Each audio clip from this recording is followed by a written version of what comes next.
Almost 6 years ago, we did one of the most incredibly accidental episodes ever here on the channel. We did this episode that was a throwaway episode at the time, and it turned out to be so incredibly popular. The episode was roasted onions or baked onion, and really made me think about what people understand about food in the 18th century and how important it is. And it is an incredibly simple episode, and at the time I hadn't really dug into the depths of the idea of onions in the 18th century and the concept of the baked onion in general. And that's what we're going to do today. Onions are an important part of the diet in the 18th century, especially for people that are poor, but of course they show up on everyone's table. They're an inexpensive kind of vegetable, and we usually think about things like potatoes as food for the poor. But onions have this extra flavor component to them.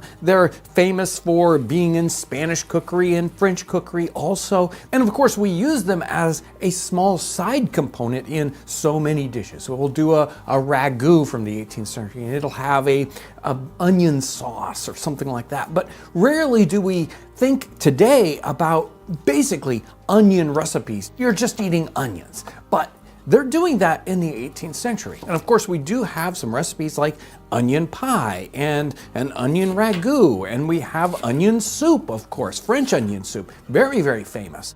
But what about just eating an onion? A baked onion or a roast onion. Now, in the original episode, I talked about how this was kind of maybe coming into vogue in the early 19th century. The recipe that we're going to be looking at specifically is from 1808.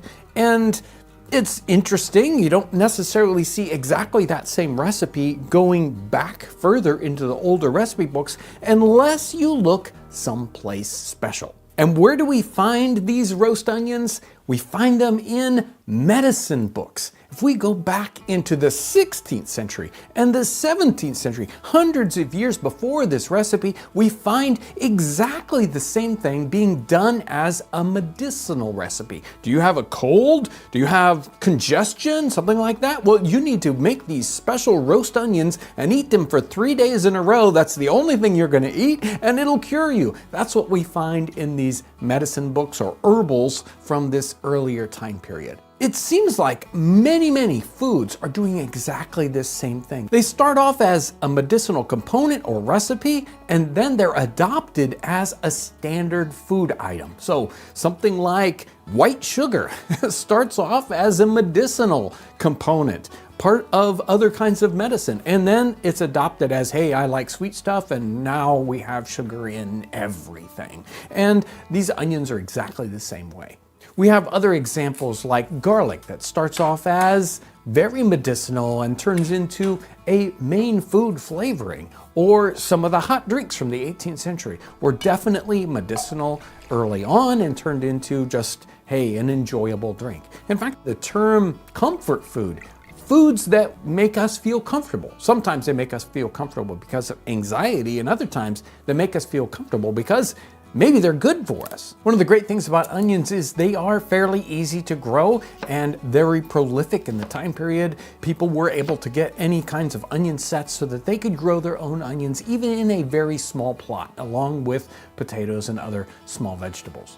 There's an interesting cookbook from the middle of the 18th century, which is called Primitive Cookery, and it's full of recipes. It's almost like vegetarian recipes, but the reason why they're vegetarian is because meat was expensive in the time period, and it's full of non-meat recipes. And there are 2 or 3 pages where he basically sets it aside for onions. And here are the classic onion recipes that he's got in here. Make a ragu of onions, make an onion soup, make an onion pie, and then there is make an onion soup in the Spanish way. So he does the same kind of thing for potatoes or whatnot. But notice how he's basically holding this whole section aside just for onions because he knows they are such a wonderful flavor component, and you can basically survive on them if you want to. Here's what the English physician of 1765 says about onions.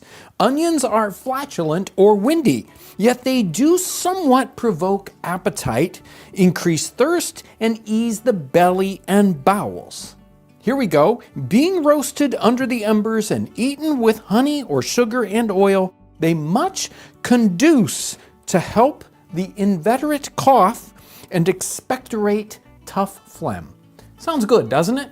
Other books go on to describe the idea of eating them, basically them and them only, for 2 or 3 or 4 days to get rid of that bad cold. Now here's Rundell's recipe from the 1808, A New System of Domestic Cookery. And this is the entire recipe. She says, roasted onions should be done with all the skins on. They eat well alone, with salt only and cold butter, or with roast potatoes or beetroots. That's it. It's basically, she doesn't even tell you how to roast them or anything. So they are very, very simple to cook. We're gonna take our large onions, and I like a large onion to start with. You could do this with smaller onions, but what's the point? We want a nice big onion. You can try yellow onions, white onions, red onions, or sweet onions. They all come in the nice large variety. And she calls them roast onions, but the recipes that we have, the medicinal recipes, talking about baking them under the embers.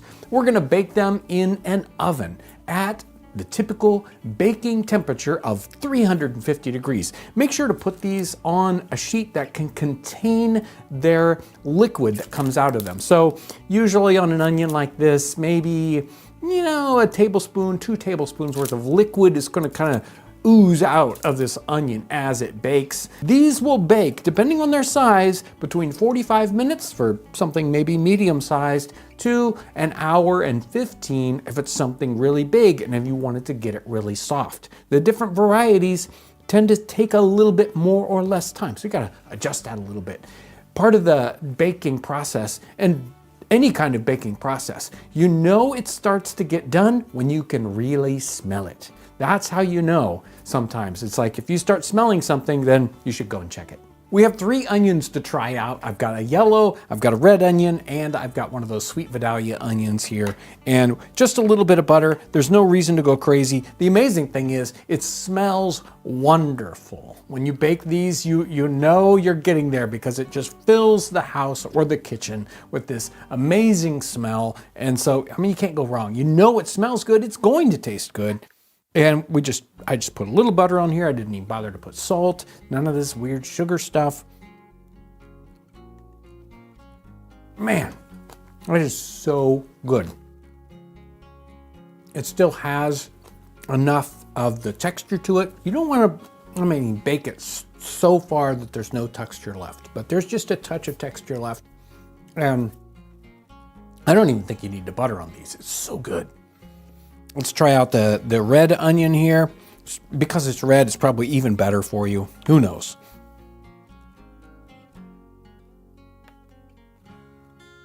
Definitely a little sharper taste to it.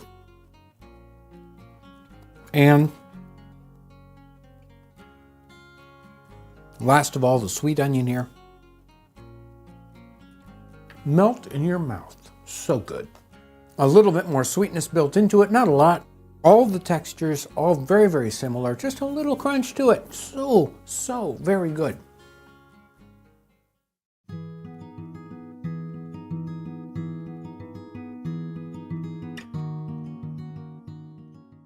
Candy is a huge topic. It is so popular today, but the question is, what was candy like 250 years ago? What was candy like in colonial America? Candy today is popular during the holidays. We have different kinds of candy that we use for different holidays. It's a very seasonal thing.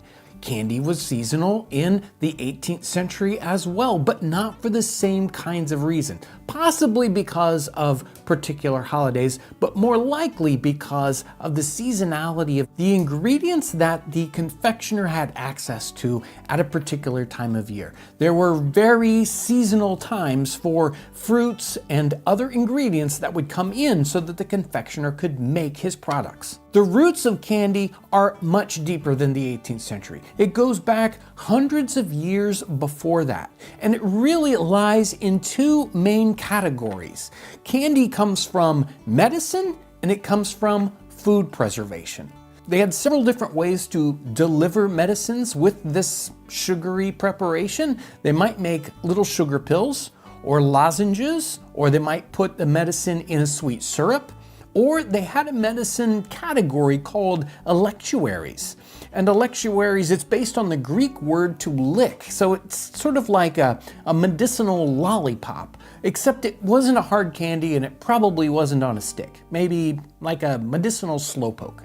So what starts out as a medicine slowly turns into recreational food. Even some of the very medicinal flavors becomes a flavor that people desire. So what starts out as medicine turns into just straight up candy. One of the great examples of that is gingerbread. So gingerbread starts off as, well, not something like we would think of as gingerbread. It's almost like let's say a sweet, sugary, very spicy little piece of asphalt, kind of very chewy and thick and gooey. That is very medicinal, say 300 or 400 years ago, and then becomes a treat. We don't use it as medicine today, certainly. Now this explains candy. This is actually in the history of drugs, written in the French, translated to English in the 18th century, and it's called Of Sugar Plums. Now remember, this is in a book about medicines.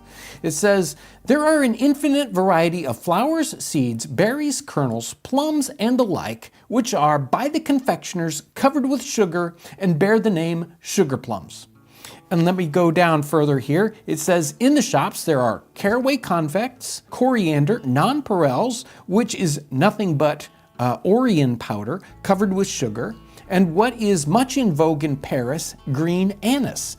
Besides these, we have almond confects, chocolate, coffee, barberries, pistachio nuts, etc., orange chips and flowers, orange peel, cinnamon cloves, and many other roots, barks, fruits, flowers that are too numerous to speak of.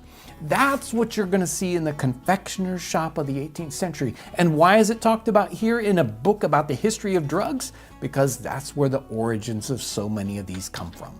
Another place where the origins of candy lie is in the realm of food preservation. How do we bring fruits, nuts, and vegetables out of season and into the future when we want to eat them, say in the winter or at a time when they wouldn't be normally available? There are many different ways to preserve food, but drying is one of the main ones. We're trying to pull all the moisture out of a food item. And fruit is the perfect example of that. If we can dry the fruit, we pull the moisture out and the sugars are left, and the other parts of the fruit, the flavors and probably a lot of the nutrients are left over. That high sugar concentration keeps them from rotting. If we just leave them on the ground, we don't really get access to pulling the moisture out, they will go bad very rapidly. And if we want to, say, increase its ability to be preserved, we add sugar to it. We increase that. So high concentrations of sugar keep these things from going bad. Something like just pure honey will stay good for a very, very long time because it's got a low moisture content and a high sugar content. So a lot of what the confectioner is doing in our time period is drying things, adding sugar to things. They're doing a lot of boiling sugar, pulling the moisture out of all these items so that they can last a great deal of time. And what we end up with is lots and lots of sweets.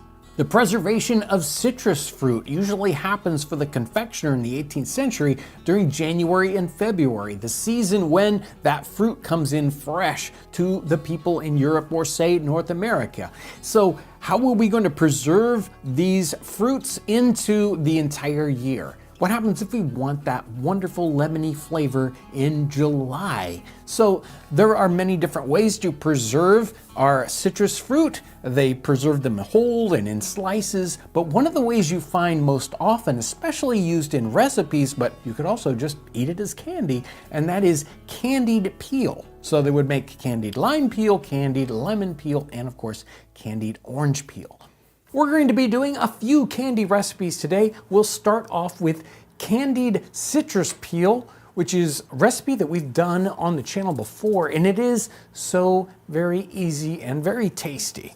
So here is a period recipe for candied orange peel. Soak Seville orange peel in several waters till it loses its bitterness. Then boil it in a solution of double refined sugar in water until it becomes tender and transparent. That's all the real recipe is. It is very easy. We're just gonna slice these guys up, take out any of that internal part of the citrus. I mean, really, that's what we think of when we're gonna eat an orange or a lime or whatever.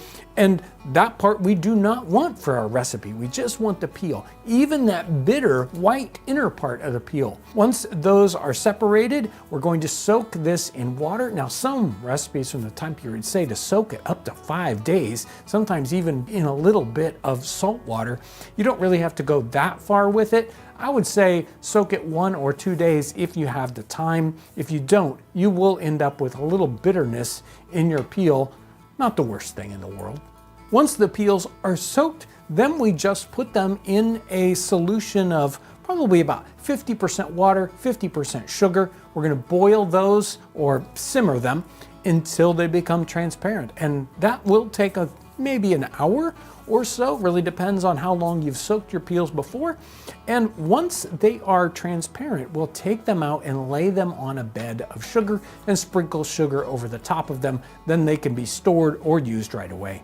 These candied peels look great. The colors kind of pop out. They're a colorful kind of candy, and they would be used in a lot of recipes in the time period if you're doing one of those great cakes, or maybe if you're making a pudding for Christmas time, this might be in it, but you can eat them just the way they are. So let's try one of this. Here's the lemon. Just great lemon flavor. Even though these have been soaking long enough to get the bitterness out, you would think that you would lose all the lemon flavor. It is all right there. Something you can enjoy 6 months after the lemons are no longer in the market. How about orange? Again, perfect orange flavor. The limes, they can be a little more bitter sometimes. These even turned out perfect. These are great. Today, when we think about candy, probably more than 50% of the items that we would kind of put out on the table as candy would be chocolate. Well, chocolate exists in the 18th century, but it's generally not as much of a candy, and certainly not the kind of candies, chocolate candies, that we would think about today. Chocolate comes into Europe in the late 17th century, let's say 1670 or so, and it's mostly a hot drink. It's competing with tea and coffee. And of course, you put a little sugar in there to make it, nice, because it's kind of bitter all by itself. It turns into a little bit of a candy in the 18th century, and we're gonna try our hand at a chocolate candy called chocolate puffs. While chocolate recipes are not as popular as certainly they are today, there were some chocolate recipes. In Mrs. Eel's recipe book for confectionery, she has a recipe for chocolate puffs. In fact, several different puffs recipes, and we're going to take a couple of these recipes, kind of whir them up together, and we are going to make chocolate puffs. These chocolate puffs are very interesting. They're very easy, but they do have an ingredient that is not in most people's common kitchens if you go looking for it. So we will be using an ingredient called tragacanth, or in the time period it was called gum dragon, or sometimes in the recipes just dragon. That's all it was called. And it's a natural gum that you get from plants, definitely is imported, and it's very edible. We're gonna take this gum dragon, I've ground it up and then added water to it. So now it's this sort of gel-like material, a gum. This recipe is very simple. We're just gonna take sugar, and I'm gonna take some of our period chocolate here. We're gonna grind that up until it's a fine powder, add in enough of that gum to make a stiff paste.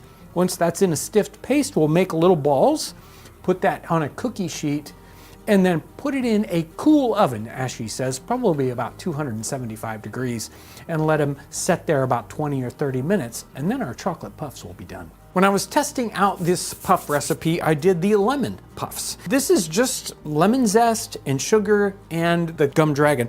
And I would have thought that would have made a very hard little pill. And if you would just leave it dry, that's exactly what you would get. But putting it into the oven, and this got put in the oven about 275 for 20 or 30 minutes, they actually start to grow, which I don't know why they do that, but they certainly do that. And the texture is completely different. It isn't a hard pill to eat. So let's try one of these chocolate ones. And you got chocolate flavor. They've puffed up and you get a little bit of crunch on the outside, a little kind of sugary flavor, and then a little bit of chew on the inside. Maybe if we bake them a little bit longer, they would be crisp all the way through, but not a hard, dense thing that you have to suck on, but something that crunches up in your mouth. It's really kind of a fun thing to make, and they're very, very tasty. The lemon ones are great, and these chocolate ones are great too. This next recipe is so very simple. It's got very few ingredients. The recipe is just a couple of lines. It's called barley sugar, and what it is it's hard candy. So hard candy was very popular in the time period. It is one of those medicinal candies. You can put medicine in here if you want to, but barley sugar in the 18th century has no real flavoring. It's just a hard sugar candy. Here is the recipe for barley sugar from the Court and Country Cook. This is 1702. This is a very early recipe. It's in the confectionery section. Having caused barley to be well boiled in water, strain it through a hair sieve and let this decoction be put into clarified sugar and brought to the caramel or last degree of boiling. Then remove it from the fire till the boiling settles. Pour your barley sugar upon a marble stone rubbed with the oil of olives, taking care to hinder it from running down. If the marble be wanting, a silver dish or one of some other sort of material may be used for the same purpose. So that the sugar cools and it begins to grow hard, it must be cut into pieces and rolled out what length you please in order to be kept for use.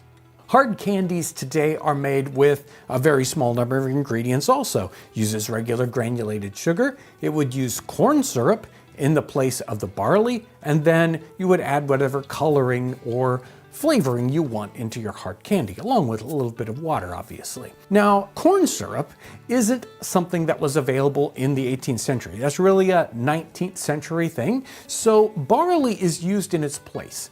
And the reason why we're using corn syrup is because it's got an inverted sugar. So it's got glucose and fructose in it instead of sucrose. The sucrose alone will crystallize improperly. So we want to make a nice solid hard candy. We add these inverted sugars and that holds off the crystallization. This barley, when we boil it, we'll have the water left over and we'll strain that out. And that water has fiber in it and some other nutrients, but it also has a 50-50 mix of glucose and fructose. So I don't know how they figured it out in the 18th century and before that, but they had exactly the right ingredients in the barley sugar.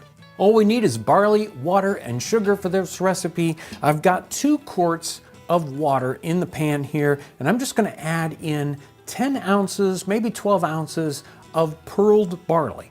And we're gonna bring that up to a boil and let it simmer for about a half hour. And that barley is gonna swell up and basically absorb a lot of that water. Once that's all cooked up, we're going to strain out the barley from the barley water that's left over. Now, this barley that's been cooked here is great for something like a beef and barley soup. So save that barley and use it in another recipe. But in this particular recipe, we don't need it. So basically, we're gonna throw it out. I wanna go ahead and put our barley water through a cloth and strain as much of the solids out as possible, because if we have those in there, it's likely to burn in the pan. That's another one of the tricky parts of this particular recipe.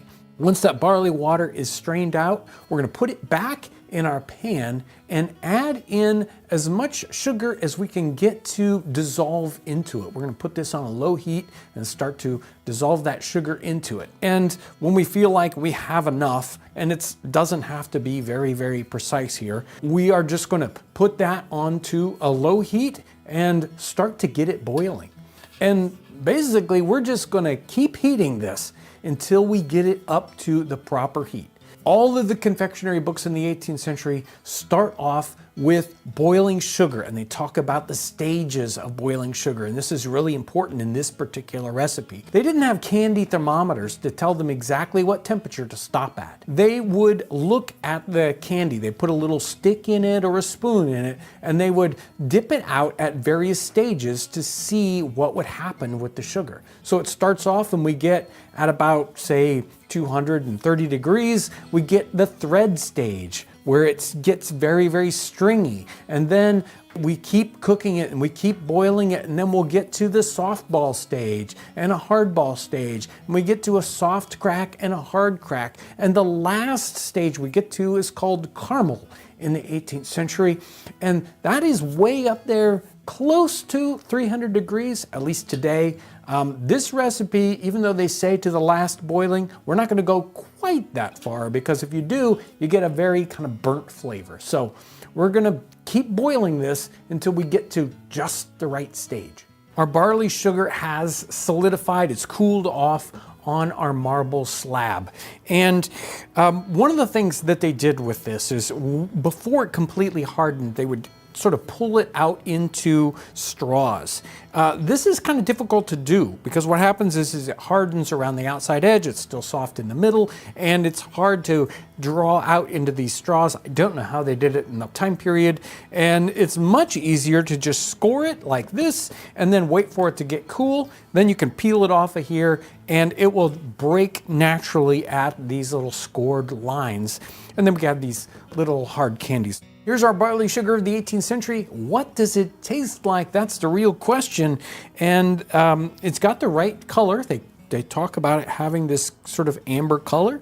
While it's cooking, you can just start to smell the sugar burning a little bit, that caramelized kind of smell in the air, which is good until it gets too far and then it smells burnt. But this is just right. It's got the right kind of hard candy texture to it. It just carries along a wonderful caramel flavor, and that's it. There's no sort of flavoring to it. Today, we might add all kinds of crazy strawberry flavor or whatever, but in this one, it just carries along a caramel flavor, and they're really good. This recipe is something a little different. You won't find it in the standard candy shop today. It's in Mrs. Eel's cookbook and in multiple other ones.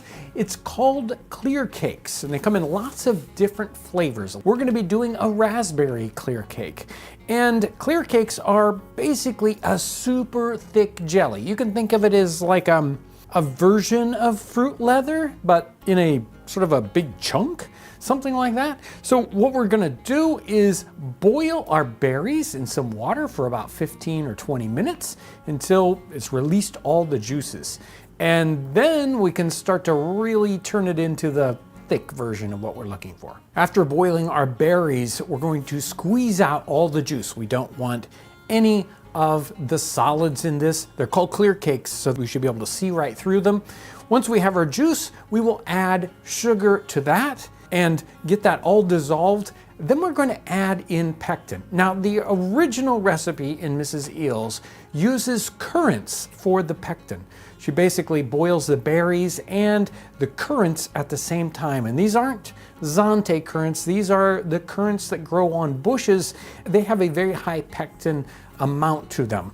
And the pectin is what really gels in jelly. Now, currants are really hard to get these days. I don't have access to any white currants right now, so we are going to be using the pectin that you get from apples. So you can take apples, especially green apples or crab apples, you cube them up into little pieces, you boil them in water for about 40 minutes or so, and then you strain out the apples and you keep the juice that's left over. That's got a high concentration of pectin.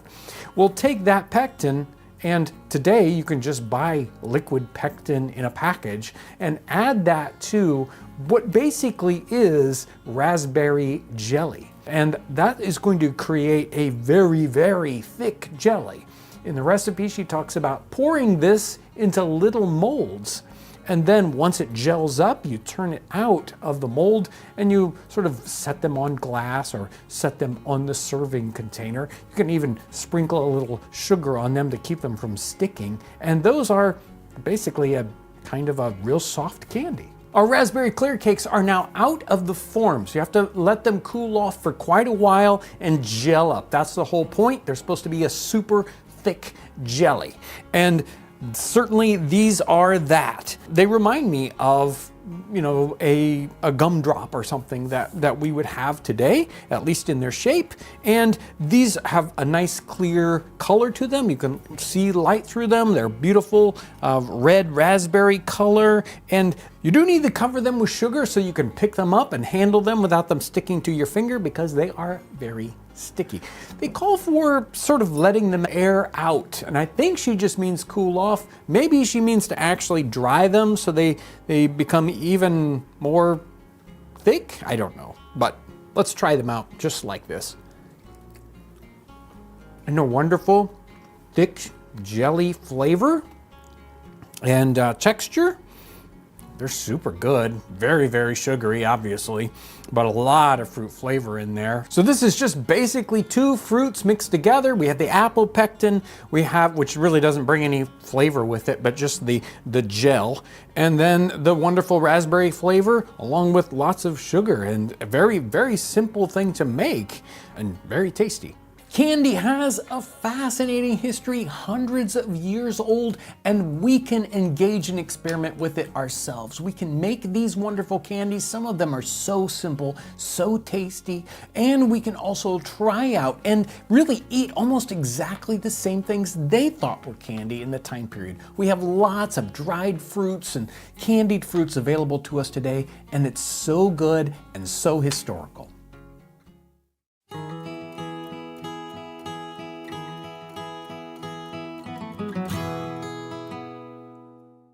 Food preservation is vitally important to people 250 years ago, and we've talked about multiple ways to preserve food. Things like ship's biscuits, pemmican, dried beef, even candy. But one thing we haven't covered in depth is portable soup. Portable soup was very common in the 18th century. It shows up in a lot of cookbooks. Probably more than half of the English cookbooks in the 18th century have a recipe for portable soup, and multiple different kinds of recipes for portable soup. It ends up being used by soldiers and sailors, explorers, and regular travelers. So what is portable soup? It is meat broth condensed down to a solid form. This isn't necessarily easy to do, but they did it a lot in the 18th century because there were times when you would have excess sources of meat. You wanted to carry that into the future, and to preserve that flavor and that nutrition, as it were, you would condense this broth down into a way that you could store just about anywhere. It's fairly light, it takes up little space, and it will store for a great period of time. This is fairly easy to reconstitute. You would just put this into very warm water, possibly, lightly boiling water, and it will slowly dissolve and turn into a nice broth. This turned out to be a vitally important provision for the surgeons on board ship, but also used by all sorts of travelers. And there were just times when you didn't have access to food. And even though there isn't a ton of nutrition here, after all, it's a very small package, it is enough to keep you going. This wasn't used as just a standalone broth, but a base for other kinds of more complex soups, or you could use it in combination with pounded up ship's biscuits or other kind of powdered food to really bulk it up. Researching the origins origins of portable soup can be a little tricky. The first reference we have to portable soup, and it goes by many different names, that I could find is 1727. And we have a very, very complex and long recipe for this. I think that's probably the origins of it. It might be a little earlier than that, but it is very early 18th century. But by the time we get into the 1750s, the recipes are popping up all over the place. And in about 1755, 1756, it is adopted by the British Navy as a standard provision for ship's surgeons. And a ship would be issued so many pounds of portable soup for the number of men on board. The ship's surgeon would use this for particular kinds of illnesses where the men needed a low diet to recover properly. They needed something that was extremely easy to digest. Portable soup seems to go by about a dozen names in the 18th century. You'll find portable soup or pocket soup, veal glue, solid soup, solid broth, portmanteau pottage, just all kinds of names. One of the most famous references we have to portable soup is the portable soup that's taken along by Lewis and Clark on their expedition out west. They contracted for 200 pounds of portable soup. They were supplied with 193 pounds and it cost them about $300. And they packaged it up in little tin boxes and took it along, and they used that in the sort of last resort situations. If they couldn't get any other food, they could make some portable soup. It would be a very, very meager meal if you were surviving on nothing but portable soup. But again, for medical situations and for survival situations, if this is what you've got, you will live.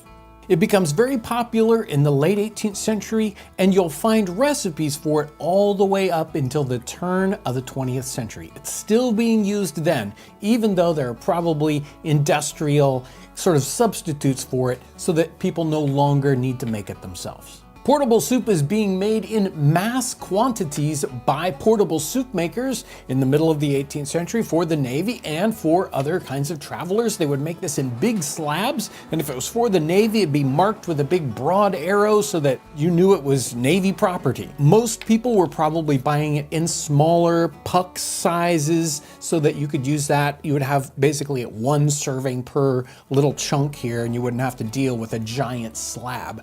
It's being made by not only these mass producers, but also in individual kitchens. That's why we have so many recipes for portable soup in just regular cookbooks. And I think that points to something else about the use of portable soup. We think about it being used by sailors and possibly soldiers, explorers, and people traveling, but if that was the only use for portable soup, we wouldn't see recipes for it in cookbooks. It shows up in cookbook after cookbook of the 18th century, and not every recipe is the same. So many other recipes, they'll make one and basically copy it in every other cookbook. It never changes because it's easy to do. But they're trying to figure out the best way to make portable soup, and so each one of these recipes is a little bit different. So the real challenge is, how do we get from a giant pile of meat to a little tiny puck of portable soup?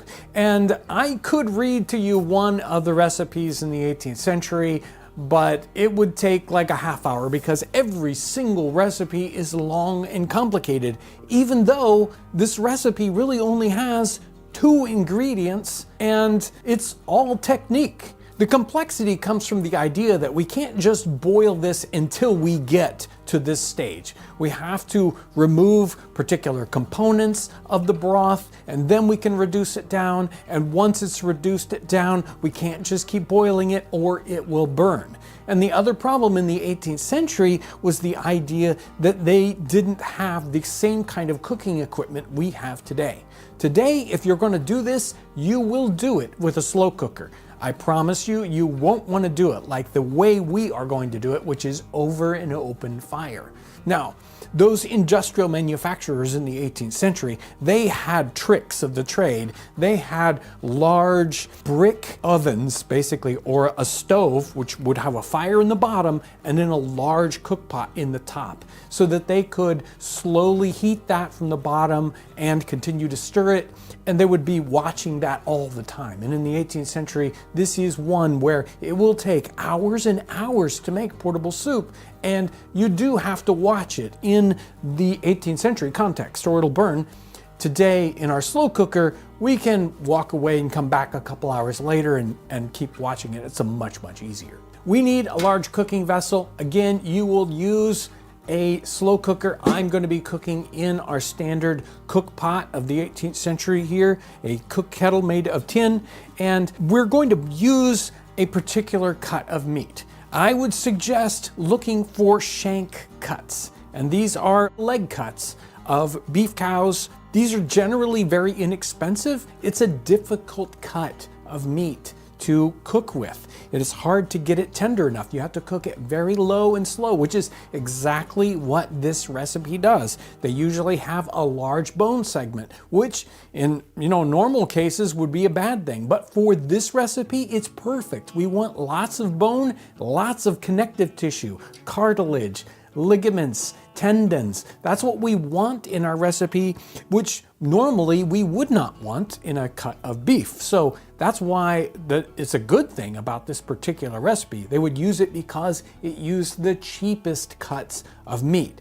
You can also use neck, which something like you would see a lot of the recipes talking about using sheep neck for portable soup. And we also end up using, in some of the recipes, they talking about using feet, the actual all the way down to the bottom.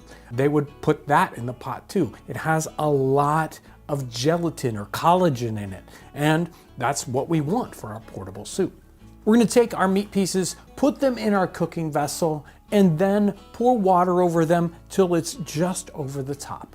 We don't want any of the meat sticking out above that. You might be thinking, maybe we should add some spice at this stage. Put some spice in there and it kind of, boil in with it and bring some flavor in with it.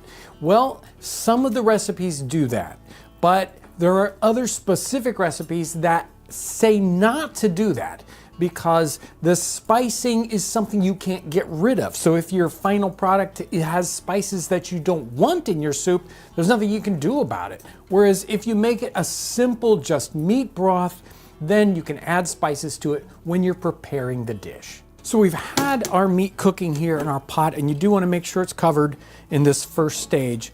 Cooking for at least 6 hours, 8, 10, even up to 20 hours on low will work for this. We're basically cooking this down, breaking down as much of the meat as possible and extracting some of that collagen from the bones and other connective tissue.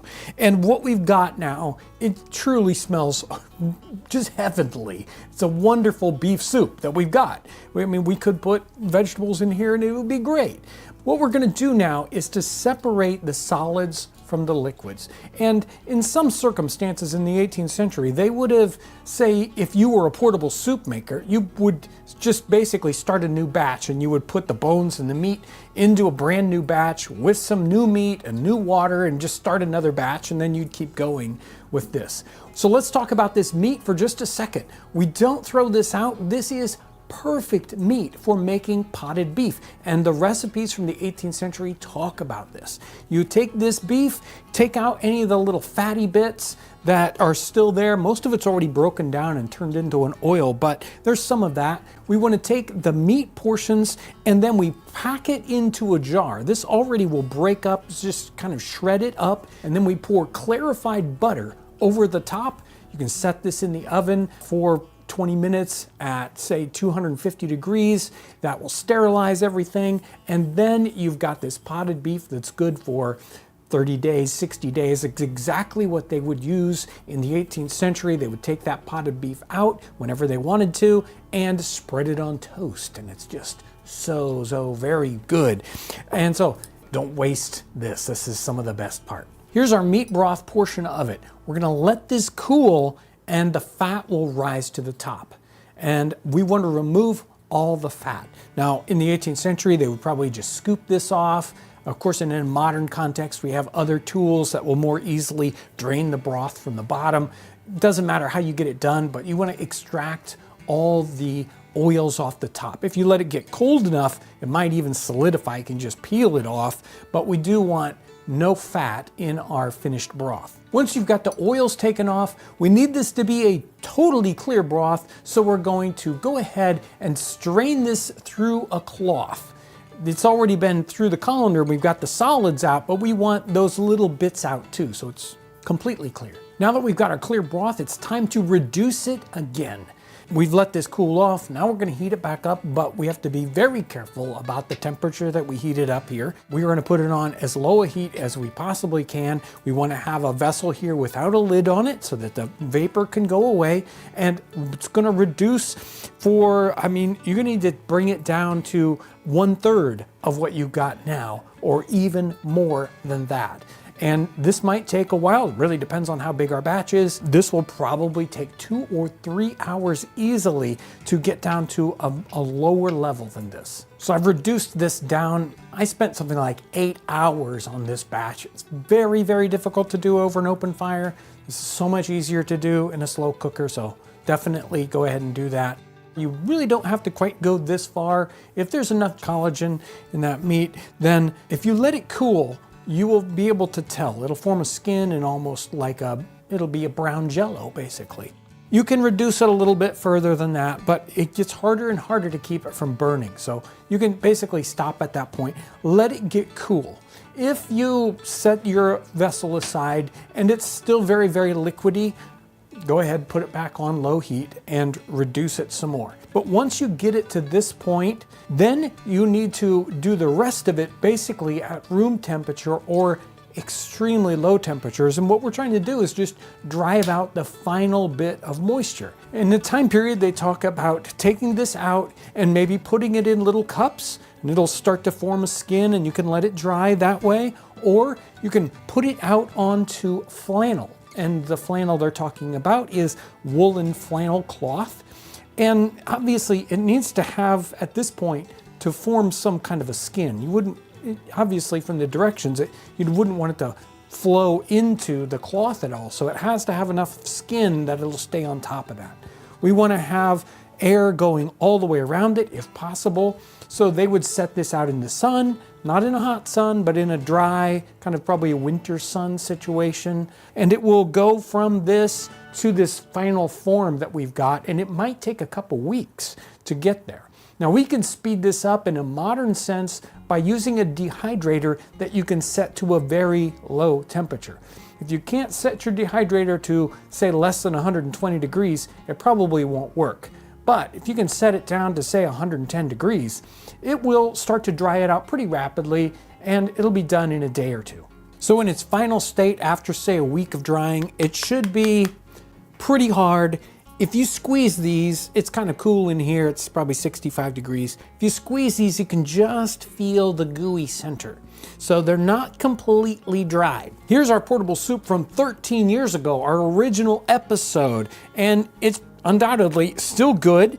All except this one piece, it has a little bit of white, sort of a dusting on it, and some of the recipes in the 18th century talk about it getting a little maybe mold or something like that on the outside. I'm not sure if it's mold or whether it's salt that is sort of come out to the exterior surface, but in the 18th century they talked about just wiping that off and using it, and they said the flavor didn't penetrate to the inside. I think today if your portable soup gets moldy, probably go ahead and throw it out. And that's why we don't store it in a totally airtight container. This is probably gonna still try to get rid of some moisture, so we usually wrap it in a little bit of paper and put it in a tin that still can breathe a little bit. I think if you sealed it up in a jar, you might have that moisture getting in there and maybe some mold or something forming on the outside. So here's our broth reconstituted, and I'm gonna try this without any seasoning, without anything added to it, so we can get a full understanding about what this tastes like all by itself. So here we go. Well, I would definitely spice it up. It's not salty at all. I was kind of worried that, condensing it way down like that, it would be very, very salty. But it's just a simple, clear broth. It's got a nice meaty flavor to it, and it would definitely be a great base for some other kind of soup. And maybe I added a little more water than I should have for that particular puck, because it's fairly diluted. But you can definitely see, that it's got a lot of body to it and probably a decent amount of nutrition. That said, if this is all you've got, you definitely are going to survive on this some amount of time. It won't last you for forever. After all, it's just a tiny little piece of food, but it would certainly keep you going.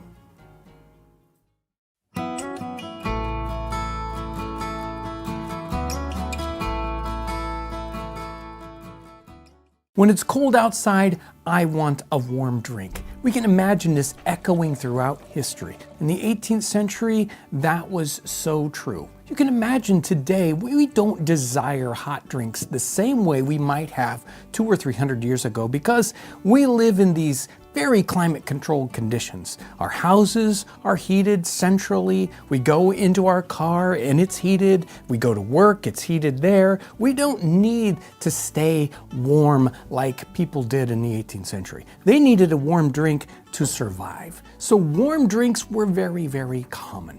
It's been fascinating to study these warm drinks of the time period because they are the same but very different than what we have today. What are the classic warm drinks that we want to warm up with today? Well, so many people rely on their hot coffee in the morning, or maybe hot tea, and in this kind of holiday season, hot chocolate. Those were all very popular in the 18th century.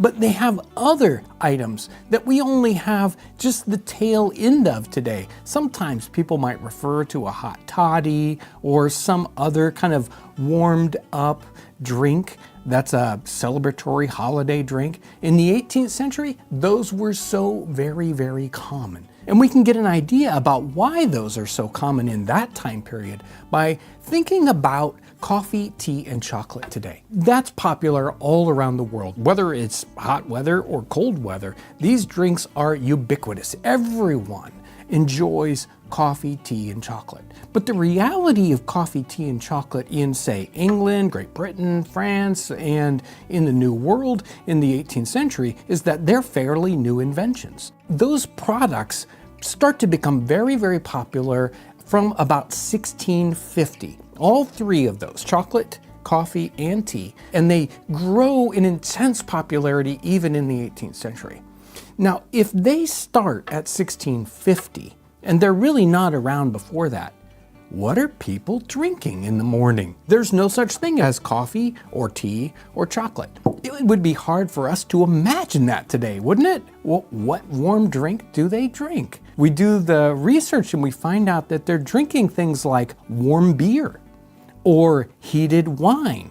Maybe something like heated milk or whey, which is a milk product. Most things don't die out in popularity right away, and that's why we see most of these interesting heated drink things kind of living on into the 18th century. Things with heated beer and brandy or heated up wine mixed with other kinds of products, whether it's milk or water, sugar, lemons, all these items are put together and they make all this interesting family of drinks in the 18th century, and they start to die out in the 19th century.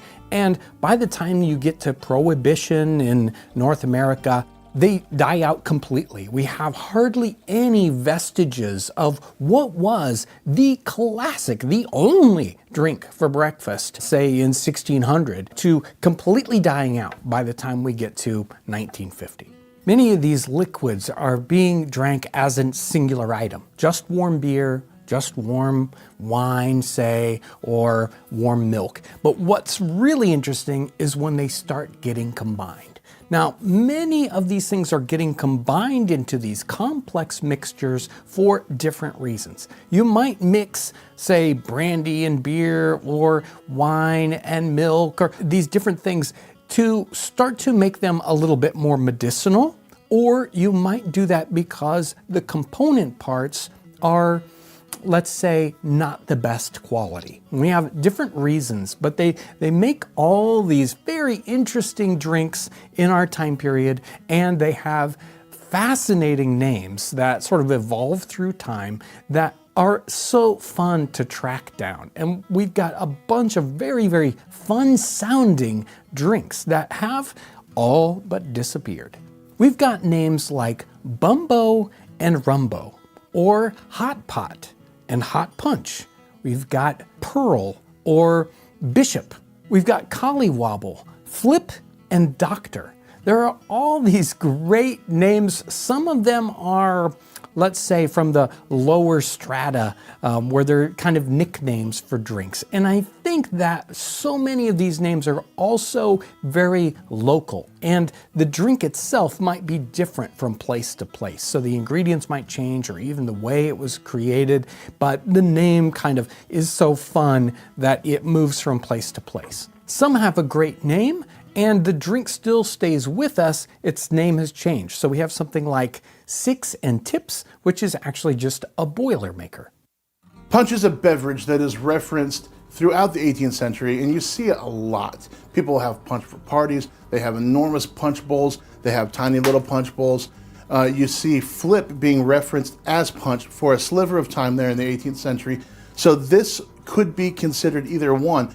The big difference is that punch was kind of a higher class drink, and Flip was a low class sailor drink, although they're using the same ingredients. So the recipe is saying to make either one, do this. And it doesn't give you quantities. So we're just taking the ingredients and we're gonna make it to taste just like they would have been in the time period. We're gonna start by cutting up some citrus fruit.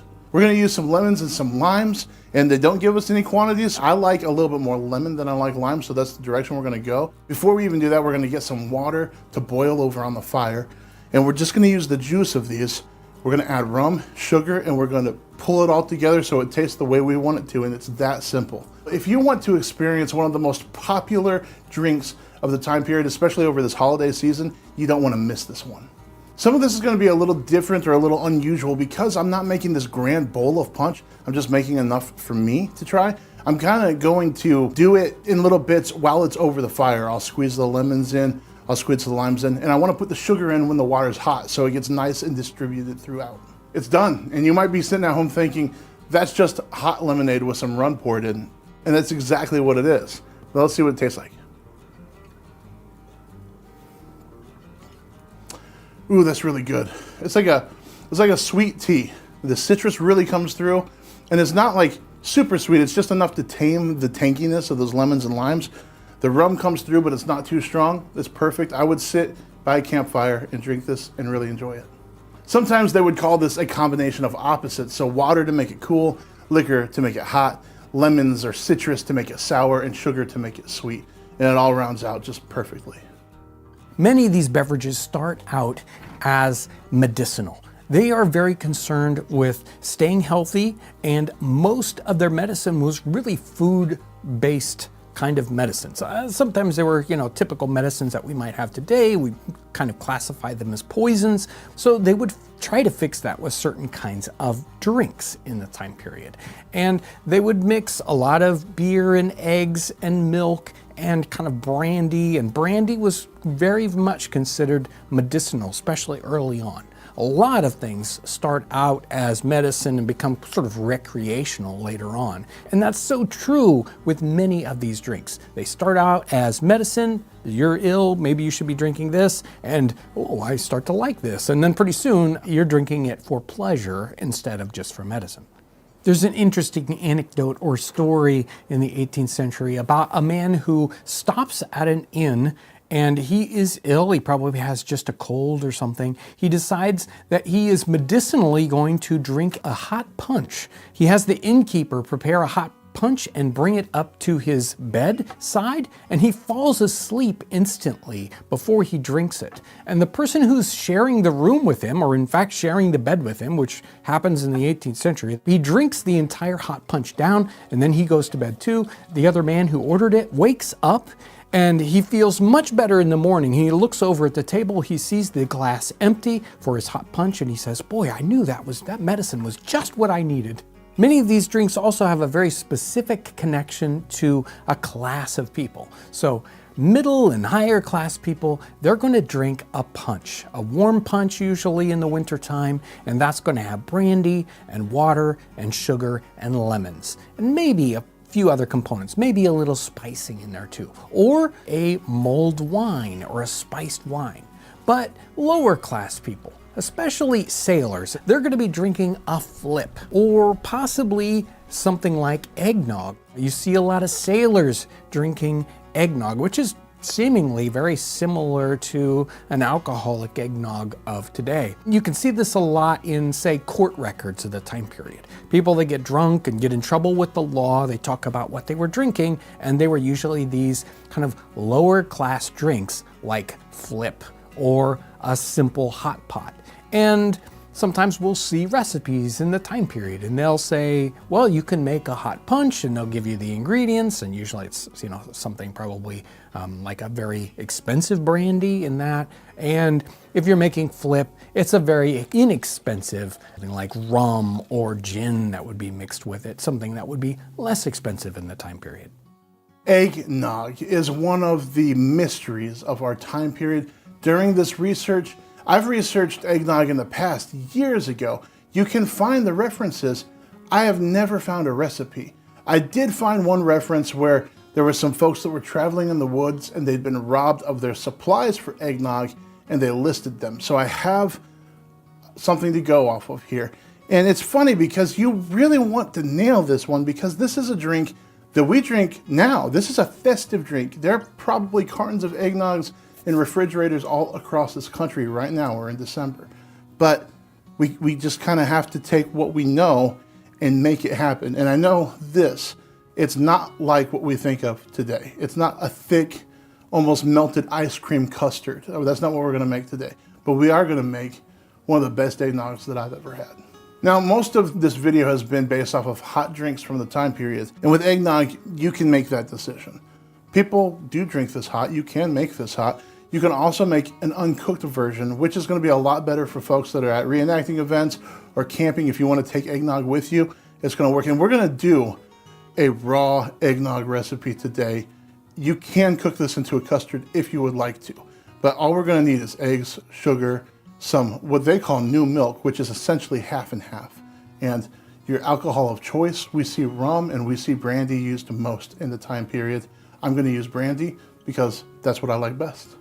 We're just going to start by putting 3 whole eggs into our large bowl here. Now, if you wanted this to be even thicker, creamier, you could separate the yolks from the whites. But from what I can tell from historical references, it seems like they're just using whole eggs. After we get those eggs into our bowl, we're just going to take a whisk and get those whisked up a little bit.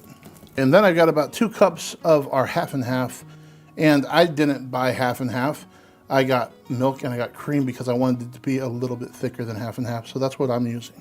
After you pour that in, just go ahead and stir that up. And then what we're gonna do is get some sugar in there to start with. But keep stirring until you get a little bit of yellow from those yolks all the way through your cream.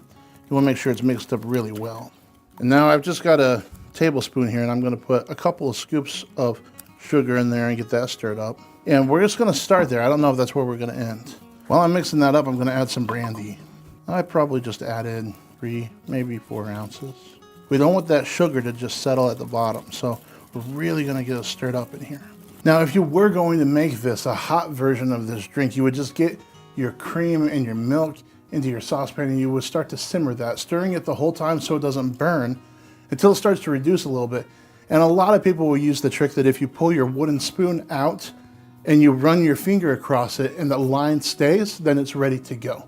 After that, you're gonna have to do the same sort of tricks that we did with the buttered beer as far as tempering it to your eggs, but you'll get it all mixed together. And then everything else is the same as what we're doing now.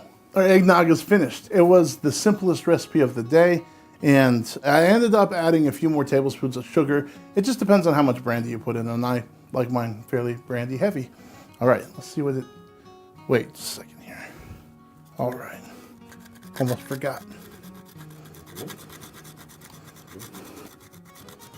Now we're ready to try this. That's a whole lot of nutmeg.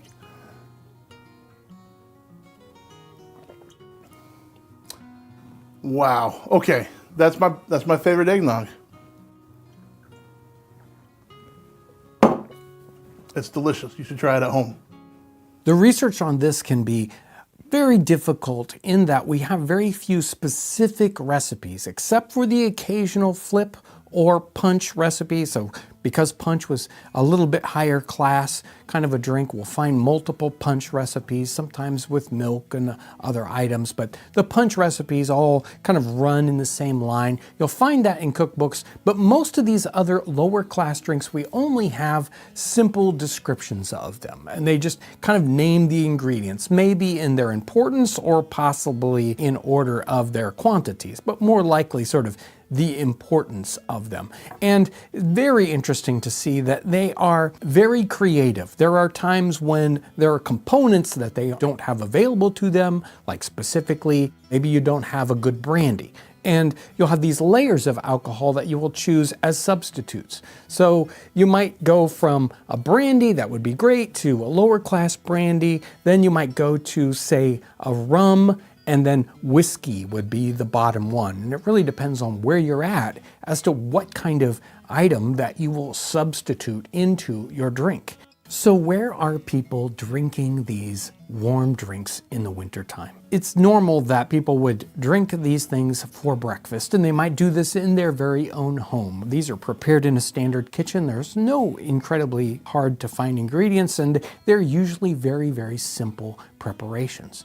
But this is also the time when we have a lot of, say, festivity and celebration going on. In the wintertime is the time when people have the time, because it's cold outside, they're not doing as much work outside, they have time to get together in groups. And we do see that kind of reflected in diaries of the time period, when wintertime is the time for people to get together, to find a warm sitting room or some other place in a home right by the big fireplace, and they sit around and they drink those warm drinks. And we see that reflected in so many of these writings that we look at.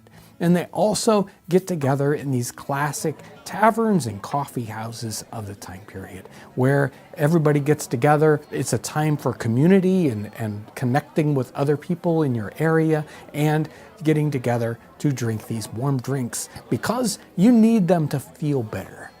This is equally true or more so for soldiers and sailors of the time period. Now, their ingredients are probably much lower quality, and maybe they don't have as much, but they are out in the weather. It's dark outside, and they're going to huddle around that fire, and they're going to stay warm. There's multiple references to a particular sailing trip when it was very cold outside, and they were under duress with the lack of supplies and few people to get themselves through a storm, and they created a hot punch for the sailors to drink. And there's even kind of references that these warm alcoholic drinks were more important to people than warm clothing or other items. I thought that was kind of odd. Today, we would definitely go for the, oh, give me the Arctic coat before the hot toddy drink. But in the time period, maybe not so much.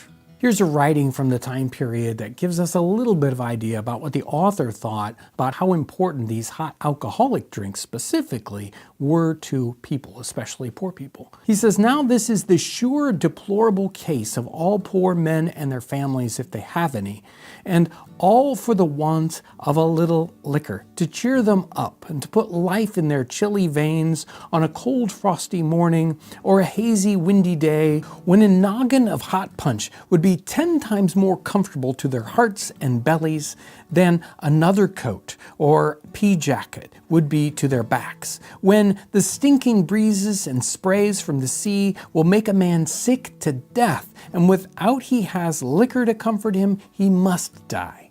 Another one of these early warmed up drinks is one that at least sounds good, and that is hot buttered ale or hot buttered beer.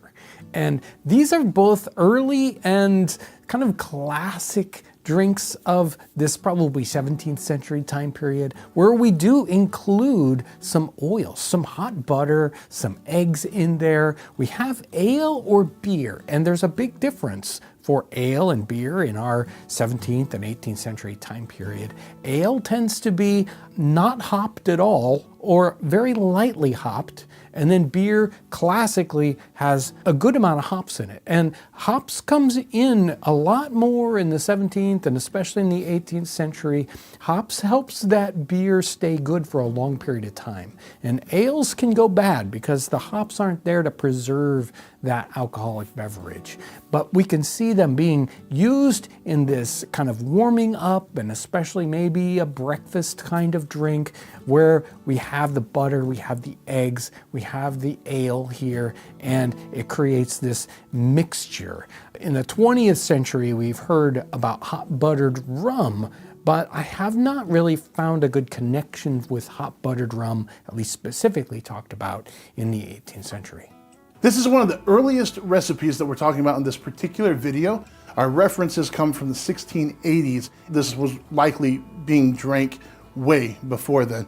So we're talking about before coffee and chocolate and tea were normalized in households, people were likely drinking this quite often, and it's called hot buttered ale. So the first thing we're gonna do is take our ale and we're gonna get it on the fire with a little bit of butter and some sugar, and we're just gonna get it to boil. We don't need to go crazy with this. As soon as you see it start to bubble, simmer a little bit, we're gonna take it off. Then we're gonna separate egg whites from yolks. For this one, with the amount of beer that I have, which is a pint, I'm just gonna use 3 egg yolks.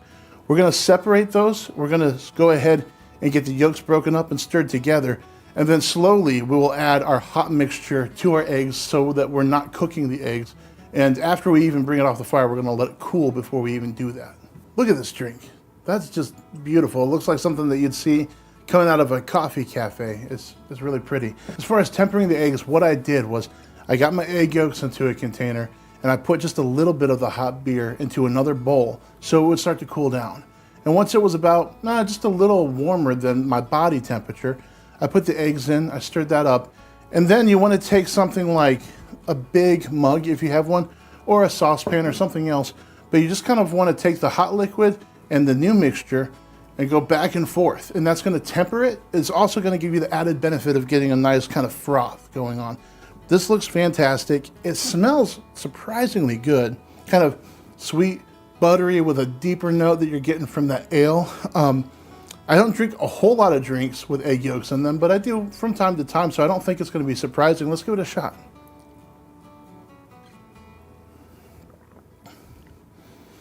Whoa, okay. There's almost like a butterscotch thing going on there. This is really, really good. This is something that people would be glad to come over as guests, sit around your fire, get nice and warm, huddle together for some conversation, and you could just drink this all night long. It would be wonderful. Now, lest we leave coffee and tea all by themselves over on the side here, kind of separating them from these warm drinks, there is a little kind of overlap. And we see more than one reference to the idea of ladies probably drinking in a tea house or in a coffee house, and the reference to adding to their drink French cream, which was of course a euphemism in the time period for brandy. So even these coffee and tea products were mixed in an alcoholic way in our time period. The research can be fun, but very, very challenging on these drinks, and especially the names, because there's a constant evolution of the drinks themselves and the names for them. So as we look in the records, we can kind of see the names come into popularity and then be popular and then disappear 50 or 60 years later. We can see in court cases that flip is mentioned in these particular time frames, and then after, flip kind of disappears. And the drink itself might actually continue to stay popular or even evolve a little bit and completely change its name. You can't do a word search on the drink for doctor because you will find a million references for regular doctors, and you don't know when they're talking about the drink or you're talking about the person. There's a term we still use today, a hot toddy, meaning a warm alcoholic drink. And that term itself is one that evolved entirely in the 18th century. At the beginning part, it was a very specific kind of alcoholic beverage from Southeast Asia, from particular kinds of tree sap that they would turn into an alcoholic beverage. And then by the time we get to the late 18th century, early 19th century, it's a term basically for a generic hot alcoholic drink, like the term we would use it today. So some of these terms change a great deal through this 18th century time period. In many of the recipes, we have a posset in our time period, and possets were a medicinal drink with wine and milk that would curdle, and you would kind of eat it with a spoon and you would drink it at the same time. One of these early drinks also is the mulled wine or burnt wine, which is wine that's heated and it's got lots of spices in the time period. So this was probably one of the more expensive drinks. And again, it's one of those that's going out of favor in the 18th century. It's probably much more common in the 17th century, which you can see these holdovers for these drinks as we move through time. We have to take a lot of these directions or recipes with a grain of salt and adjust them for their location. If you're in North America, brandy's not as popular, and you'll find rum substituted and whiskey substituted depending on exactly where you're at. We have the drink called calabogus, which is specifically North American, and it uses whiskey and spruce beer, again something very North American, along with maple sugar or maple syrup to make that drink up. And it's almost a specific North American drink. You can see how this is an adjustment for a much more British recipe that would use regular beer and brandy and regular sugar instead of those ingredients. Isn't it interesting, our choices today in cold weather for our hot drinks?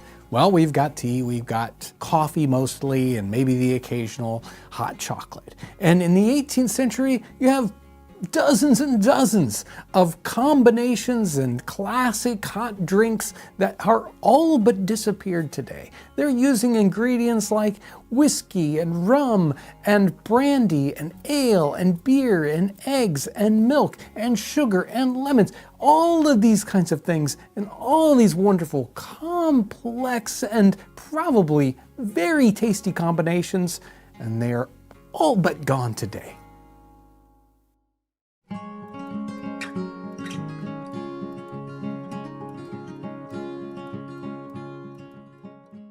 Boston was one of the most important cities in colonial America. It had this very, very unique culture, and it was a center of commerce. It had critically important political and religious effects on the entire colonial system in North America. Today, every major city has its own unique culture. New York City, Chicago, LA, they have their own feel to them.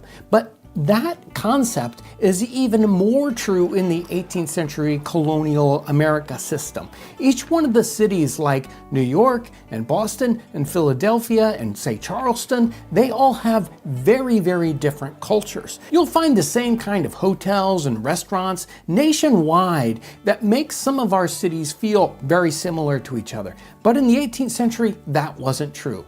In those cities, you'll have different kinds of language, very different dialects, different clothing, different food, even different money in these different cities. So you can imagine in colonial America, you would really know you were in Boston if you were in Boston.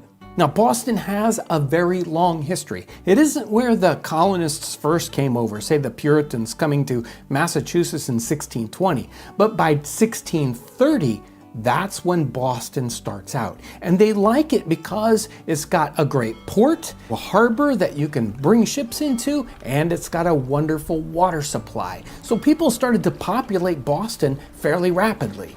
The culture of Boston in the 18th century comes out of the Puritans that arrive in Massachusetts in the 17th century. And these Puritans are coming over from the area of Great Britain called East Anglia. They have a very, very specific cultural identity. The clothing, the speech patterns, and the food ways that are coming in through these Puritans. Now, This affects 17th century Boston, but that continues to be very, very true for 18th century Boston and is still true to a small extent today. We all know Boston because of some of the major political events that happen in the late 18th century that become part of the founding of the United States. We have these important things like the Boston Massacre and the Boston Tea Party and the Battle of Bunker Hill. Boston is at the center of these events. This is the political sort of heartbeat of the late 18th century in early America. One of the most distinguishing features of this area are the foodways. What kind of food are people in Boston eating? Or specifically, if you were from someplace else and you were eating in Boston, what pops out as completely different than any place else? The most obvious answer here are baked beans. Boston baked beans. Those are so famous in the 19th century and they're still famous today. Now, baked beans have this very, very hard to decipher history. We know them to be incredibly important and very identified with Boston in the 19th century. Now, this term baked beans is very, very common for the 1830s and after that. It seems to be highly identified with that. But as we push back further and we try to understand the roots of baked beans, we have to get a little bit more creative to understand where this term is coming from. We find a few references to it in, say, 1812 or 1817, and one single reference that goes back to 1803. But as we look back further, and specifically into the 18th century, we can't look through the murky lens of research and find exactly what we're looking for. We can't find the roots of baked beans unless we dig a little deeper and understand the culture of these East Anglians and these Puritans as they're coming to Massachusetts. So this set of people with their specific religious views and their cultural ways, they are very plain in their ideas about clothing and about food. They are not people that are expecting rich dishes, heavy meat dishes, and lots of sweets or anything like that. They think that that's actually bad for your moral health as well as your physical health. So they're interested in plain dishes that aren't very spicy. And one of the most popular dishes in this East Anglian area in the 16th and 17th century is peas pudding. And we've done peas pudding on the channel before. And you take these peas, like split peas, yellow peas, green peas, and you'll boil them in a bag. And you'll boil them for several hours. You'll open it up, you'll add some butter, you'll close it back up, you'll boil it again, and then you turn these peas out. And they're mushy and gooey, a very plain dish. And some people in this time period, that's all they were eating. That was the main dish they were living upon. Now, if we think about what's going on here with these peas, it turns out that peas and beans are very similar. They're pulses. The peas that they're probably talking about in a lot of these peas puddings are field peas, basically a kind of bean. Think pinto bean. Now, what about the cooking method? There's a lot of change between peas pudding, which is boiled in a bag, and a baked bean dish, which we basically cover up these beans with water and we bake them for a long period of time, and they turn out completely differently. Well, in the 18th century, we have a wonderful transition going on in puddings themselves between boiled puddings and then a baked pudding, where we take the similar kind of ingredient and we bake it in a pan. And we see this is almost exactly the same transition if we take this very, very popular dish of peas pudding in the 17th century and we try to bake it. It turns into a baked bean kind of dish. And the peas turned into a little bit more like a standard bean that we would use today. And the cooking method changes as well. So we see exactly where these Boston baked beans came from. Just a shift in a cooking style and a slight shift of ingredients. You cannot talk about Boston food without talking about Boston baked beans. Now, this is kind of a difficult subject to research. There are a lot of myths out there. There are a lot of maybe half-truths, and there's a ton of speculation. So what we've done for this episode is just try to get to the bare bones. We've got a really simple recipe here that we're going to show you. We're not gonna add anything that might have been. We're just going really straightforward. This recipe comes from Lydia Childs' The Frugal Housewife in 1830. And it's a really great cookbook. It's just good bare bones cooking. And what's interesting about this particular cookbook is after Amelia Simmons' American Cookery, this is the first truly American cookbook. And it's from Boston, she's from Boston, and she starts off this recipe by saying, this is a simple dish. Not many people make it well. This is exactly the right way to do it. Beans and peas. Baked beans are a very simple dish, yet few cook them well. They should be put in cold water and hung over the fire the night before they are baked. In the morning, they should be put in a colander and rinsed 2 or 3 times, then again placed in a kettle with the pork you intend to bake, covered with water and kept scalding hot an hour or more.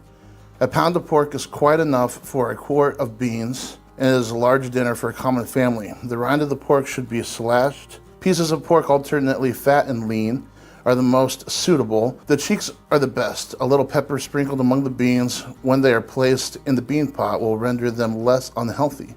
They should be just covered with water when put into the oven, and the pork should be sunk a little below the surface of the beans.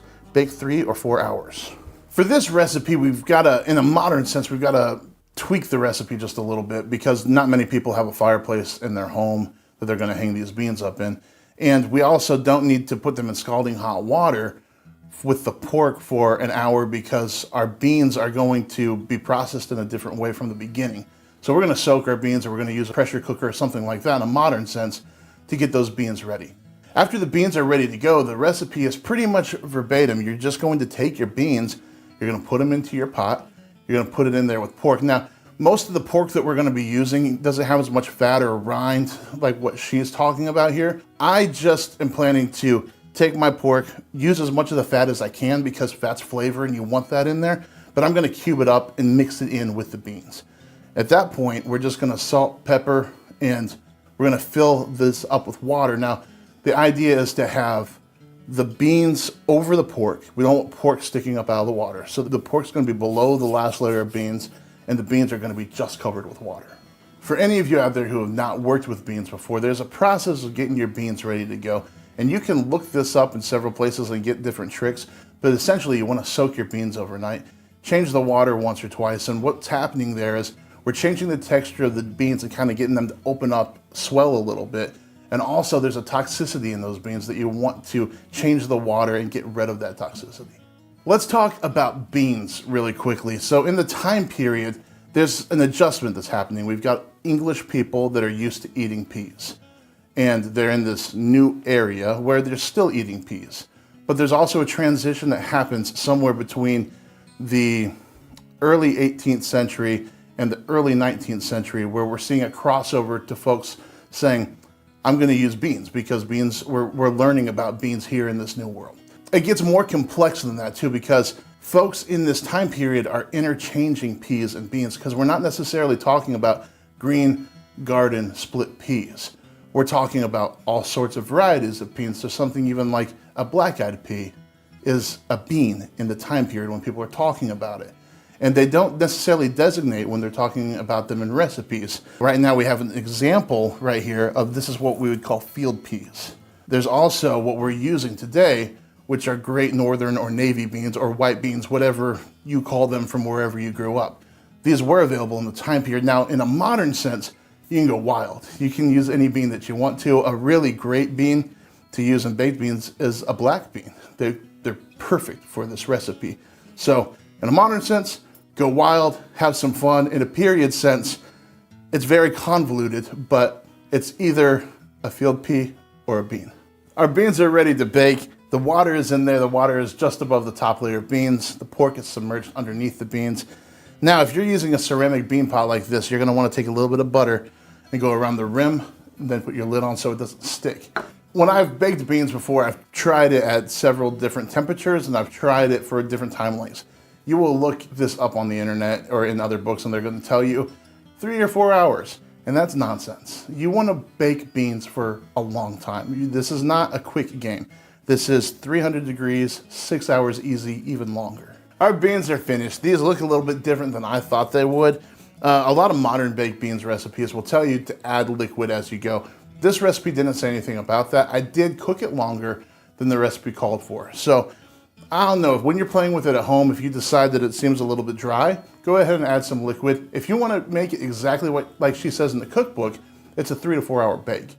But I certainly don't think that's enough time for baked beans. Let's give it a try.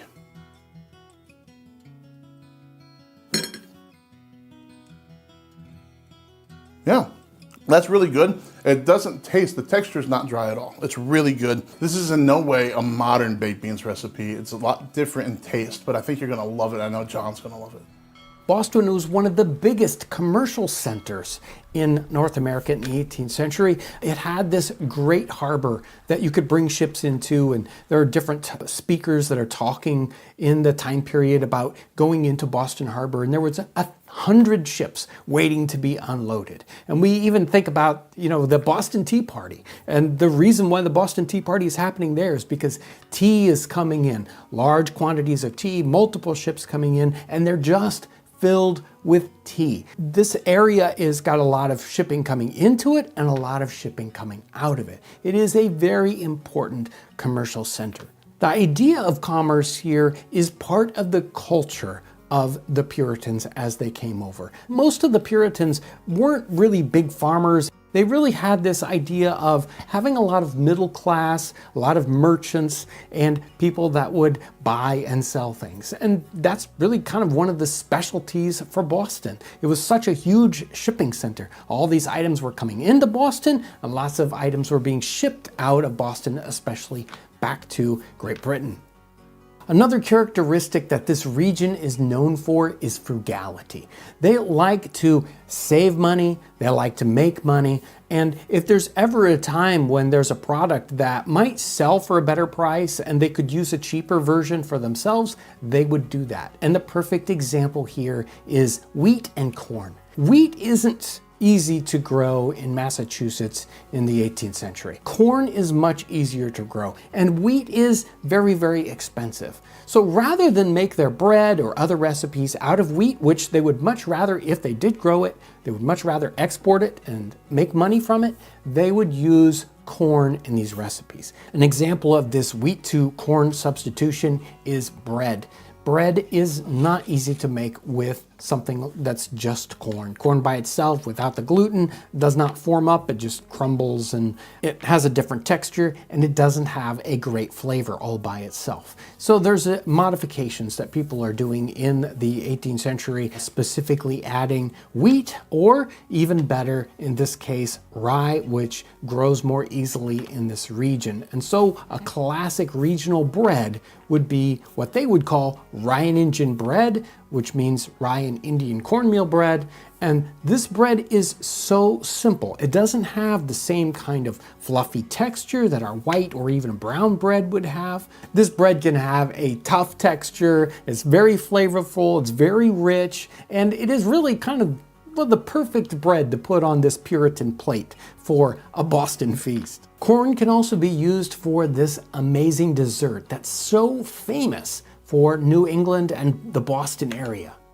A very popular New England and Boston dish in the time period was Indian pudding. It's still popular today, but you see it a lot in the 18th and early 19th centuries, and that is a really simple way to take cornmeal and turn it into something special. Now, cornmeal, this is an ingredient that people used for all sorts of purposes. One of them, it's just a kind of a very essential survival food, especially during the Revolutionary War. We see a lot of soldiers that are eating hasty pudding.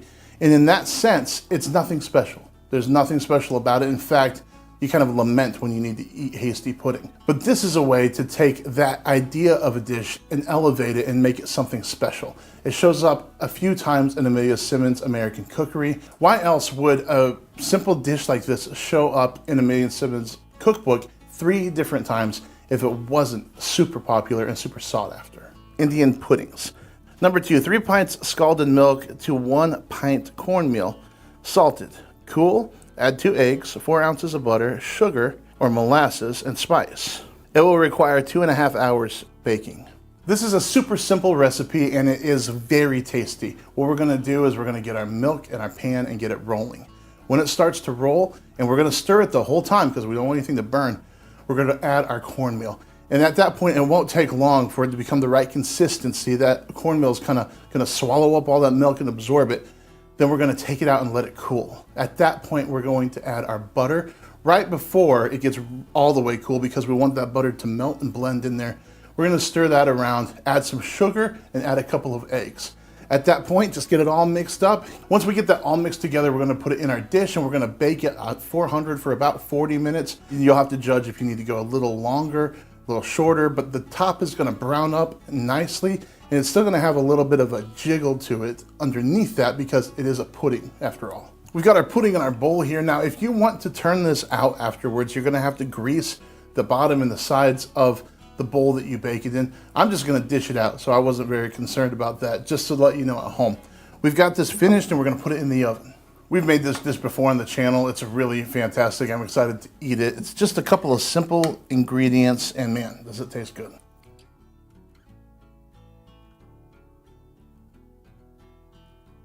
I love the texture in this. It's just creamy. You get the corn taste. There's some sugar in there that kind of complements it. It's not too sweet, but it's a dessert or a side dish. Either way you go, it's just fantastic. Boston is at the heart of political unrest in the 1770s because of the money that Great Britain is trying to extract from the colonies to pay for the French and Indian War that happened in the 1750s and 60s. And they start to do things like the Stamp Act and other kind of taxing. And this immediately causes problems in the colonies, and specifically in Boston, because that's the commercial center. That's where all this commerce is coming in and out of, and that's where the taxation is happening. So this causes great political unrest. You have people like John Hancock, who has ships and merchandise, and the restriction of trade is causing him to lose money. Because of the political unrest driven by this taxation, the British go ahead and they put troops into Boston. This creates even more conflict, and we have the Boston Massacre that happens at this point. And who defends the British during the Boston Massacre? John Adams. We have these famous names in Boston that are part of the political culture that creates the Revolutionary War. After the Boston Massacre, political unrest is at an all-time high in the area, and we have Sam Adams stepping into the fray, whipping it up even more and causing the Boston Tea Party. Today we see Boston as just another great city in the United States. But in the 18th century, Boston in North America was an amazingly important center for commerce, for political thought, for religious thought, and for cultural ideas. What's happening on the dinner plates of Boston has a major cultural impact to the entire colonial era.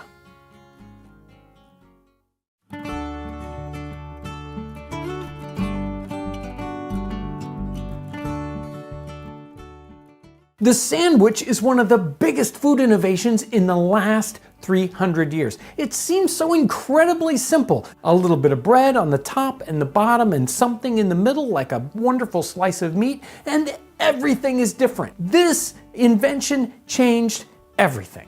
There are over 300 million people in America today.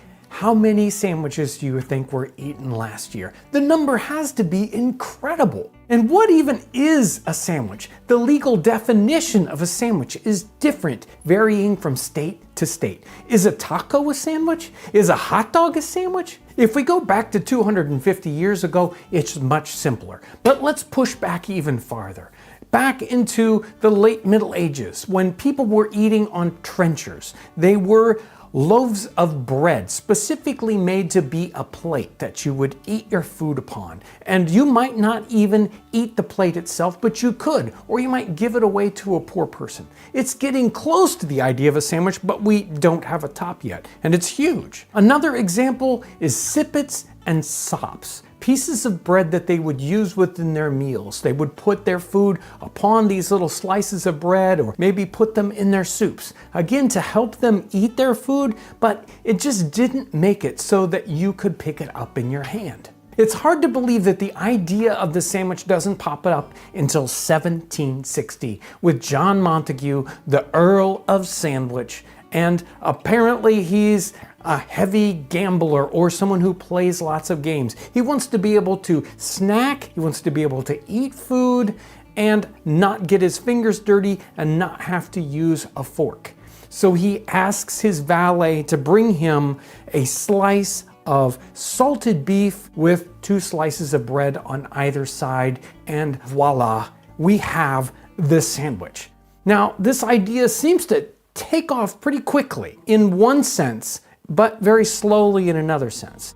We see Gibbon, an author in the late 18th century, and he writes in his journal in 1762 about eating in a gentleman's club, and multiple people are eating a sandwich, as he calls it. Now, these sandwiches at the time were very small little sandwiches and very simple, with just bread and a slice of meat, maybe something like butter, possibly a piece of cheese, and that's it. They show up in a cookbook in 1777 in The Lady's Assistant with Charlotte Mason, and she gives us a very simple, small recipe for sandwiches. Also in the late 18th century, we start to see the concept of sandwich show up in literature. We have novels and the occasional novel where they talk about eating sandwiches. But again, the way it's kind of inferred or talked about, sandwiches are a very light little thing. They're just small little snacks. That's really all they are.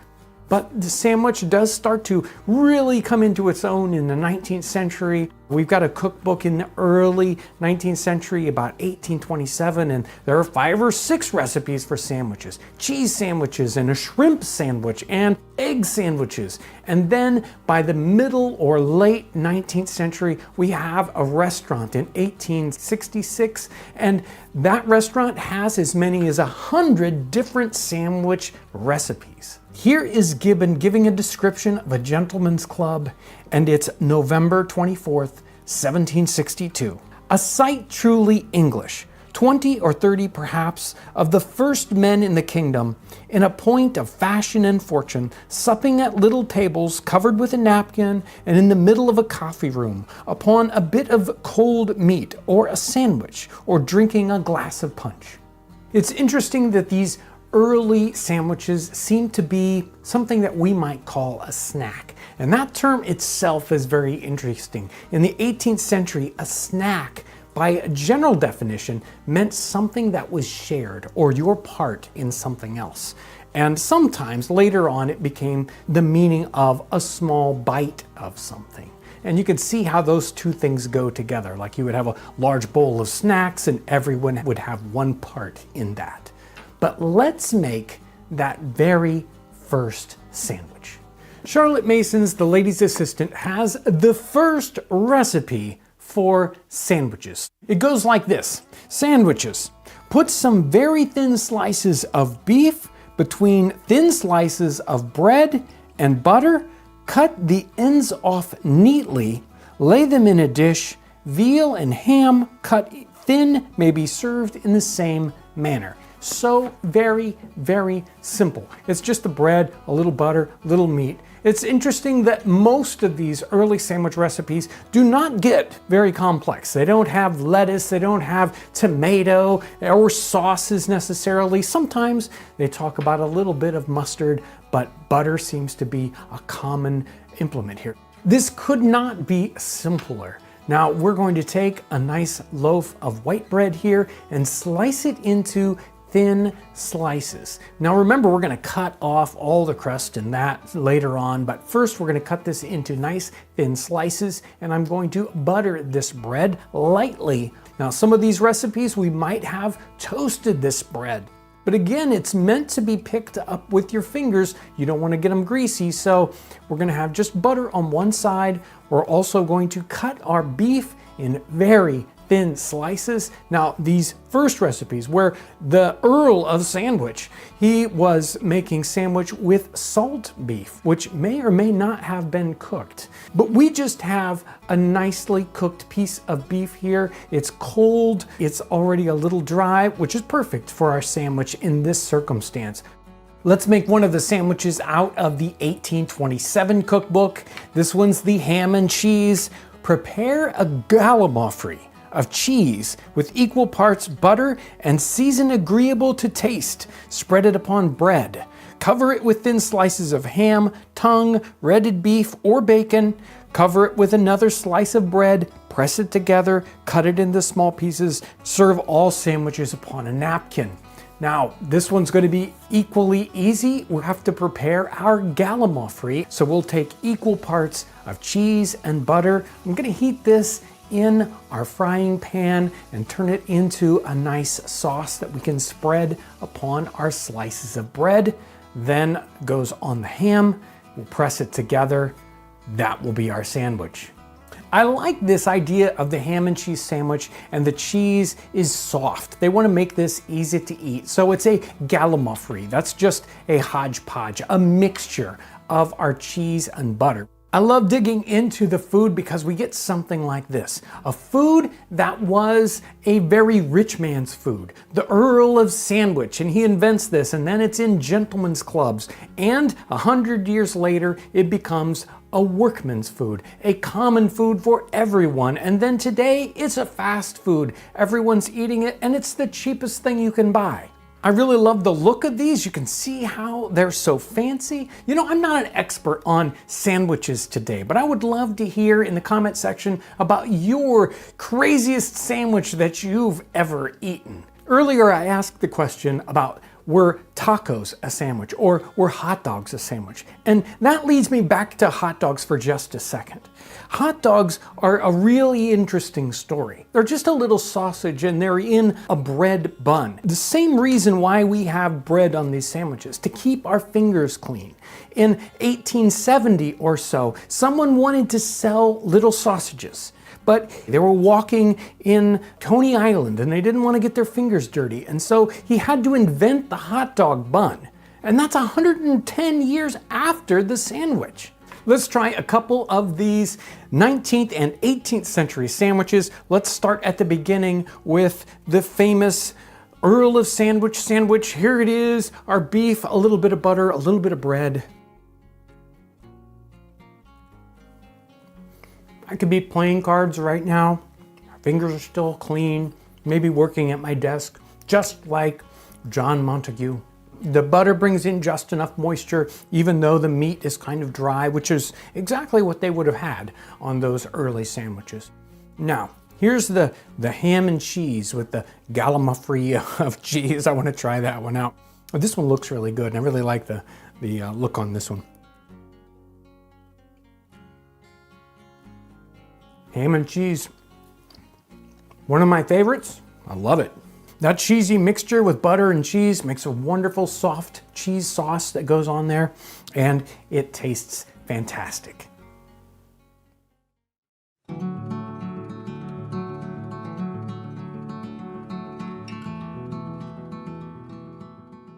Bread was a vitally important part of the diet of everyday people 250 years ago. Most people got their bread at the baker, whether they lived in the city, the town, or the village. But there is one bread recipe that shows up over and over in the cookbooks in the 18th century that isn't your typical bread. Your everyday bread, the bread that the baker bakes, it had just 4 ingredients: flour, yeast, water, and a little bit of salt. That was what was legally called bread in the 18th century in many areas.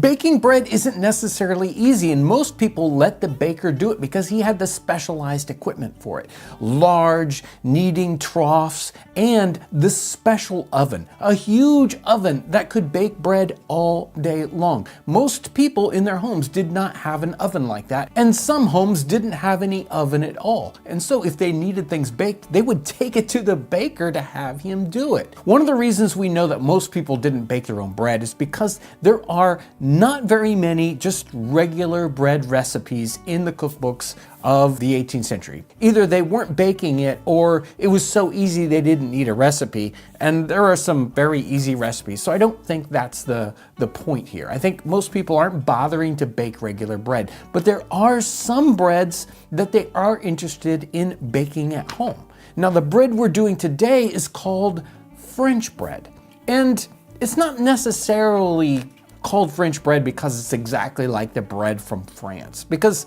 well, basically every region has its specialty breads, but in this circumstance in England and probably North America in this 18th century time period, they wanted a fancy bread, so they called it French bread.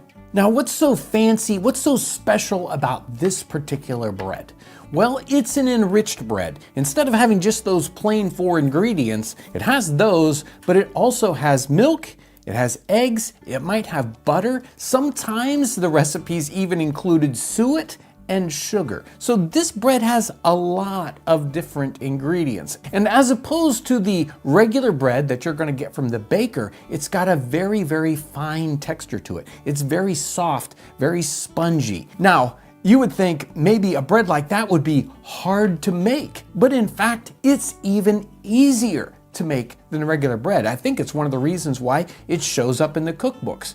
Not only is it very, very desirable because of its texture and its flavor, but it's super easy to do. This French bread recipe seems to show up in most of the cookbooks in the 18th century, and you can push it back farther than that. I found almost exactly the same bread recipe in May's cookbook from like 1665. So it's a very old recipe, and it does continue to kind of change a little bit, but it's essentially the same in the Art of Bread cookbook that's all the way into 1805. So it lasts for a long, long time. And most of the recipes are very, very similar with little changes here and there. Sometimes they'll talk about not bothering to put in butter, or it'll have fewer eggs or more eggs. And most of them don't bother to put in something like sugar, but they all are very, very similar. And one of the classic parts about this recipe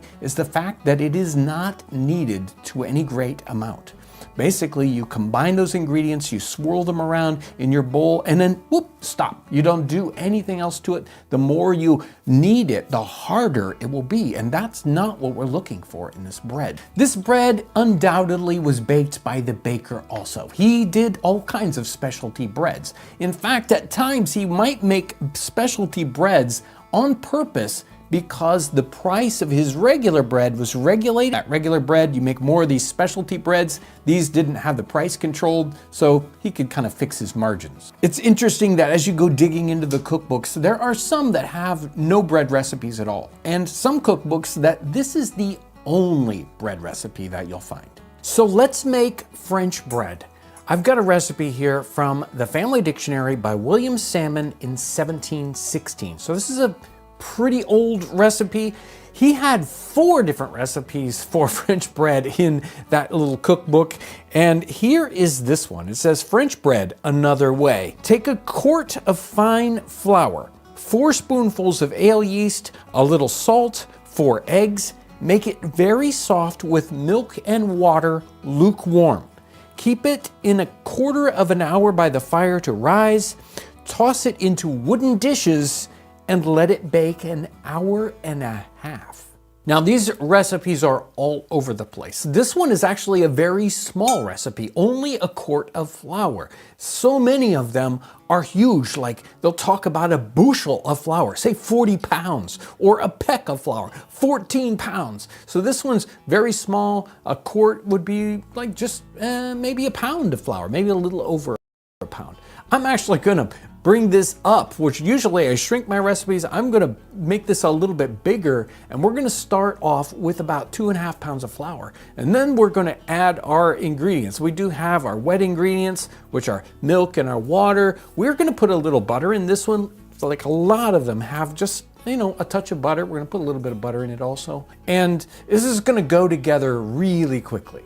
Let's put 2 pounds of flour into a large mixing bowl. We do want to have enough room to work in our bowl. We're not going to roll this out and knead it, so we're going to do everything right here in the bowl. Before we forget, let's sprinkle salt in right here and now. I'm going to just sprinkle in like a little handful of salt here. Without it, boy, it just doesn't have the flavor. Let me set this dry bowl aside really quick, and let's start to work on our wet ingredients. Because it's cold in here and it's winter, I'm gonna put our milk and our water together, and I'm gonna get them up to a little bit warmer than lukewarm. If you read many of these recipes, they're very careful about the temperature, and they'll say, you know, in the summertime do this, in the wintertime do that.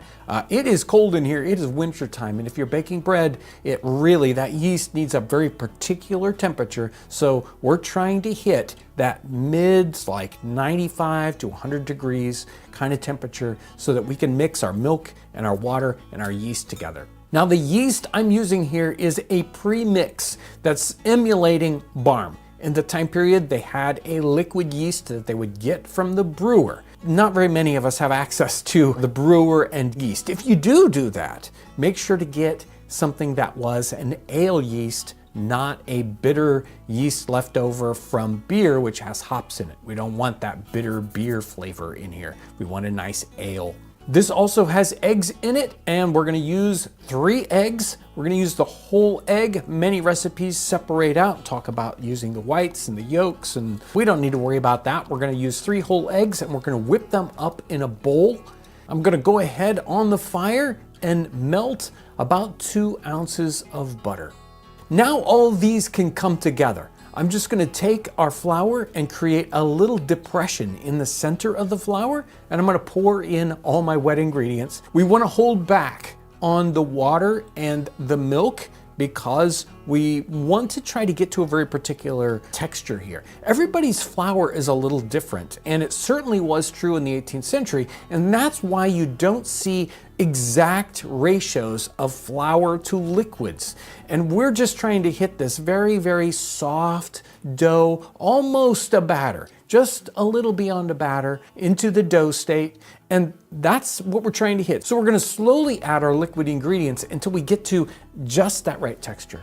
Now that we've gotten the right texture, I'm just gonna kind of pull this together, and I can just pull the dough away from the edge of the bowl. I'm gonna tuck a little bit of flour around here so that it pops out of this bowl when it's done rising, because there aren't very many steps here. It isn't like regular bread where we let it rise and then we punch it down and we let it rise again. This doesn't have any of that. So we're gonna roll this right out of the bowl into our cooking vessel. We want that to happen easily. Once this is risen, half hour, 45 minutes, it depends on the size of the recipe we're doing here and the temperature of our room, then we can roll it into our cooking vessel. Now, in the period recipes, they used this a lot of different ways. They might make a bigger loaf, or as this particular recipe described it, baking it in little bowls. Or many of them talked about creating rolls with this. So you might make a very, very small loaf. For this particular recipe, we could use it in all sorts of different ways. We're going to bake today in this Dutch oven. Because it's so cold outside and our outdoor oven is very difficult to bring up to temperature, it's going to be a lot easier just right here on the hearth to bake it in our Dutch oven. And Dutch ovens are a great way to bake bread, even in a modern kitchen. The Dutch oven holds the moisture in as it's baking, and it gives us a great texture for the outside. If we're using a bake oven, it needs to be preheated. And in some of the recipes, they even mention the idea that as our dough is rising over here, we want to make sure our oven is preheating. And some of these ovens in the 18th century took a lot of time to preheat. So in this case, it doesn't take a whole lot of time to get your bake oven preheated. I'm going to go ahead and put in some paper on the inside of this just so it's really easy to get the loaf out. So I've got some sheets of parchment paper here. I'm going to line the inside. Another common feature to this particular recipe is the idea of what they would do when the loaf was done. They would chip the loaf or sometimes rasp the loaf, and they were trying to take all of the crust off the outside and off the bottom to leave it like this sort of yellow spongy cake. And that was what they wanted for the finished product. They wouldn't necessarily throw away this crust. It ends up being part of many recipes in the 18th century. I know it seems a little strange to us, the idea of cutting all the crust off, except for maybe kids' sandwiches, but it's what they wanted in the 18th century. Today, this crust tastes wonderful. I would never cut the crust off. In a modern oven, a large loaf like this will take approximately 45 minutes to an hour at about 400 degrees. This bread, it comes out of the oven and it just smells heavenly. It's got a nice very firm crumb to it usually. You can see very fine texture. It's not got all that gluten built up from kneading it, so it's a very soft bread. And you can see from the loaf that I went ahead and chipped out that it's got a very spongy look to it. And I used a regular unbleached flour for this, just an all-purpose flour. This doesn't need any kind of incredible flour to make it nice. Even our lowest grades of flour are like the nicest grades of flour in the 18th century. So this would have been a very kind of fine flour in the time period. Here's our bread. I'm gonna try this without any butter just to see what the true flavor of the bread is.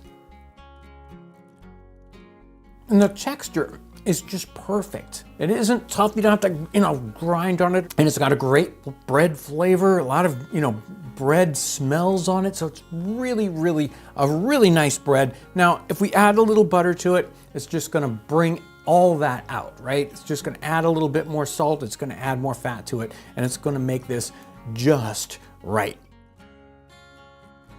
Truly, a great loaf of bread.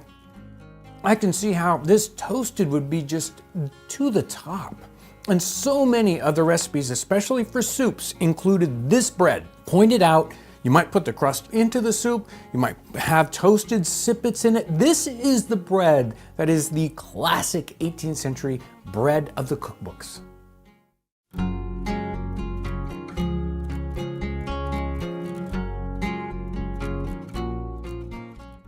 400 years ago, seeds were planted in New York that make a big difference to America today. In the early 1600s, the English were establishing their colonies in Virginia and Massachusetts. But they weren't the only ones who were interested in the New World. This early 17th century time period is also the golden age for the Dutch. And the Dutch are very interested in trading with the East, places like China.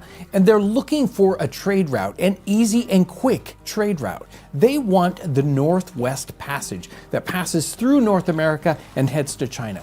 They send off Henry Hudson to discover this. Henry Hudson does not find the Northwest Passage, but he does discover this New York region. And he discovers that it's a very rich and fertile ground. He goes back to the Netherlands and talks about this, and they decide that they want to plant a trading colony right there. They claim this area for the Dutch, and in the 1620s, they establish a trading colony. Around Albany, New York, they have Fort Orange, and in the area of New York City, they create New Amsterdam. This stays for the first 20 or 30 years as a simple trading colony and grows rather slowly. In the 1650s, though, the Dutch lose their main colony down in the Brazil area, and they really push to establish a greater colony there in that New York region. Trouble happens in 1664 when the English send some ships into New York Harbor and they demand the surrender of the Dutch colony because at the time the Dutch and the English were at war. The Dutch do not have any military presence to speak of, and so they surrender, but not without some good terms. The Dutch continue to keep property, and they also keep some of their religious freedoms, which the other English colonies are not well known for. For the next 9 years, the English are in control of the colony. The Dutch come back with a huge armada, and this is during the Second Dutch-Anglo War, and they take back control of this region and make it their own again. Now, this only lasts for a little less than a year. At the end of that war, there are negotiations and the Dutch give back control to England, and it stays with England until, of course, the Revolutionary War. Now the question is does this Dutch influence that happens in the first 50 years or so, does that continue to stay with the colony? We find out as we look at the writings of people that visit this area in the 18th century. 70 years later, Peter Kalm comes into the North American continent on a scientific expedition. He's from Sweden. He's going up and down North America, looking at the flora, the fauna, the geology, and the geography. He also comments about the culture of the area, and he spends a good deal of time in New York and the Albany area as he's traveling up to Canada.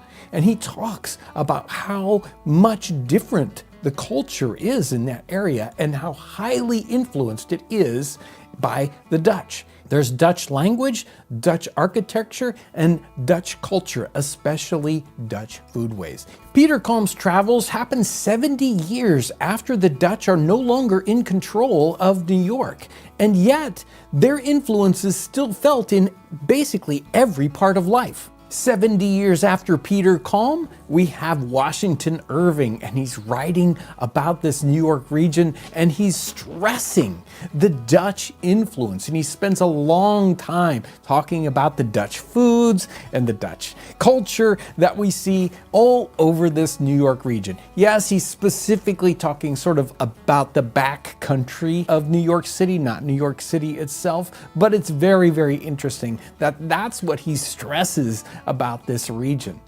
And even today, we see the cultural differences, maybe not in the architecture anymore, and certainly not in the clothing or even the speech patterns of people in New York, but we can find those very seeds of that culture in the foodways, specifically things like coleslaw and cookies and certain kinds of waffles. Those are very, very Dutch, and they have pervaded all the way through the United States, even though they're coming from this tiny little colony that ended way back in the 17th century. Coleslaw is not something that before this little adventure of researching for this video, I would have thought, oh, that's Dutch influenced. Usually I think about coleslaw and I think about barbecued food or something like that. It's going to go on top of a burger and next to some pulled pork or something. But obviously this is Dutch influence. It's actually right out of Peter Kalm's journals when he's traveling through the New York area. And I can't wait to try this really early version of coleslaw. This recipe is actually coming just from what Peter Kalm is describing in his journal. So we don't have a recipe laid out for us. We just know what the ingredients were. And so we're going to go off of that. I'm using The Sensible Cook, and that's by Peter G. Rose. And what she has done is she's gone through lots of books about Dutch influence, and she's done a really good job with researching. Some of this book has translations of period recipes verbatim, and some of them she has kind of taken out of journal entries. She knows what the ingredients are, and she has played with them until they are the best version of what a period recipe could be. And that's what this coleslaw one is. It's just taking those ingredients out of a journal entry and making good food with it. 2 cups green cabbage cut into thin strips. 2 cups red cabbage cut into thin strips. 1/3 cup wine vinegar. 1/4 cup vegetable oil or butter. Salt and freshly ground pepper. Mix these ingredients together. So basically what we're going to do for this recipe is we're going to take these cabbages, one green, one red, and we're going to chop them up. We're going to keep them in long strips as best we can. And then we're going to mix in some salt and some pepper and some red wine vinegar with a little bit of butter or oil. I'm going to use butter today that's been melted. Now we want to make sure that our ratio is correct. We want more vinegar than we want fat. And we have several references to salads that the Dutch people were eating very little fat, lots of vinegar. So that's what we're going to go with today. One of the things that I've always thought about coleslaw is when it comes to the table, it looks fantastic. You've got these really bright colors in it, whether it's on top of your burger kind of falling off, it looks pretty, or it just comes to the table in a big bowl and you're scooping it out. It makes the plate look lively. I think the thing that's going to be different about this is I'm not sure that I've ever had butter, like an animal fat, in a coleslaw, so I expect that to really jump out at me. We're going to give it a try real quick.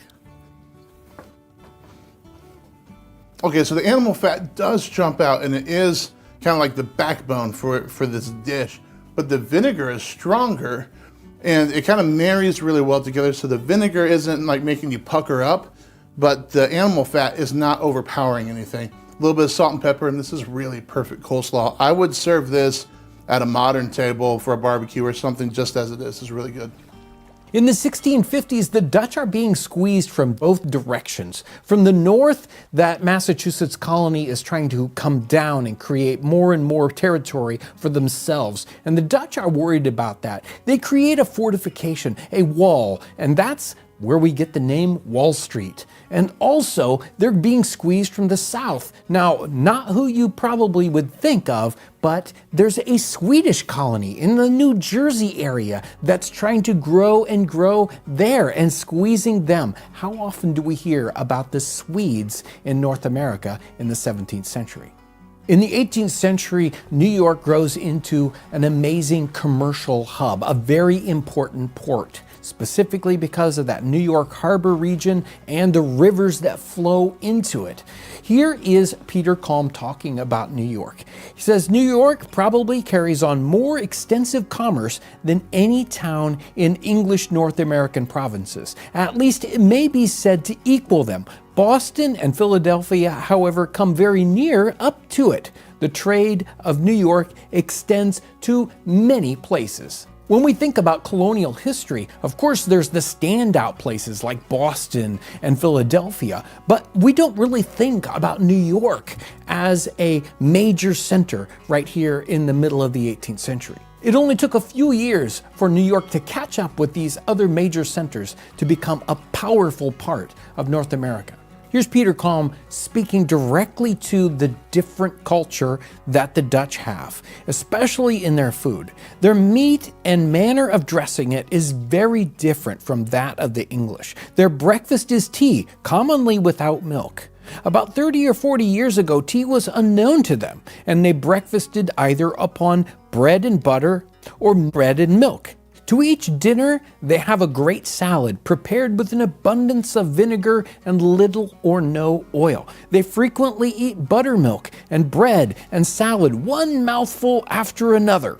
Other travelers through this area, like Madam Knight in the early part of the 18th century and Dr. Alexander Hamilton in the middle part of the 18th century, spend a great deal of time in their diaries and journals talking about the strange Dutch customs, and there's some very fun and interesting stories about that. Here's Washington Irving in the early 19th century, and he's kind of looking back on this area with rose-colored glasses, but yet I mention this peaceful spot with all possible laud, for it is in such little retired Dutch valleys, here and there embosomed in the great state of New York, that population, manners, and customs remain fixed, while the great torrent of migration and improvement, which is making such incessant changes in other parts of this restless country, sweeps by them unobserved.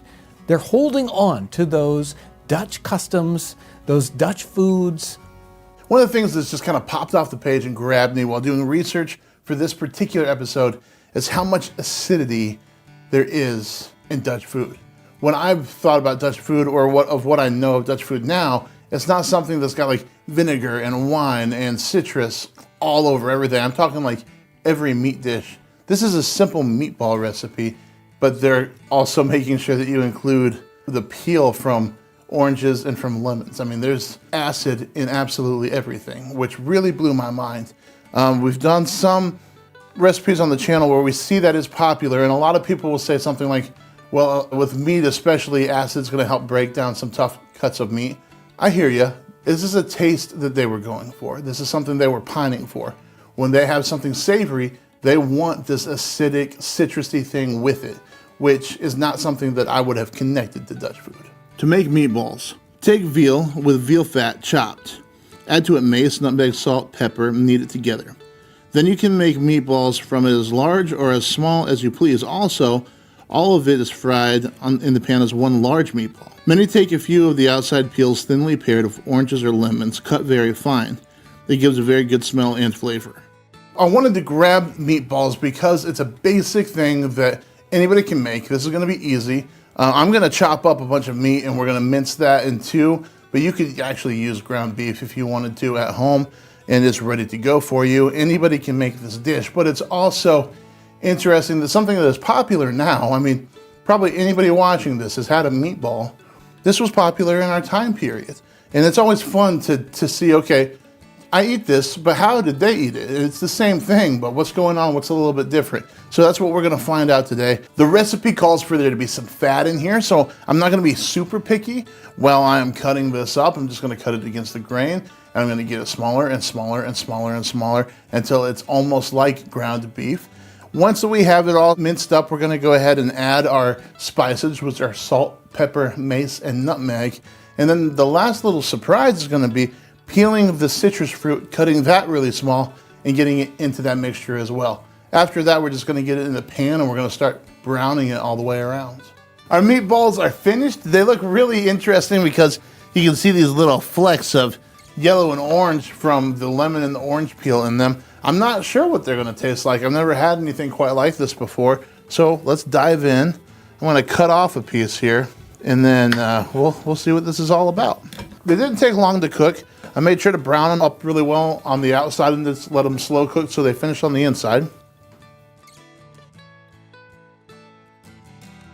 Oh man, yeah, that's wonderful. There's a good char on the meat, which is, you want that. And I'm not used to, citrus flavor right there with that char, but it's really good. And it's bright. It's really bright because, you can have a meatloaf or meatballs or something like that and it just feels heavy the whole time. Well, this brings something bright into it, so it doesn't feel like that. It's really, really actually good. I might start doing that more at home. We also see Dutch influence in the first cookbook that is written by an American for America, and that is Amelia Simmons's cookbook in 1796. Again, this is 120 years after the Dutch are no longer in charge of New York. And yet, the recipes in this cookbook have hints to those very, very deep Dutch roots. Things like the first recipe we have for cookies. This cookbook also has the first real references to chemical leavening, which is very, very Dutch in its origin. In this instance, chemical leavening is the use of potassium carbonate, which is related to our baking soda and baking powder, which we use in all kinds of dishes today. Without this chemical leavening, we wouldn't have the light and fluffiness of the cakes and cookies that we enjoy today. And speaking of Amelia Simmons, her cookbook mentions Christmas cookies. And Christmas is not a holiday that is well known in America in the 18th century. It's not a big celebration like it is today. But one of the reasons why it's a big celebration today is because the Dutch bring in their idea of celebrating Christmas, and that grows and grows through the 19th century. Nobody really knows exactly the whole story around Amelia Simmons, but she's obviously from this New York area, and we think around Albany. Another popular food we have today is the biscuit, and the first real essence we have of the biscuit in America is Margaretta Curley's writing in 1799. She's from that New York, Long Island region, and she's speaking of these chemical leavened little cakes that you bake when you don't have time to make bread with yeast. And she goes into an elaborate discussion of this kind of special bread they make in this New York area just for their guests. So much of the Dutch influence in food in New York in our time period is baked goods. There's just all kinds of treats and breads, pretzels, and we see that carry through because New York is one of these cities that you think of and you think of bakeries. It's always been there. It always will be. It's popular in culture. Everybody knows about, the rye bread in particular sitcom or just different situations, the black and white cookies. There are so many baked treats there. Now this one is going to be a little bit interesting. It's going to be different. You guys can do it at home and you can do it in a very modern way or in a period way. We're going to stick to the classics here, but we're not going to make a batter. We're using bread that's already been baked, something that's been sitting around for a little while. We're going to give new life to it. Now this would probably be called something like a German pancake. In the time period in this cookbook, they call it an apple egg fritter, and it's going to be really fun. To bake an apple egg fritter, take 12 apples, cut them in pieces as you would for a tart. Place them with a good piece of butter in a flat pot and some sugar.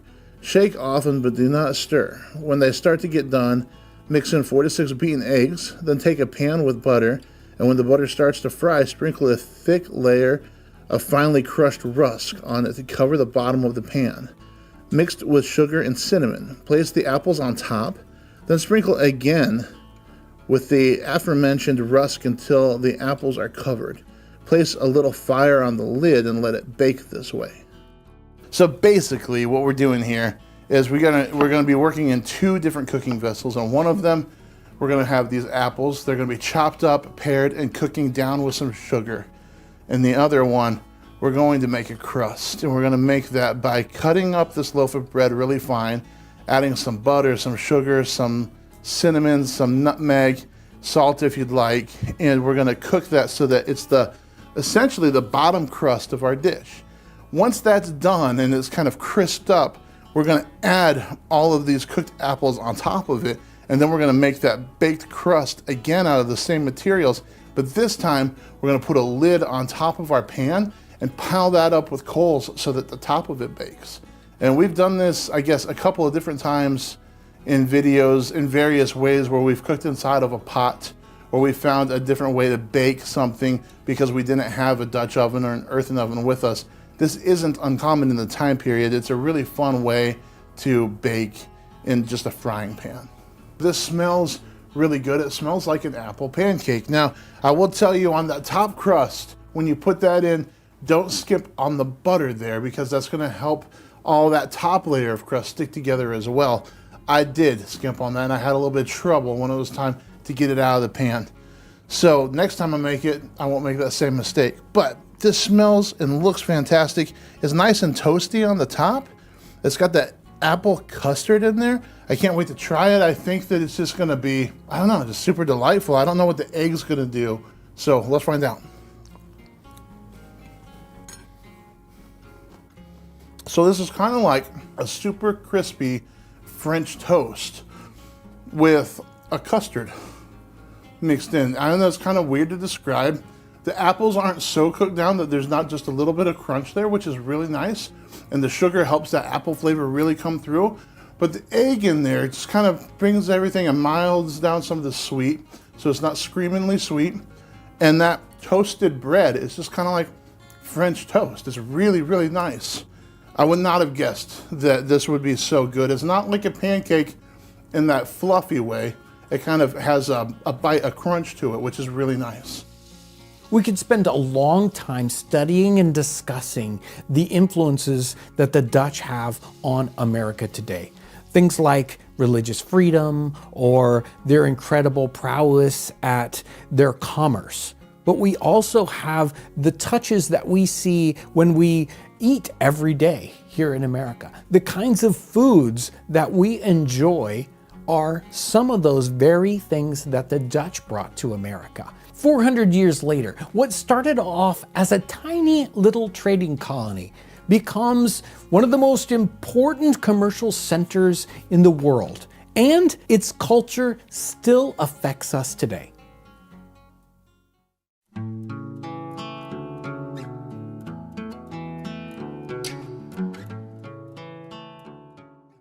Some people have said that Amelia Simmons's American Cookery Cookbook from 1796 is the second Declaration of Independence. Now that might be an exaggeration, and some people have completely poo-pooed the idea and said that this book is just a simple, small extension of English cookery of the 18th century. But I disagree. I do think this is somewhat like the Declaration of Independence in that the Declaration of Independence was describing the new ideas of governance and how government deals with people that was being developed in the Americas for almost 200 years before it. This cookbook is doing the same thing with cookery, with foodways. It's explaining that the American experience with foods has been changing or had been changing for 150, 180 years before this book was published. The people that came into the New World had to come up with completely new ideas. The foods were different. The kinds of things they had available to cook was different.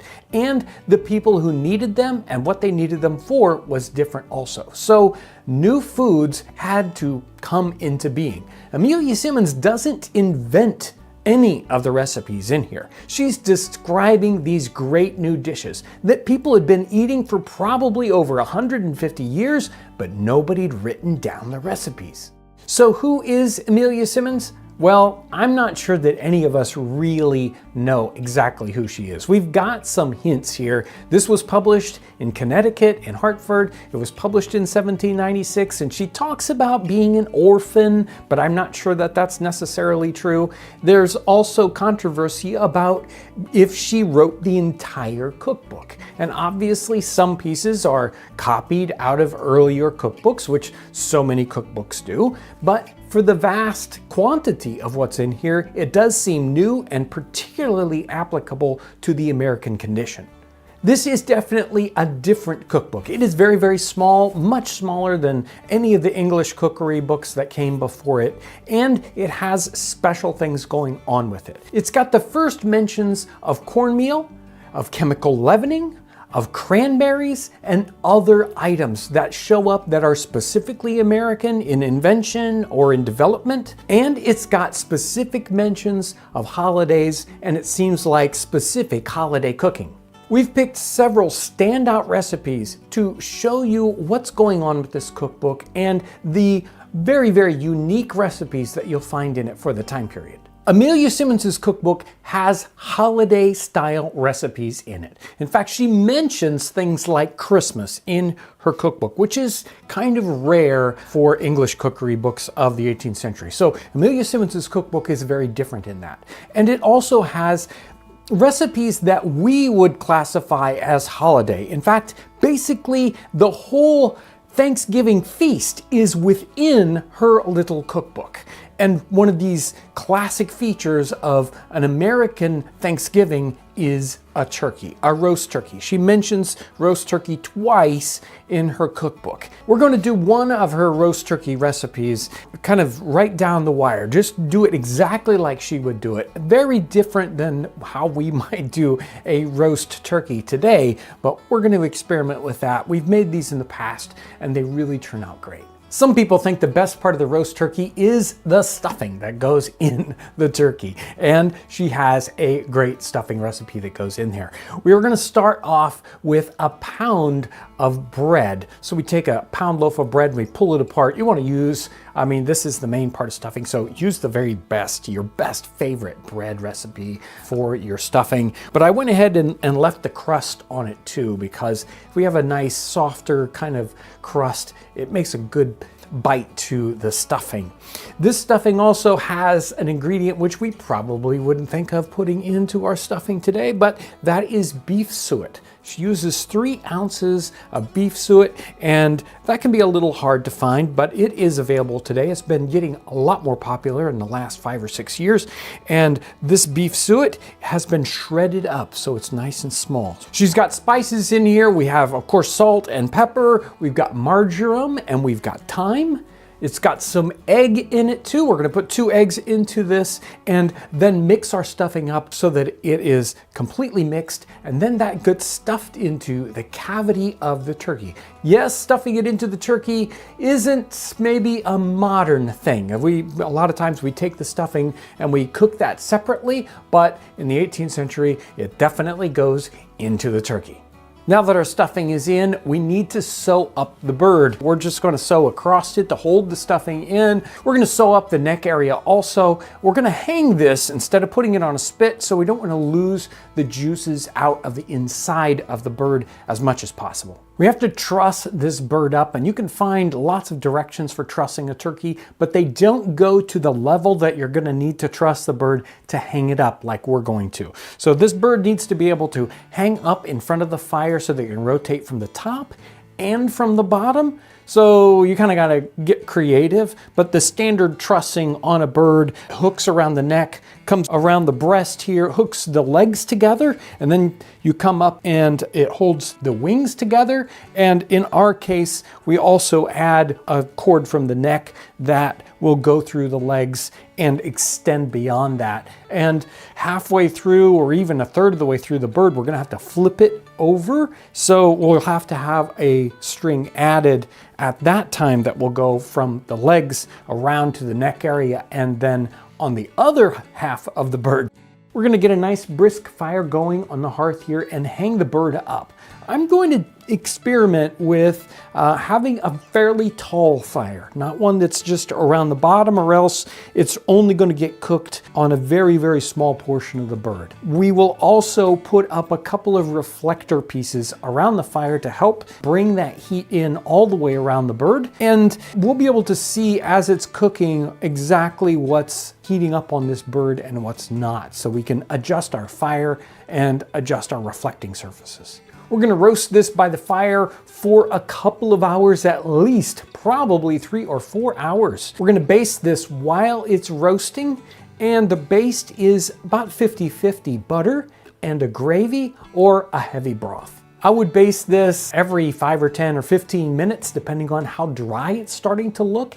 Of course, while we're basting the bird, we want to be able to bring that baste back up to the top of it. So we're going to have a pan directly underneath the bird. That means the fire has to be off to the side and high. So you can see how that's working with this fire. The interesting thing about it being on a string like this and hung over the fire is the fact that it's fairly easy to spin this bird, and it will naturally sort of slowly spin around, stop, spin the other direction. We don't have to twist it very tightly for it to keep going for quite a long time. It's time to try out this turkey. And one of the great parts about Amelia Simmons's cookbook is that to go with turkey, cranberry sauce. And cranberry sauce is in Amelia Simmons's cookbook. It's again one of those firsts. You don't see cranberries showing up in recipes until Amelia Simmons. Let's give a piece of this turkey a try. A little bit, just a little bit of cranberry sauce on there. The perfect Thanksgiving turkey. I really like this cookbook because it does have main dish type cooking. That's right up front in the recipes. Things like how to roast beef. And it also has a wonderful selection of meat pies. Some of them are a little different from others. We have the typical chicken pie, but this particular one is called a stew pie. Now, I think it's special because we don't see another recipe titled stew pie in any of the other 18th century cookery books. So this is something that's similar to regular English cookery, but it's a little bit different and special to Amelia Simmons. She didn't just copy this out of another cookbook. Now, it is very similar to a sea pie, and she also has a sea pie recipe in this cookbook. And we kind of need to understand a sea pie so we kind of have an idea about what she's doing with this pie. It's one of these kind of meat pies that has just meat in it.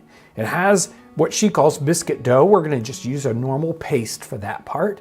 And it is layered into a dish, and then it's not necessarily baked, but it's boiled. Or as she says, it's stewed. Maybe baking isn't the easiest thing to do for these main dishes because they didn't have ovens or they were using for other purposes. So they do a lot of boiling of meat. And that's what happens in this recipe. We also take note in this recipe that the two meats that are used are salt pork, and she's using veal for the other meat. Now, veal is something that's very common in the 18th century because they needed veal. That's a natural outworking of dairy cows. And in this case, we don't need a nice tender veal because the beef that we have is much more tender than the beef that they would have had in the 18th century. So we're going to use a standard beef cut here, something that you would use for like stew meat. The salt pork we're using today is something that's easy to do. This is a sort of a rapid salt pork where you'll take a standard pork cut that you would get today, you'd cut it into smallish pieces and submerge it into a kosher salt. We don't want to use something that's iodized that might add an extra strange flavor to it. And we leave it soak in that salt. It'll pull the moisture out. It'll firm up the texture of the pork.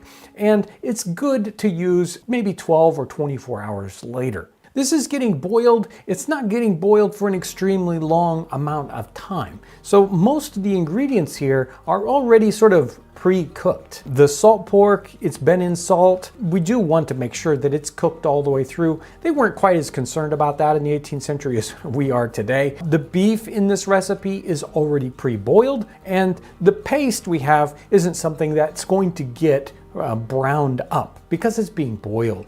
So we don't really have to worry too much about that part either. So really we're just bringing everything up to a nice safe temperature. Assembling this is going to be fairly easy, especially if you already have the ingredients pre-prepared like the recipe calls for. We're going to take a little bit of paste and put it into the bottom of our bowl.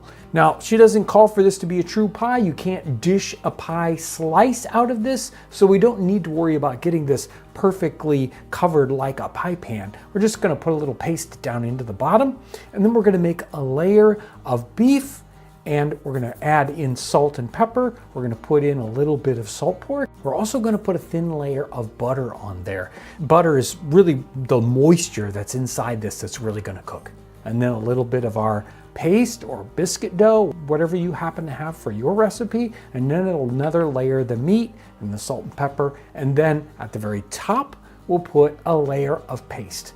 Then we have something to seal this or cover this up tight. We'll put it in to the water to boil. We will probably do, in our smaller cooking vessel here, boil this for approximately 3/4 of an hour or maybe an hour. This is basically a boiled pudding in a dish or a pot. They did that sometimes with cloth. Many times you'll have boiled puddings, you'll cover this up with a cloth. We've done many of those on the channel, but this one is in a vessel. And that's another similar thing that happens in a lot of English cookery. Here is our stew pie, and I could not end up cooking it like it was suggested in the cookbook, which is basically steaming it, putting it in this boiling vessel. It's very difficult to get that pork all the way up to safe pork temperatures of 160 degrees if it's just in a vessel with basically 212 degree cooking. So you'd have to cook it a long time to get all the way up into temperature. So this is, in the way I did it here, you can bake it. Now it smells wonderful. Now in the time period, they weren't nearly as concerned about getting that pork up to the proper temperature, and so they probably wouldn't have had a problem with having very rare pork in their dish. It was supposed to be salt pork anyway, and that salt really would probably make it safer, but I'm not gonna do it like that. It's time to taste this, and the smell is tremendous. This thing is filled with butter, it's filled with salt and pepper, and then you get the flavors or the smells of the meat. And so I know that this is going to have a killer flavor already. I'll give this a try. The paste is really good. It's got the right, well, so it's pretty salty, but it's because it's got the salt pork in there. You probably don't need to heavily salt that as you're putting it together if you don't like a lot of salt in your dish, but that's a pretty typical flavor for the 18th century. All that pepper in there is perfect, so buttery, so good. This stew pie really turns out to be a tremendous savory dish. Rice is an often overlooked grain in this time period. We spend a lot of time talking about wheat, we talk about rye, we talk about corn, and how important they were to people in North America, and how things were kind of shifting around and you were choosing these different grains based on the quality or how the growing season was. But we never, seems like anyways, just settle on rice and talk about what's going on with rice in the time period. I chose this recipe because it highlights rice and it's a different kind of a dish. It's almost like a dessert. It's using a lot of cream, some heavy spices, and making a simple little custard. So anybody can make this at home, but it's really interesting that it's happening in this first American cookbook. South Carolina was basically built upon rice. There were plantations everywhere. This is a major cash crop. And if you go there today and you want to do something historical, oftentimes the first thing that's going to pop up is to go and visit a place where rice was grown. If you are concerned about having a very quintessential Carolina rice from the 18th century, you can find that. It's still produced today. Just do a quick internet search and you'll find it just fine. The first thing you need to do for this recipe is to cook your rice. If you've never cooked rice before, it's the simplest thing in the world to cook because you're just taking 2 parts water to 1 part rice. So if you get a cup of rice, you're gonna get 2 cups of water, you're gonna boil it, and then it's going to absorb all of that water. So get it to a nice strong rolling boil. Back your burner at home off a little bit, or if you're cooking over a fire, pull it away just a little bit and let it slow boil. It's going to soak up all that liquid, and when you're done, you're going to have something that's just nice and fluffy, and it's going to be ready for the rest of our recipe. Once your rice is ready to go, just put it aside for a second. We're going to focus on our cream. You're going to get a quart of heavy cream, put it into something because we're going to boil this now, and we're going to boil it with a nutmeg quartered and some mace. So as we get this cream with our nutmeg and our mace in it up to a boil, we're just going to keep stirring that the whole time so we don't scorch the bottom. Once it's up to a boil, we're going to add some rice, and we're going to let all that cook together while we sweeten it with some sugar. And then it says to flavor with orange or rose water. Now I've got orange water here today. I'm not a big fan of rose water. I'm glad that I have the option. If you don't have either one of those at home, you could zest an orange, and it's not going to get you all the way there, but it is going to get you some of that orange scent and the orange flavor. It's not nearly as perfumey as orange water will be, but it will get you at least part of the way there, and you'll have that experience of smelling the orange. Our rice custard is finished. It looks great. I love the consistency of this. It's the cream just really came together with the rice in the pan, and it looks delicious. It smells great. We're going to give it a try right now.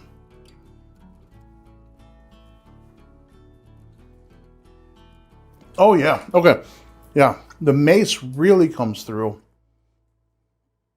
It called for quartering the nutmeg. I think that the nutmeg would come through even more if you grated some, but we're just sticking with the recipe here. The orange water is a really nice touch. It's not overpowering. It's not too perfumey. I didn't use much because a little bit of that stuff goes a really long way. And if you're making it at home, I would suggest don't over sweeten it, because it's really nice to let that orange water come through and not have it so sweet. So this is a wonderful little dish. This would be nice for breakfast, even if you think something like an oatmeal. It's not necessarily a dessert, and it's wonderful. I chose this recipe from the American Cookery Cookbook because I wanted to showcase lemons. There are a lot of questions about lemons in the time period, and we get a lot of comments in the comment section. Yes, they were fairly expensive, and yes, you could get your hands on them. So you see lemons popping up in all of these cookbooks. It's used quite a lot. This looks like a wonderful lemon pudding, and I cannot wait to try it. One trick for this recipe is that you're going to need a puff paste. Now, in modern day, you can go to the grocery store and you can buy a puff paste, or you can make a puff paste, which is a lot more fun, and you learn a lot while doing it. There's a recipe for puff paste. In fact, I think 9 of them in American Cookery. Pick any one you want. She specifically says to use number 7 or number 9. But we'll need a puff paste ready to go. We'll need lemons, eggs, a loaf of wheat bread, sugar, butter, and some white wine.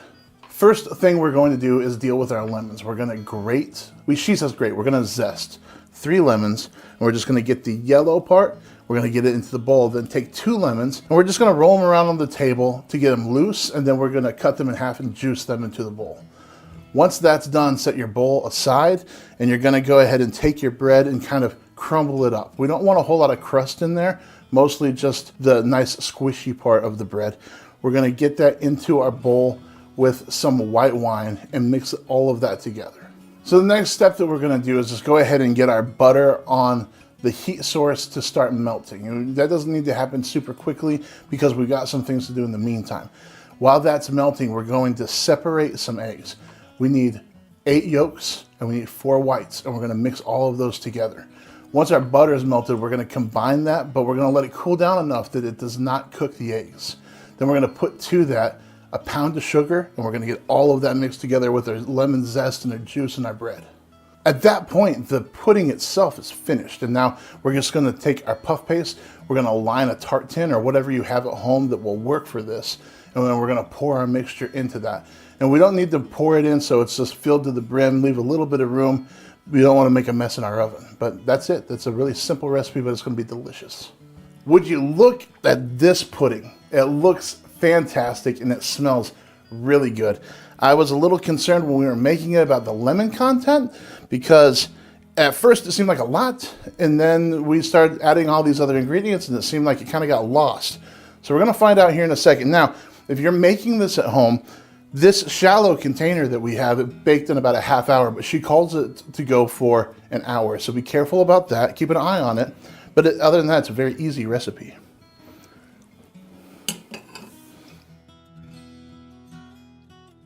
Man, okay. The lemon is perfect. It just screams lemon in the best kind of way. It's not tart, it's still sweet, and it marries with that wine really well. So it just really came together. When you start off a dish with a bunch of bread with wine poured on top, you don't think that this is going to be really fantastic, but it is. And I know that you will love it. There are some firsts within Amelia Simmons's cookbook, and one of the firsts we see here is the use of chemical leavening in a recipe book.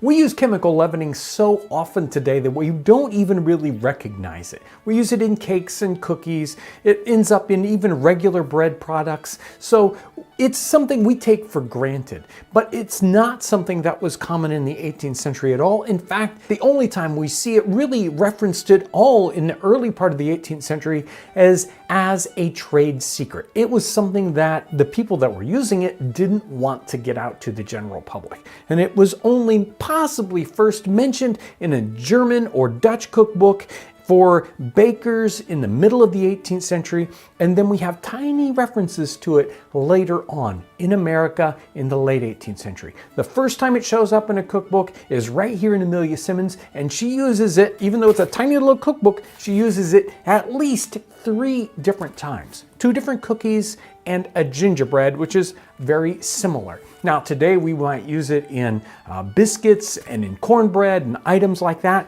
Those don't show up in this cookbook, but it is being used with these cookies. Now, this kind of chemical leavening is a very primitive form. She is using pearl ash. This is similar to our baking soda, but it is not as powerful. And it's using potassium instead of sodium. So if you overuse it, you get a kind of a soapy taste to it.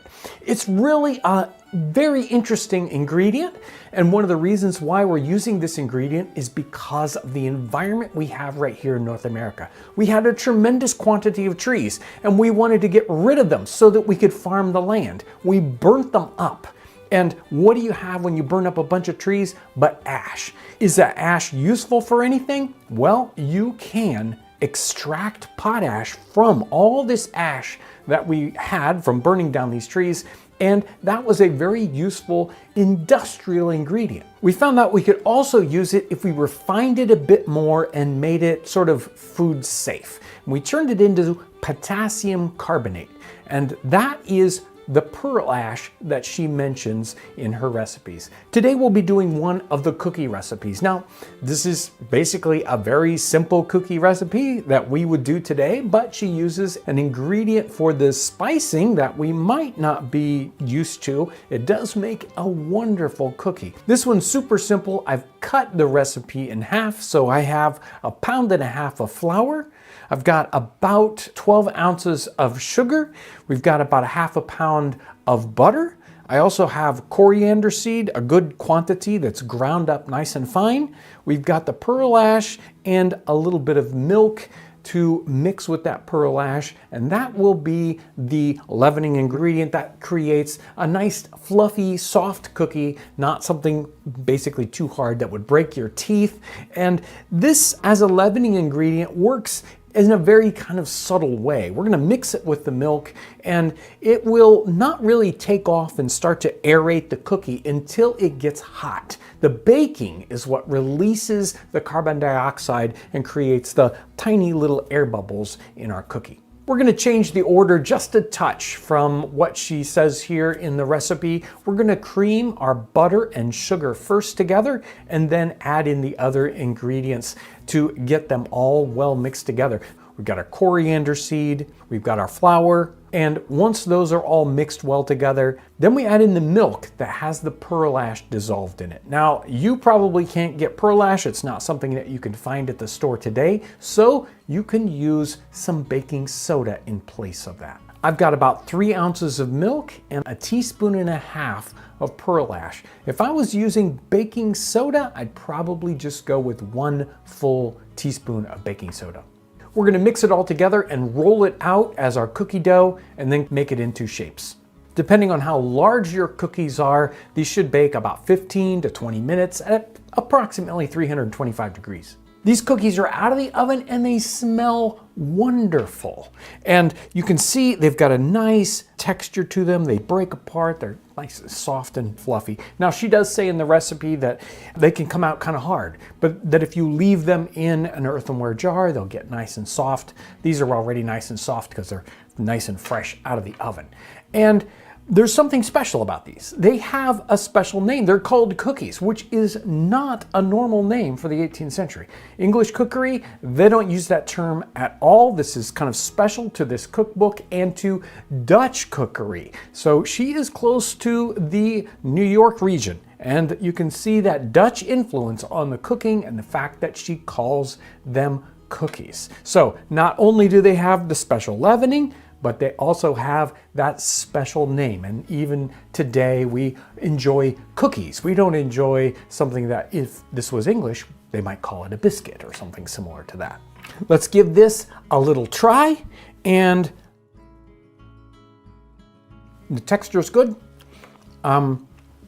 It's got a typical sweetness for a not too sweet cookie. Today we add so much sugar into cookies that we might think these just a slight bit not quite sugary enough. I think they're plenty sugary.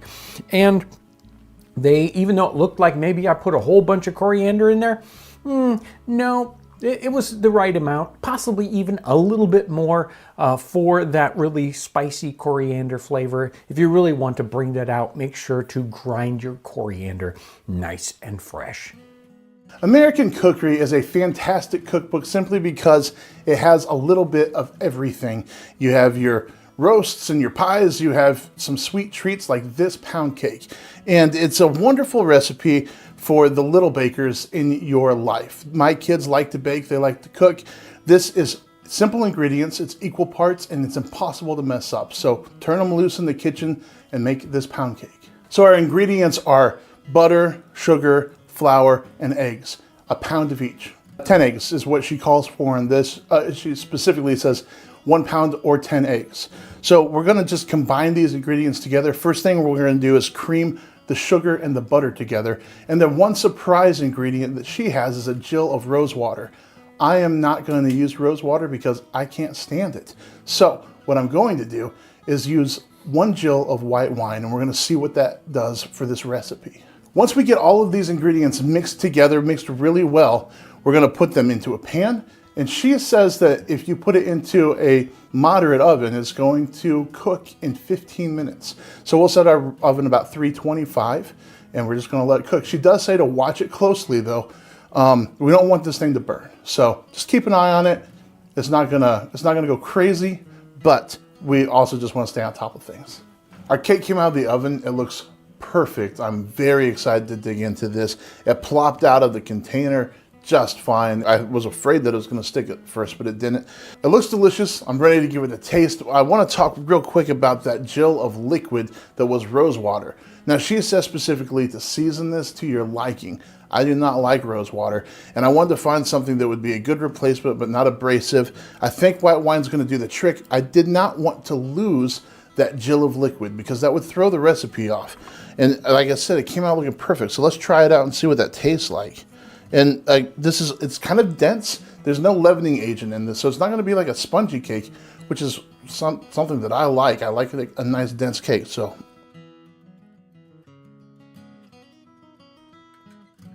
oh man, that wine works really well. This is buttery. It's got a great texture. It's not too sweet. This is a perfect coffee cake. This is great for after dinner when you want something just a little bit sweet, but it doesn't go over the top. I would make this all the time. This is fantastic. Another unique feature of American Cookery is the fact that it's one of the first cookbooks that uses cornmeal. In fact, I think it's the first cookbook that uses cornmeal. We've got Indian corn being used in an Indian pudding. we have flapjacks or slapjacks that we're going to be doing here, and Johnny cakes. All of these are included within this tiny little cookbook, and Indian corn is one of those things that was so important to the diet of early Americans. For almost 200 years, people were surviving on Indian corn, and yet it does not show up in any cookbooks, any kind of recipes that we necessarily see, except maybe in manuscript cookbooks, individuals' cookbooks that they write down for themselves. But here we have it printed, and we can see how this corn is being used. Corn was being used in bread also in the time, either in a rye and Indian bread, which uses rye and cornmeal, or in a thirded bread, which has wheat and rye and corn in it. But people were surviving on this corn in bread and in a lot of other food products too. We're going to be using this simple slapjack recipe, which is so very easy and anyone can do it. Now, these are basically Indian meal pancakes, which are very common and simple. We're using cornmeal, of course. We want a stone ground cornmeal if possible. Maybe you can get something that has some of that red and blue cornmeal that would be typical of Indian corn in the time period. We've got regular flour. We've got milk, eggs, and a little bit of salt. These just get mixed up into a quick, nice, loose batter, just like we would use for pancakes. It doesn't have any leavening like a modern pancake might, but these turn out wonderful. One of the very interesting things about this recipe is she talks about 3 different ways of cooking them, which, you know, today we're going to fry them in a pan. We're not going to worry about anything else, but she talks about baking them in a pan. She also talks about putting them into a pan that's been buttered and baking them in the oven, which sounds to me a lot like cornbread, and possibly this is a cornbread recipe. We just don't recognize it. Today I'm going to fry these up in a spider skillet with just the lightest coating of butter. We're going to treat these exactly like pancakes, put the batter in the pan, watch for some little bubbles coming up on the top of those, and then you know it's time to flip them. Our slapjacks are out of the pan, they're still hot, and they smell great. She doesn't give us any directions on eating them. She does not say make sure to put maple syrup on them or sugar or anything like that. They probably ate them just like this, and I'm gonna try them out just like this. Got a nice, they're still steaming and good. Got a great texture, really good flavor, especially depending on what kind of cornmeal you get, so make sure to get the good stuff. And I can see how this would be the perfect recipe for one of the first cornmeal recipes in all of printed literature. This little booklet is less than 50 pages long, but it's probably the most concentrated amount of information that we will have about early American foodways that we could possibly find. While we have journals, letters, and magazine articles that give us hints about things like corn or chemical leavening, it's this cookbook that gives us the full context, how popular it was, and that the fact that this cookbook was available to anyone versus a letter that might mention a single use of something. This tells us the true popularity of these special new foodways. If you ask me, this is the Declaration of Independence of American cookery.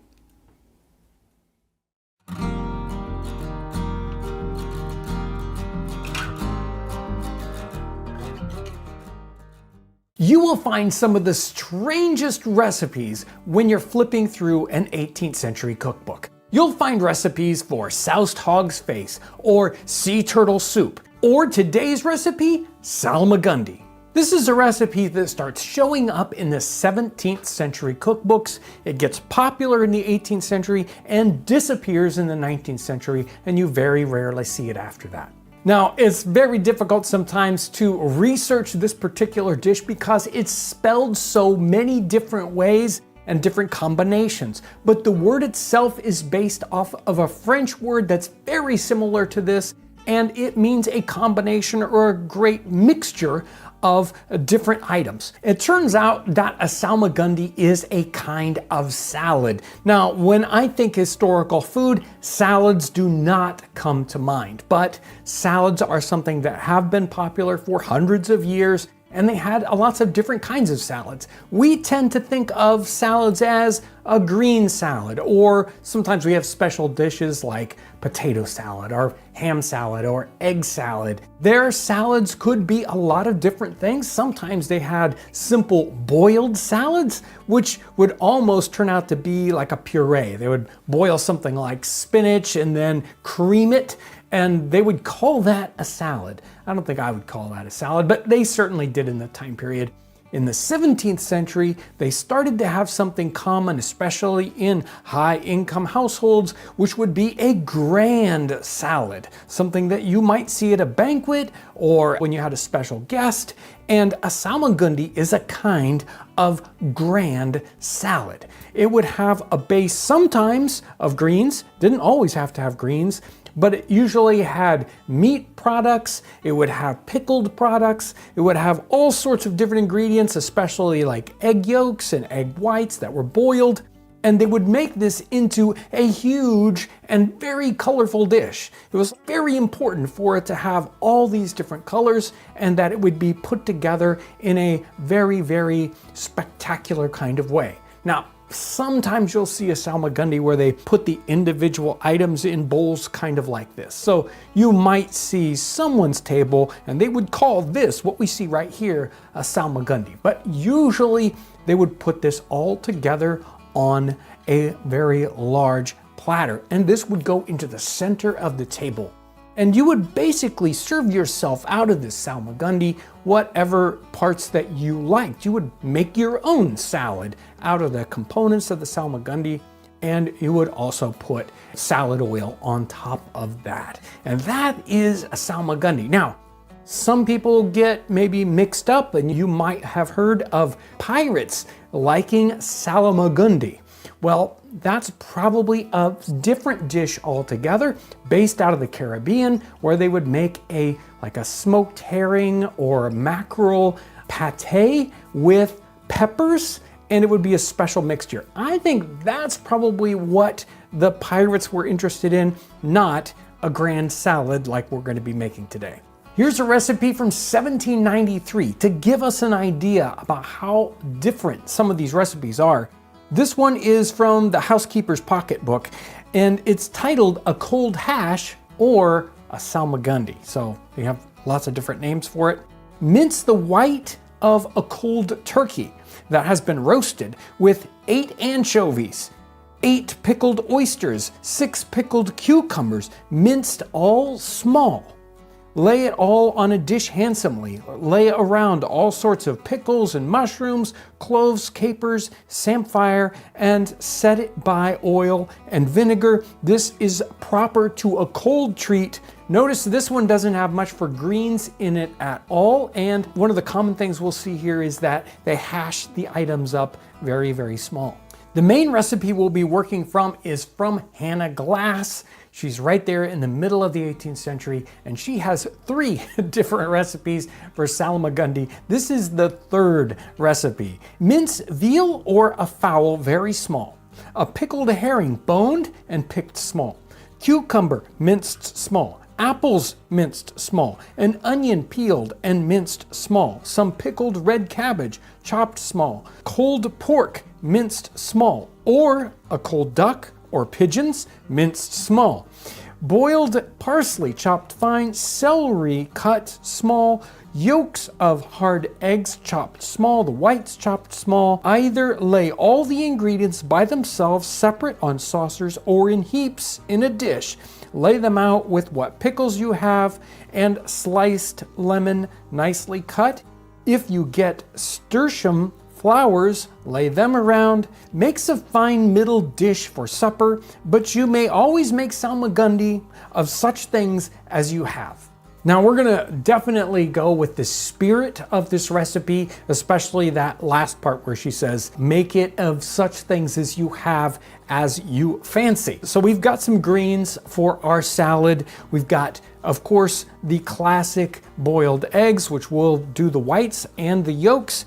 It always has a meat component as far as I can tell, and a multiple meat component to that. So we've got some roasted chicken. We also have some fish in a couple of different types here, along with the anchovy, and I've got some ham to put with this. We also have various pickled ingredients because pickling was one of the most popular preservation techniques they had in the time period, and this particular recipe really points out putting as many different pickled items as you can. So we've got some pickled carrots, we've got regular small pickled cucumbers, we've got some pickled red cabbage, which many of the recipes call for. I also have some pickled peppers and pickled beets, which were mentioned in some of the recipes. So we've got all of these components. The real question here is, how do we put them together so they look nice? It's important that this particular dish looks good, and the ingredients are chosen for their colors and textures, as well as for their tastes. Many of the recipes call for building this dish up into a sort of a spectacular shape, something that looks good and will be nice looking in the center of your table. And so we're going to pick a very large round dish to start to build this up. Now, here is a description from one of the recipes. Now, usually recipes don't talk about how something looks when you serve it, but this particular recipe and many of the Salagundi recipes do that. This is from Rundell's cookbook in 1814, and halfway through it says, "A saucer, a large teacup, or any other base may be put into a small dish and then make rows around it, wide at the bottom, growing smaller towards the top, choosing such ingredients as each row as will most vary the colors." And then at this particular one, it says at the very top, put a little sprig of curled parsley. What the direction here and other recipes also talk about the same thing is where you take a large platter and you'll put a bowl upside down into the middle of that platter to give it a base. And so that as you build the Salagundi up, it creates a heaping shape so that it looks like it's giant and full. We can see this is so colorful and so full of flavor, all the different components that we have put together in this. It's interesting that probably the blandest color and the blandest flavor here is the chicken, or a lot of the recipes call for turkey. Now, but they put it with all these, things like pickles that have very intense flavors. So what happens when we combine all those together and we put a salad dressing on it? That's what we're gonna find out. If you look in the cookbooks, salad dressing, always the same. It's just as simple, olive oil and vinegar mixed together, and that's all we're gonna put on our salad. In any particular recipe, usually I've got an idea of exactly what we're gonna get for flavors. There's so much variation within this. We have meat, we have sweetness, we have the pickles, we have the greens. Who knows? In each and every bite, you're gonna get a different salad, and that's what's probably so fun. A little bit of pickle, a little bit of meat flavor, a little bit of sweetness. This has got everything in it. It's such a wonderful dish. This is a famous historical dish that any of us can try out. We don't even really need to do any cooking. Just go and buy the individual components as long as they're colorful and flavorful, and it makes a wonderful summertime dish.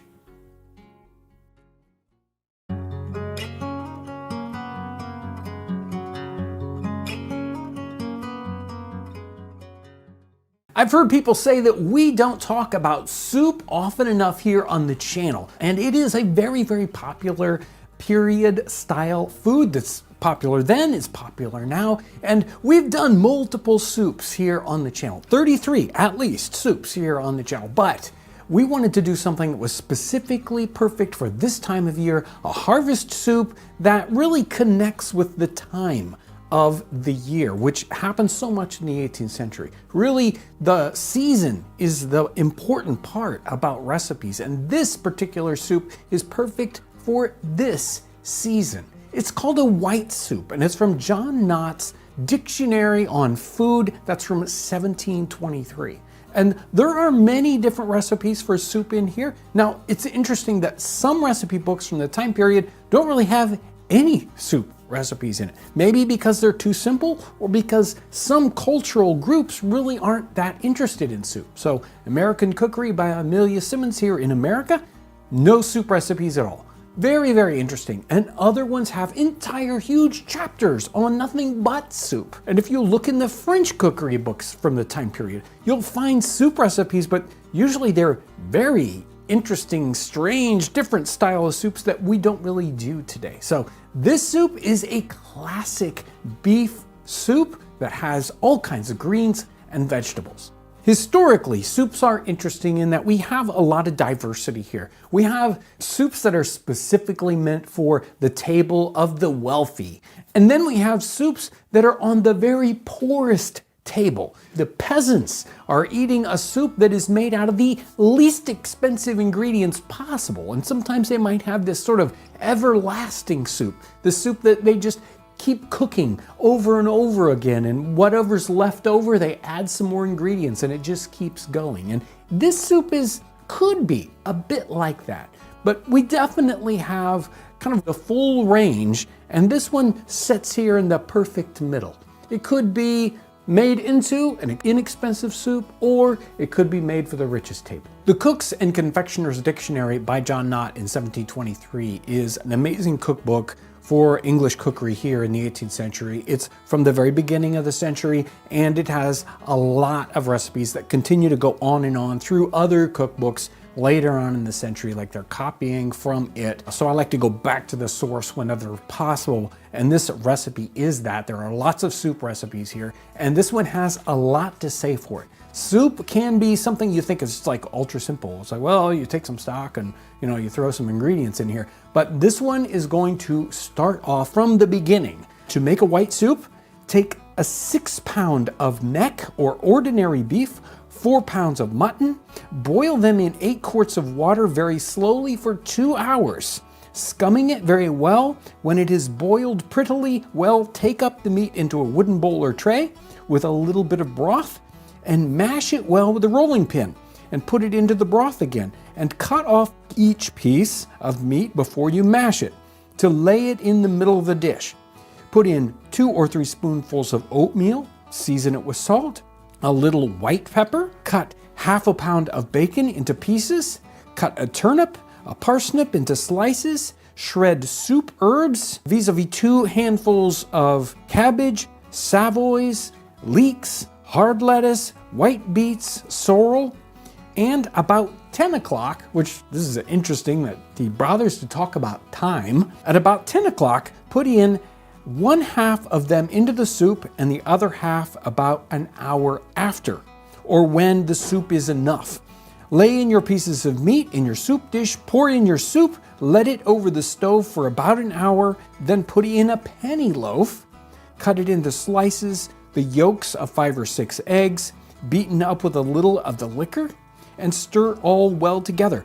Garnish with bread toasted brown. So that seems very, very complicated for a soup. But in fact, there are a lot of things going on here that we would skip over in a modern recipe. So basically, they're making a stock first. So the first third of this recipe is making the soup stock, which many times today we would just go buy a little carton of soup stock and we would skip over all that section. But that's an important thing. If we really want to make the best soup stock, we are going to make it, right? So he explains that in length. He's talking about the kind of cut we're going to use. He talks about using a neck cut. Today, we would probably use a shank cut. So from a beef cow, it's going to be a leg section, either front leg or back legs, whatever. Those are the cheapest meat cuts because they're tough, there's bones in them, connective tissue and all that good stuff. So we get something that looks like this. It's got a big old bone in the middle of it,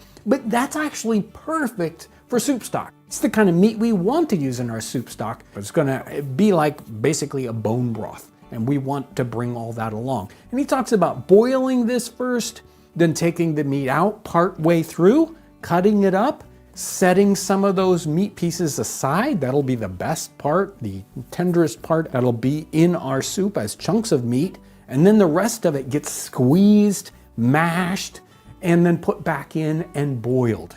And boiled all by itself for quite a while. Now, some of these soup recipes, they'll call for doing this to the meat, boiling it till it's rags, basically. And at that point, we strain out the meat. So we have just the broth. We already have a little meat cuts later on.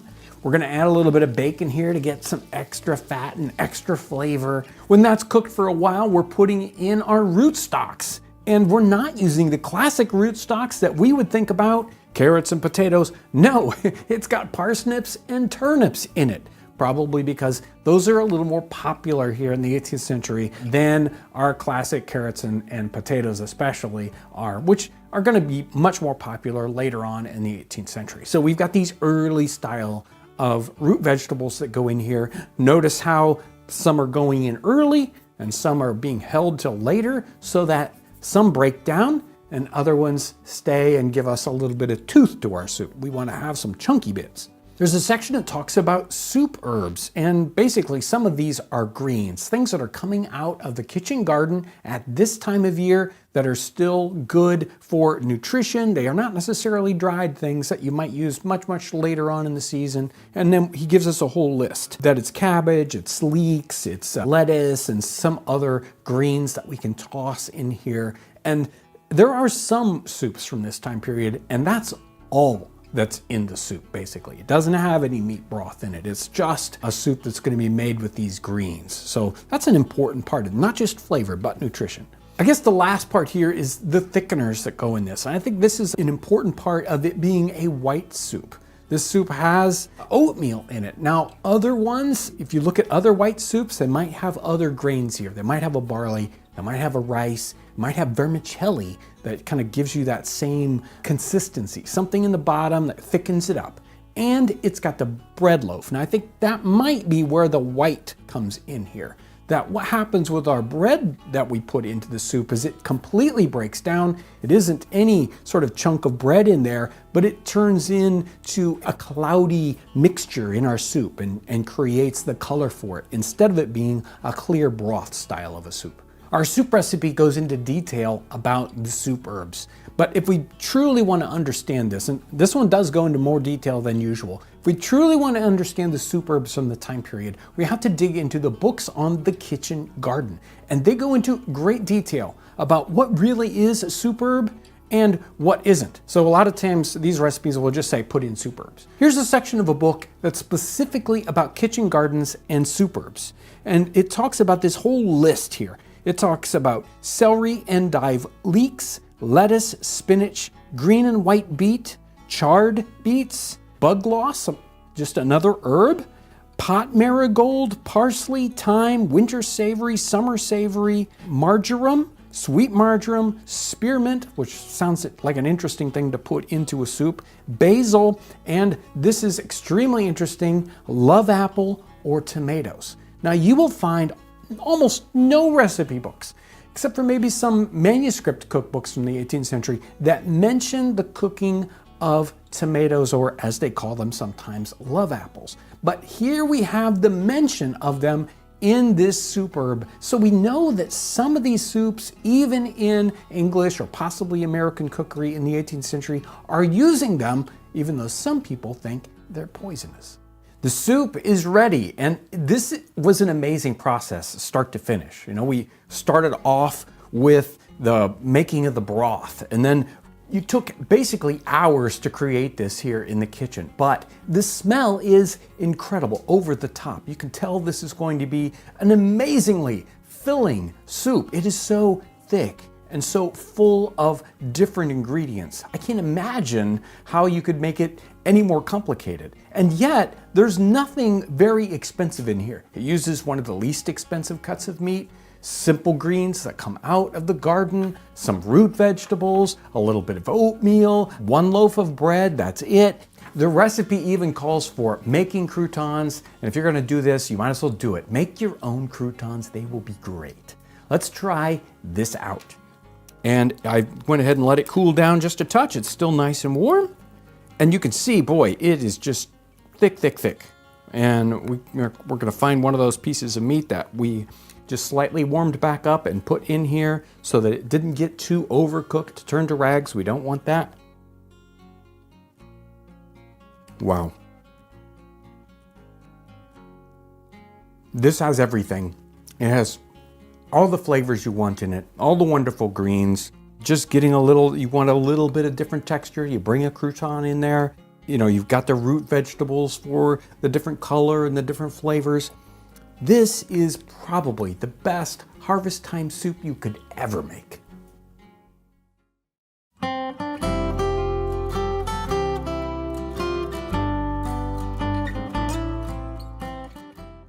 I spend hours every week digging through 18th century cookbooks. And you would think that one of the most common recipes that you would find over all of these cookbooks would be chicken soup, something that's so common today you could find it in any cookbook you'd like. But in the 18th century, there is a single one recipe that's titled a chicken soup. It's that soup time of year. You know, it's getting cold outside and maybe we've got a cold and we want something medicinal like chicken soup. And in the 18th century, they certainly thought chicken soup or chicken broth was a very medicinal kind of thing to eat. They would have recipes in the actual medical books of the time period. Now, sometimes they would call them chicken broth or even a viper broth that would be mostly chicken broth with a snake thrown in. Don't ask me why they thought that was medicinal, but they did. Now, our recipes in the 18th century, we've got lots and lots of soups, mainly just kind of general soup recipes or fish soup recipes. But just when we want to find that chicken soup recipe, it's not there. Now, it might be there if we look at those general soup recipes, and it turns out those general soup recipes are very complex. And we did a soup a couple of weeks ago or last month that you could see the complexity of it. It's got greens, it's got multiple kinds of meats. We boil it for quite a long time. And if we keep reading in those recipes, we find at the very end that we're supposed to put a boiled chicken right into the middle of that soup and serve it that way. This soup is actually a lot like that, but it's titled chicken soup and it's got a little bit more chicken broth in it than a typical just generic soup recipe of the time period. So we're gonna work on this complicated soup recipe and see how it turns out. Now, it's got some real problems with it, and we'll talk about that as we go along. Some kind of sticking points where we really have to dig into this recipe and interpret it. It's not like a modern recipe where everything is worked out for us and all the measurements are there. We've done hundreds of recipes here on the channel, and yet we have never used this particular recipe book before. This one's A Lady's Assistant in the Economy of the Table by Anne Batham, and it's done in 1759. So it's a fairly early or right in the middle of the 18th century. To make chicken soup, take 2 chickens, fill them with a good forcemeat, and put them into a small pot. Throw over them as much veal broth as you think will fill your soup dish. Then take some young leeks, parsley roots, and celery. Tie them in a bunch and put them in the pot with your chickens and some pieces of fresh meat, either beef or mutton. To make your broth strong, put in mace and salt and whole pepper. Then take lettuce and a little spinach and sorrel, about a handful in all. Give them 1 scald in boiling water and salt. Then let the water run from them and stew them in a little butter for about 20 minutes. When they are tender, chop them small and put some of your chicken broth to them. Let them boil a small time together. Then beat the yolks of 3 or 4 eggs with a little of your broth. And when you have strained off your soup, thicken it up with them and pour it with your chopped herbs over the chickens. Wow, sounds very, very difficult. A lot of moving parts here to this recipe. You can kind of see that it's in 2 parts. We've got our chickens that we are going to boil in a broth with some of these herbs. And then we have this other section where we're going to take our greens and we're going to put them in water. We're going to wash them basically. Then we're going to cook them in a little bit of butter and then boil that kind of separately in a broth, and then later on pour that over the top. So we have this chicken that's boiled in the broth to bring out the flavor, but it's not even boiled in chicken broth. It's boiled in a veal broth or just a beef broth that we would use today. And it also has fresh meat. So what does she mean by this fresh meat? She means beef. So Beef is in our chicken soup, so it's a very complex soup. To get started, we need to have the force meat to fill our bird. Our force meat is made with ground pork. We're gonna put a little bit of suet in there, which is hard beef fat. It's made with breadcrumbs and some salt and pepper. And we're gonna mix this up into a nice consistency and then fry it up. We're gonna pre-cook it because we get this big problem of having the force meat inside of our chicken. Now they may have put it in there raw, but how do you know whether it's gonna get cooked to the center of it? You have no idea, and this is pork, so we're gonna make sure to pre-cook that before we put it in a bird. Now, force meat's an odd term. You're not used to that concept, but basically it's a kind of a sausage. It means a chopped up meat that you would force into other kinds of meat as a stuffing. The recipe calls for us to put this chicken whole down in the pot. It's filled with our force meat, and now we're gonna put over it broth. And it calls for veal broth. We're gonna use a beef broth. We're gonna cover the bird up. Now this is the bulk of our soup. So we're gonna have a large quantity of broth that goes on here. We have recipes for broth themselves, but basically it's boil down that meat until you have a very, very thick broth. The recipe also calls for the meat, the fresh meat, which can be beef or mutton. Obviously, I've got beef here. We're gonna cut it into small pieces. We're gonna put it into the broth to cook along with the chicken. And it also calls for these vegetables of celery and leeks. Now, normally we would just chop these up and throw them in. This is talking about tying them up in a bundle and placing them in that we would take out later. The recipe doesn't actually say that, but that's generally what happens in these recipes. Sometimes we tie herbs up, and in this case, we tie these vegetables up. They will come out whole later on, so we don't have to strain them. We also have some spices that go in at this point, some salt, depending on how salty your broth is already, and some pepper and a little mace. And the mace can be whole. Again, that would be sort of strained out later on. If you really want to, you could substitute some ground nutmeg. Now we have a step in the recipe that is kind of off to the side. It's sort of like the second half of the recipe, where we take greens, in this case, spinach and lettuce. We're going to dip them or scald them in boiling water, and then we're going to fry them in butter. That will go in as a separate step. The recipe calls for thickening up the soup with eggs. Now, this is not a common thickener that we would use today, but it is the most common thickener that we would have in our time period. We're gonna whisk our eggs up and then temper them with a little bit of the soup. If we don't do that, if we just drop these eggs in, they will not thicken our soup. Instead, they will cook, and we'll have little bits of basically scrambled eggs in our soup. We don't want that at all. If we slowly bring the heat in from the soup into our eggs, and then once that's kind of up to heat, then we can mix that in, and that will make a very nice thickener. This is something like how the soup would be served. A large tureen, this one probably should be even larger for the chicken here, but a large tureen with the soup, the chicken in the center, a little bit of garnish, and the real question is, how does it get served out? The force meat is still inside of the bird, and the bird is whole here. Now, it's likely that at the table, whoever's close to this particular dish would dish out some of the soup into the individual bowl and probably flake off little bits of the flesh of the bird, some of the breast meat or the leg meat, maybe even try to dish out some of the force meat and put it into each one of the bowls. So you can see this is an amazing soup. It's got beef broth in it, it's got beef in it, it's got pork in it, it's got the greens in it, and it does smell wonderful. And we're gonna go ahead and give this a little bit of a try so we can see how this soup turned out.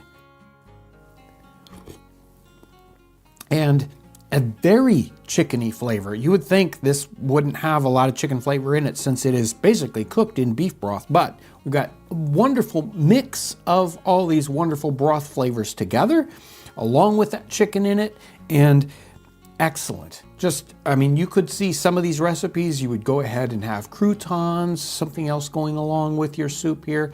And of course, this is for a fairly high-end table. So this is just one of the many courses to a tremendous meal in the 18th century. We can imagine this on the table in the 18th century. So much different than what we would expect today, but amazing flavors, amazing tastes, and an amazing aroma.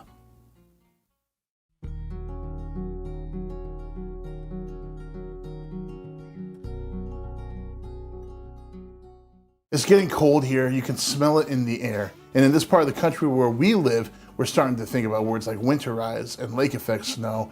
And we're thinking about pulling all the things in from summer, storing them away, preparing our houses for winter. This is not unlike people in the 18th century. They had a lot of work to do this time of year, making sure that they had proper food stored. They were thinking about the cabins that they lived in and whether they were going to withstand the winds that were coming through, and there's chinking and there's daubing to be done, and they're winterizing. For these recipes, I was kind of thinking about what time of year it is, where we're headed, and the mindset of individuals that have to worry about things that most of us don't have to worry about a whole lot, like storing food and what is going to last in a root cellar.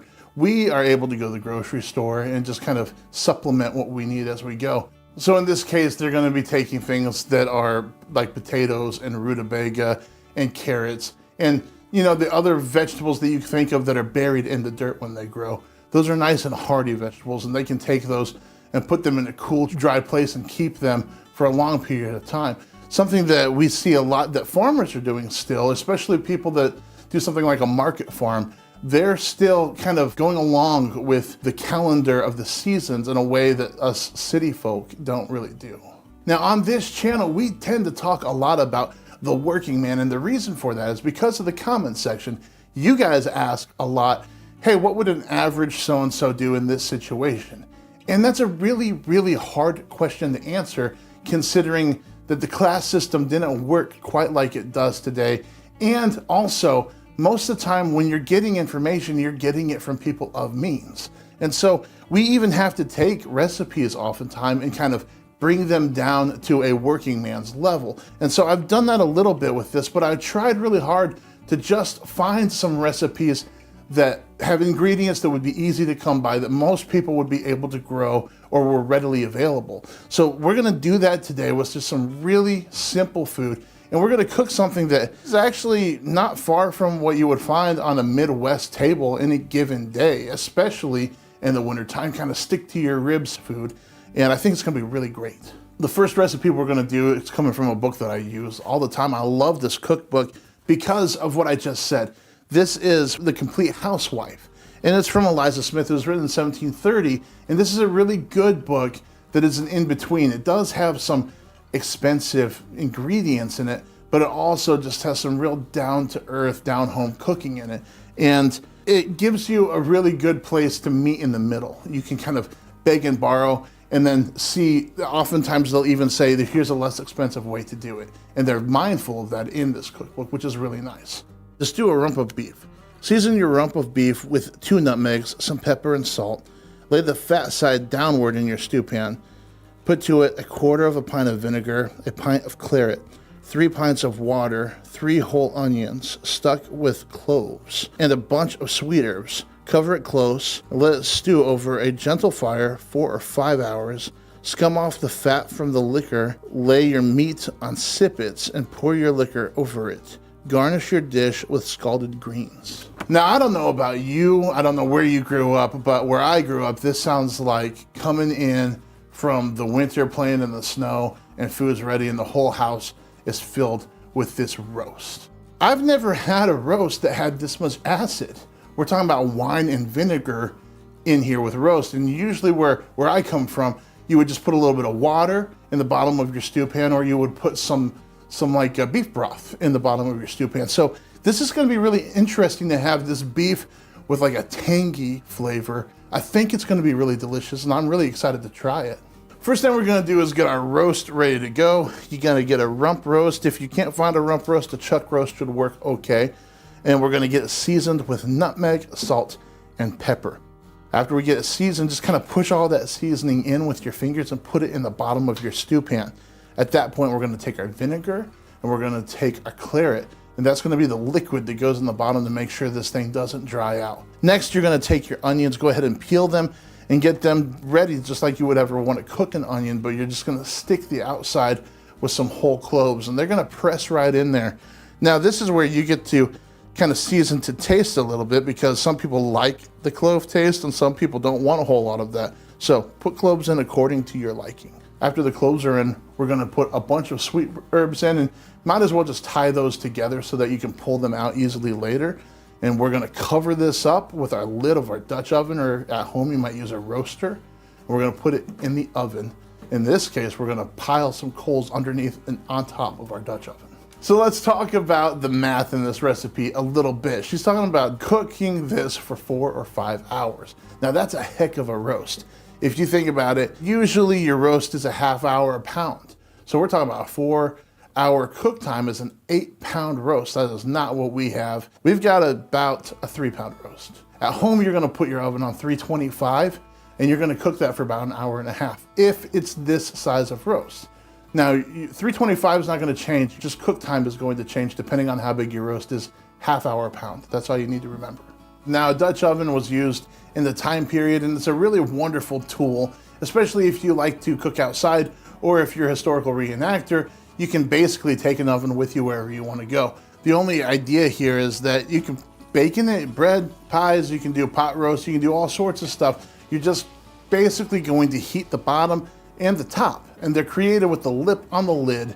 And so you can pile coals on top, you can put coals underneath, and you can use it just like you use the oven in your house. So that's a really great tool if you want to cook something low and slow and keep some meat really tender and use it almost like a pressure cooker. You can do that.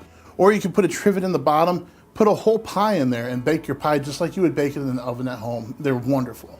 Primitive Cookery is a neat little cookbook. It doesn't include any meat, or if it does, it's not very much meat. It's just very vegetable focused and it's very simple. And we'll use this cookbook oftentimes because it was made for folks of little means. And so when we're thinking about poor dishes, or we're thinking about something that has ingredients where everybody can get their hands on it, we go straight to this book. In the back of it, there are 70 some odd recipes that have barely any ingredients, and they're kind of just like, hey, if this is all you have, this makes a good meal, and I'll show you how. And so there are 2 back here that talk about just boiling carrots and boiling potatoes. And so we're doing that. And you have all kinds of room to play with this because it doesn't say how long or how, it just says to boil them, use salt and pepper and some butter. And it calls for bread, but we're gonna have bread with our roast already. So I'm not gonna make any extra bread for them. At any rate, you can boil them lightly. You can boil them till they're like mashy and make like a mashed potato or a carrot pudding kind of thing. Whatever you wanna do. I just cut them up small. I boiled them. We're gonna put them on the plate with some butter and see what they turn into. If they're soft, I might even mash them up because I like mashed potatoes. But it just feels like a very Indiana meal. You know, you got your potatoes, your carrots, and your roast, and it's gonna be really good. All right, our pot roast is finished. It looks really great. I'm excited to try it. I'm gonna try this meat with the sippet first and see what we got going on here. Man, that is tangy. It's tangy. It's got lots of vinegar, that wine. It's really good, but it's just not what I expect with beef usually, which is probably a good thing because it kind of opens the horizons a little bit. But it's really, really good, and I like how the sippet kind of soaks up that juice. We'll give this carrot a try. I've had that before. It's carrots, but it's good. Okay, tater. Who doesn't like taters and butter?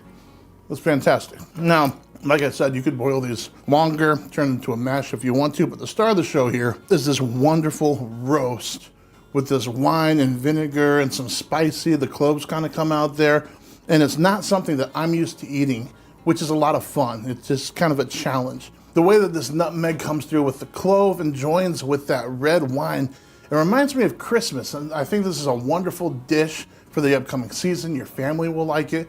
You will like it. It's easy to make, and it's great for the working man of the 18th century.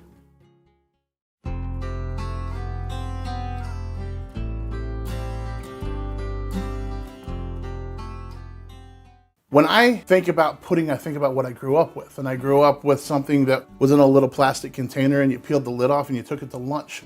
Or it was the treat on a salad bar somewhere for some buffet. And maybe that's your experience with pudding if you grew up in the United States. But that is not what pudding is all over the world, and it's certainly not what pudding was anywhere in the world in the 18th century. Puddings were baked and they were boiled, and they were kind of this way of getting everything that you eat for a meal into one dish and either baking it and boiling it up. We have cooked hundreds, if not thousands, of recipes on this channel. But we don't research recipes just to eat food or just to try to cook them. We research them to learn about people. Everybody eats food, whether you're a high-class person, a low-class person, or somewhere in between. If you're a traveler, if you're a king, if you're a sailor, you eat food. And if we want to understand people, we have to understand their customs. We have to understand what is pushing them to do their day-to-day life in a particular way. So food is one of the best things that we can look at. The important thing is that when you're looking at a recipe and you're trying to learn about history, you have to let the recipe teach you. You can't just come to it with your ideas of what this food should be like or why they're cooking it. You have to let it unfold through the words on the page. So before we get into what this recipe is teaching us, let's talk about the food itself. Puddings in the time period, well, number one, they go back for hundreds and thousands of years. We see Romans using eggs as a binder. And in its most basic form, that's kind of a pudding. It's not necessarily a pudding, but that idea of, hey, these eggs can thicken things and make them stick together, that's been there for a really long time. We do see puddings in medieval times, and we see them moving through the 17th and the 18th and the 19th centuries, and they start to kind of go away in the 19th century and turn into more of a holiday treat or something special, like we see in A Christmas Carol with the plum pudding. But in the 18th century, it's kind of the heyday or the golden era of puddings. And you see so many different types. There are bread puddings, there's carrot puddings, there are rice puddings, there are all sorts of puddings. Some of them are savory and they have meats in them, and they're really like stick to your bones kind of food. Some of them are just like, hey, this is probably all you have, throw it together, it's gonna be a pudding. Today's pudding is a bread pudding, and that's still a pudding that you'll see quite often. Now, you'll see them on a lot of restaurant menus here in the United States, maybe through the East Coast area and the South, probably all over the place. Through my travels, I don't see them a ton in the Midwest, but I do see them in the South, and I look forward to them when I see them on a menu. You can see them kind of getting really fancy, a bourbon glaze or this like really wonderful sauce that accompanies it. And you see that in the 18th century as well. But also, they can be very basic. Today's bread pudding recipe comes out of The Complete Housewife, and that's by Eliza Smith. That's written in 1730, and I liked this recipe. I thought it was interesting that it wasn't a super wet pudding, and that it combines puff paste and a loaf of bread, which maybe you guys have seen a lot, but I hadn't seen, and I thought that might be really cool. We're gonna try it out. So we're gonna dig into this right now. A bread and butter pudding for fasting days. Take a 2-penny loaf and a pound of fresh butter. Spread it in very thin slices as to eat. Cut them off as you spread them, and stone half a pound of raisins, and wash a pound of currants. Then put puff paste at the bottom of the dish, and lay a row of your bread and butter, and strew a handful of currants, and a few raisins, and some little bits of butter, and do so till the dish is full. Then boil 3 pints of cream, and thicken it when cold with the yolks of 10 eggs, a grated nutmeg, a little salt, near half a pound of sugar, some orange flower water, and pour this in just as the pudding is going into the oven. This dish might sound a little complicated, but it's not going to be. We're gonna have an easy time of making this. Anybody's gonna be able to make this at home. First things first, you're gonna get your dish and you're gonna make a puff paste. Now we've got videos on how to make a puff paste. Just go back and check those out. You're gonna put a layer of that in the bottom of the dish. And then you're gonna take your bread loaf and you're just gonna slice it like you would normally eat a slice of bread, and you're gonna butter it just like you would have bread and butter. But then you're gonna take those and you're gonna put them down on top of the puff paste. Then you're gonna sprinkle your currants and your raisins. You could throw a little bit of butter in there. I don't think that you're gonna need to. Just depends on how much butter you put on your bread. This recipe does want apparently a lot of butter because you're buttering the toast. There's already puff paste, and it wants you to put other little chunks in there. That's a lot. Then you're gonna just continue to layer it like that until the dish is full.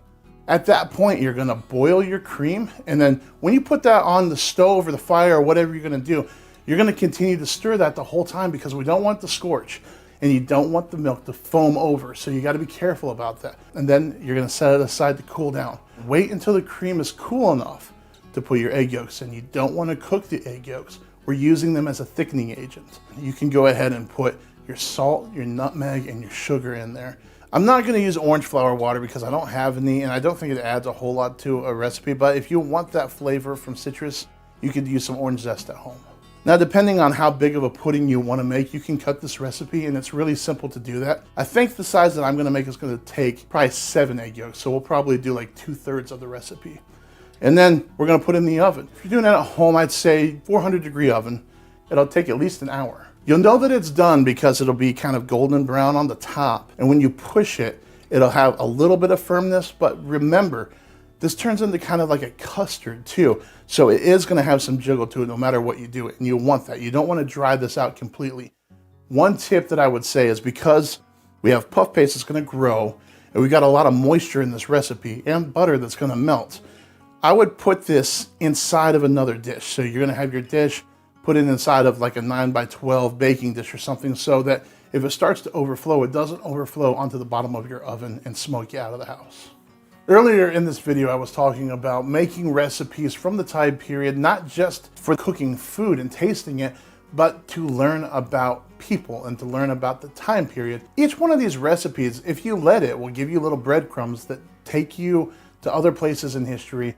This one in particular is really interesting because this recipe is called a bread pudding for fasting day. I took a deep dive into figuring out what's going on with fasting day, what they're referring to, and some of it is religious. There's a lot of religious fasting that's happening, and you may have grown up with that. It was common practice to have a fast day at the beginning of the planting season.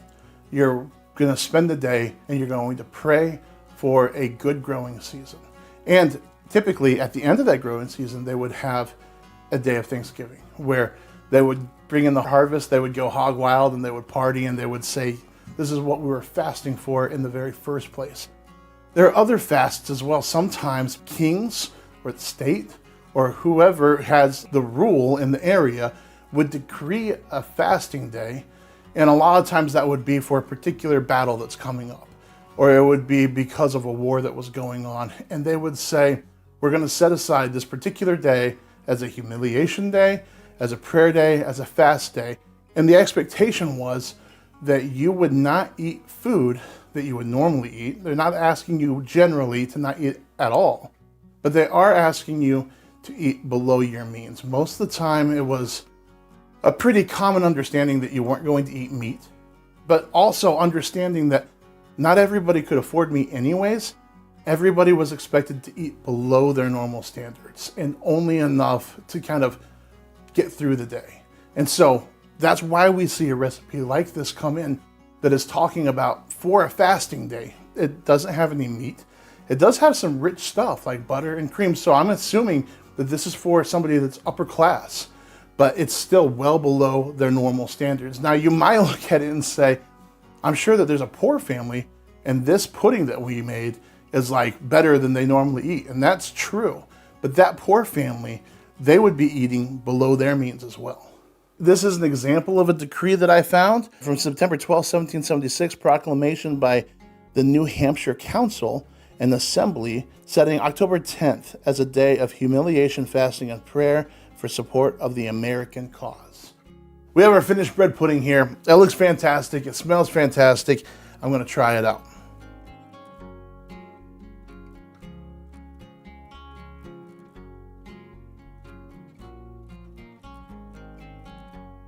It's got everything that you want. The top of it is kind of crisp and bready. The bottom starts getting a little custardy. It's very eggy, which is, in my opinion, a really good thing. You do not need a pudding sauce for this. It's fantastic. If you have not made a bread pudding, try this at home. Try it today. It is fantastic.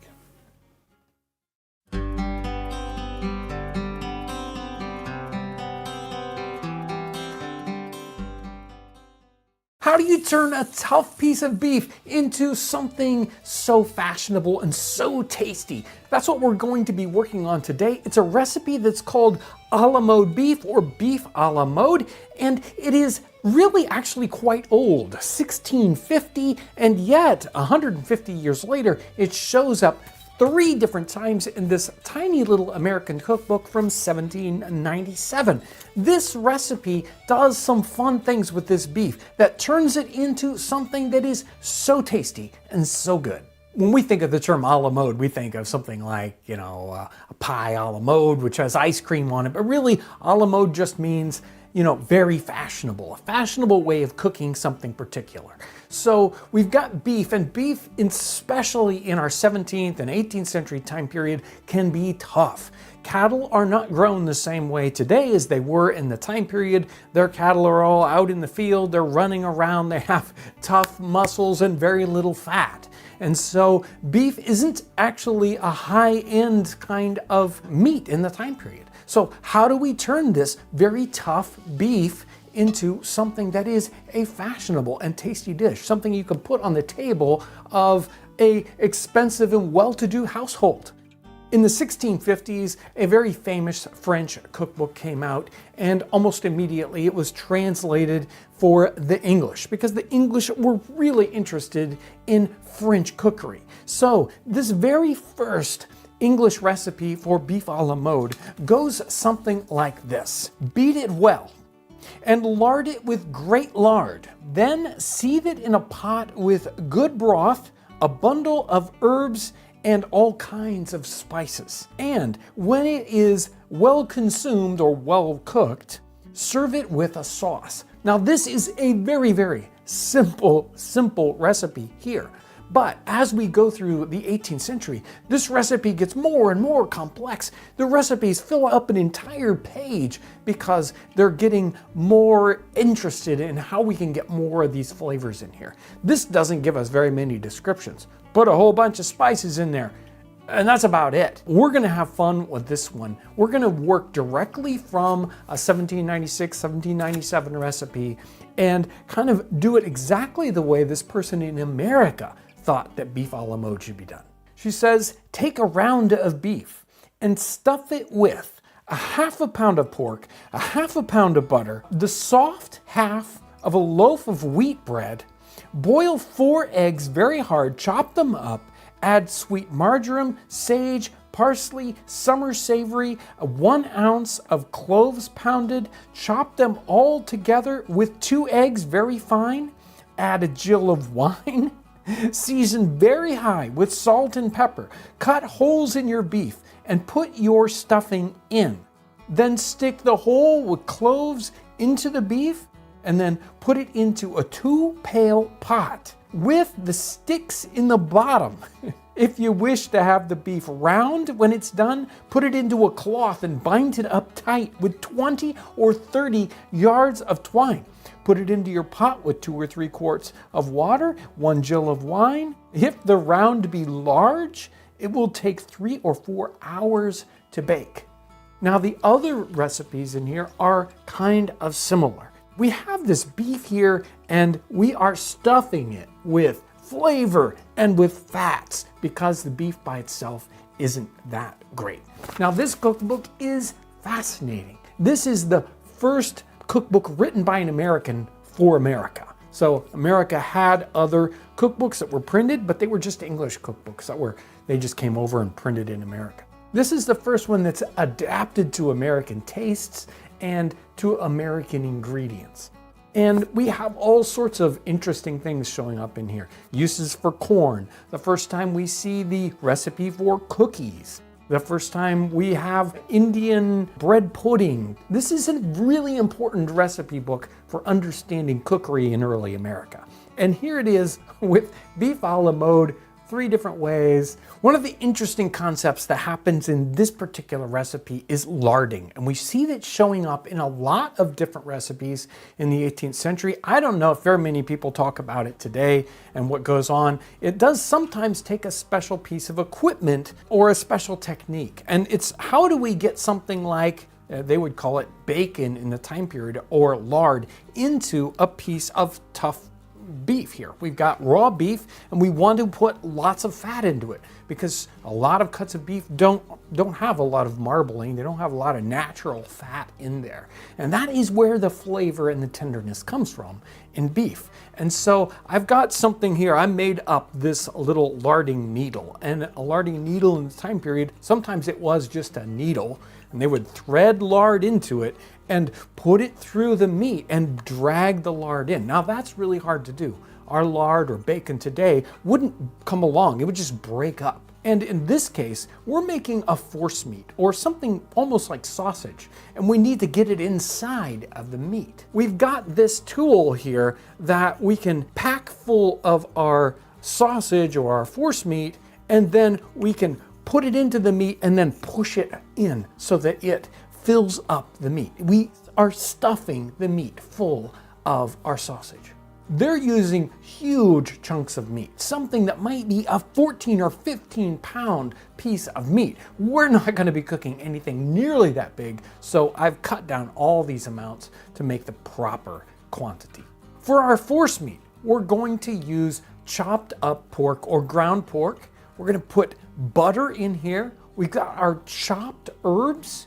We also have a chopped up boiled egg, along with some regular spices like salt and pepper and cloves. And some recipes might even use a little bit of nutmeg. One of the other ingredients here that makes a classic stuffing are breadcrumbs, or the crumb, or she calls it the soft of a loaf of bread. We're going to mix this into a nice soft sausage consistency, and then we're going to inject it into the beef. It can be tricky getting all the stuffing in. We may or may not use as much. Depending on the size of the piece of beef you're working with, you'll kind of know how much you can get in there. This has a special cooking method that's a little different than the vast majority of recipes we see in 18th century cookery. It's a common theme on all of these that they get cooked in a pot. So we put them inside a pot and then it gets covered, probably halfway up with liquid. And in this particular recipe, she talks about putting sticks, or in another one of her recipes, bones underneath the piece of meat, between the bottom of the pot and the meat, so that there is liquid underneath it. She doesn't want to get the very bottom of this meat sort of seared or burnt or hard in any way. So it's suspended in the liquid. If we put this into a modern oven, or say into our earthen oven, it's not going to get too much more hot underneath than it would anywhere else, so that's not a particular problem.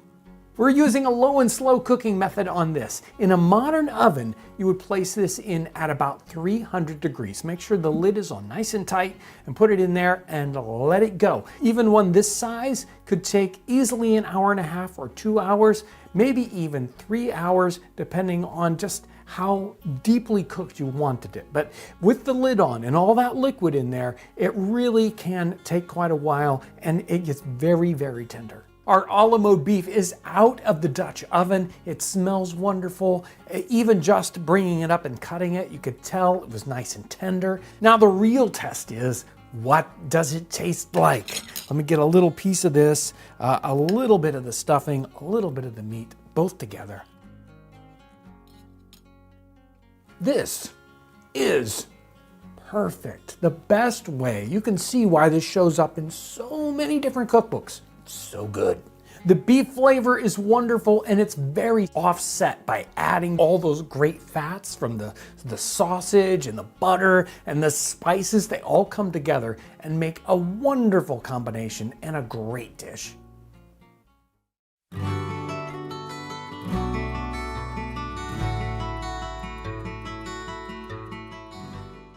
The holidays are here. We just had Thanksgiving. I hope that you all had a nice Thanksgiving.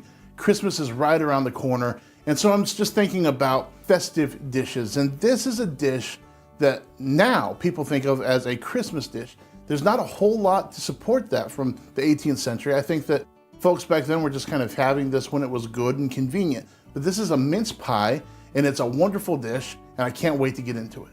Now, when I was trying to research this dish, I just grabbed the books that were in arm's reach.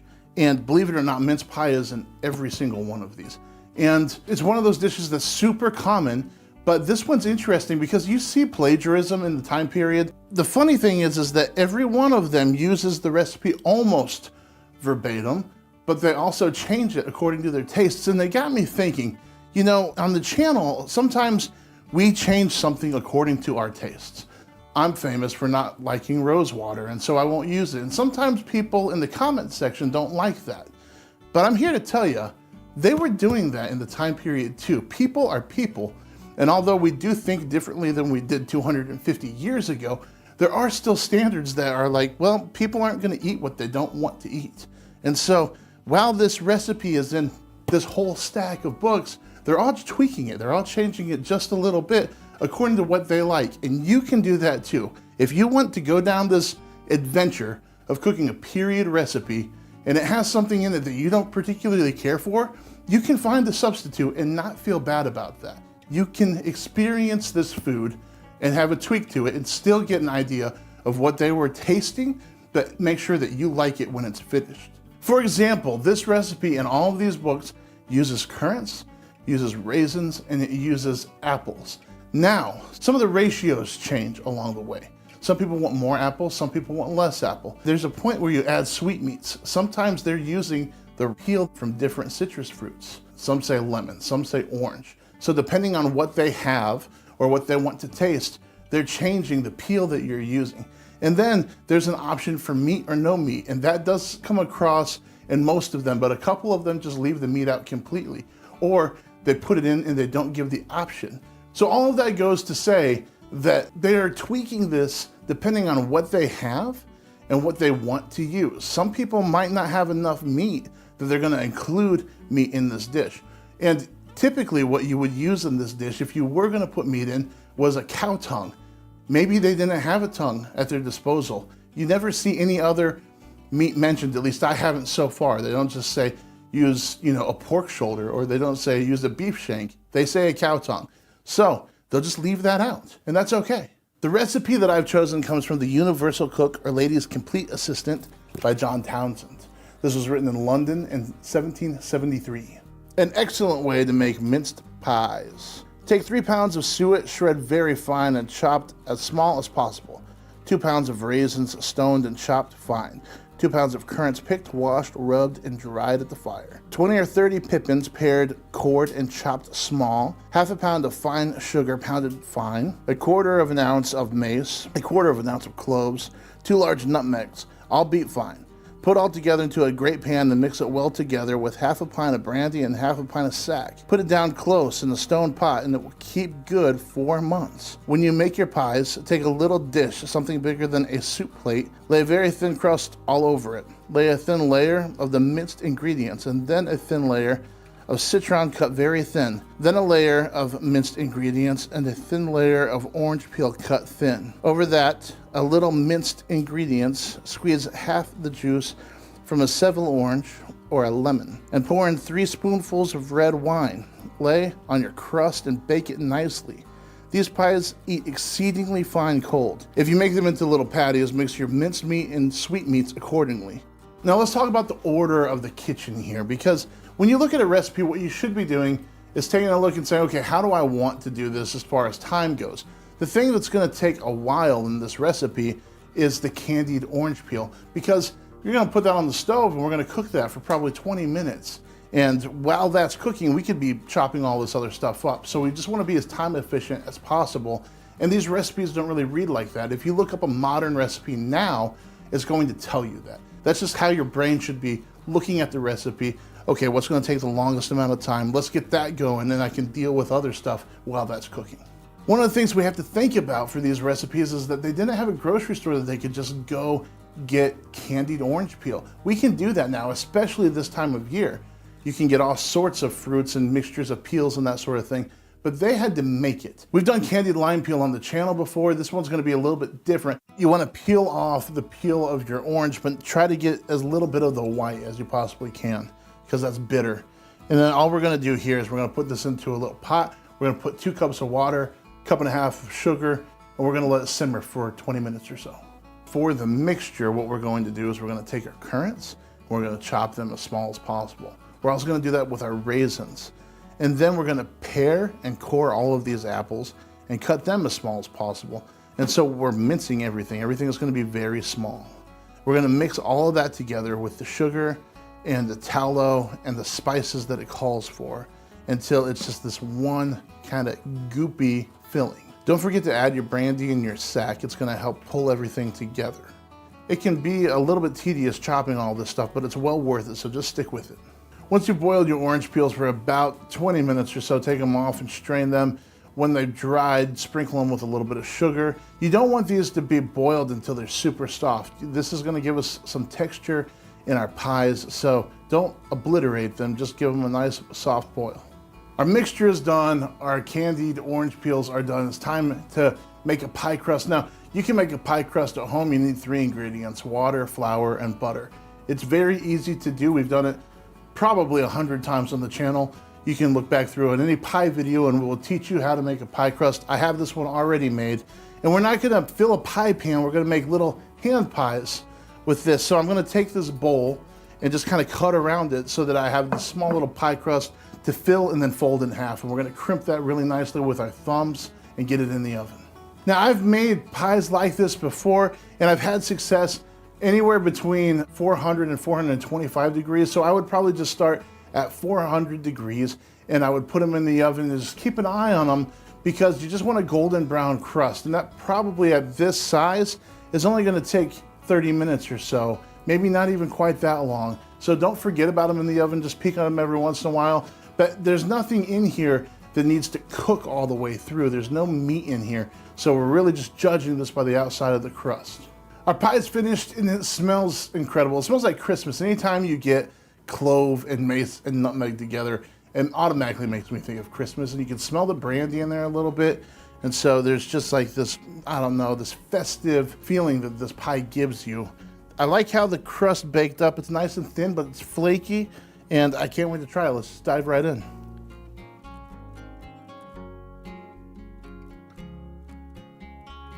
Man, that's really good. Okay.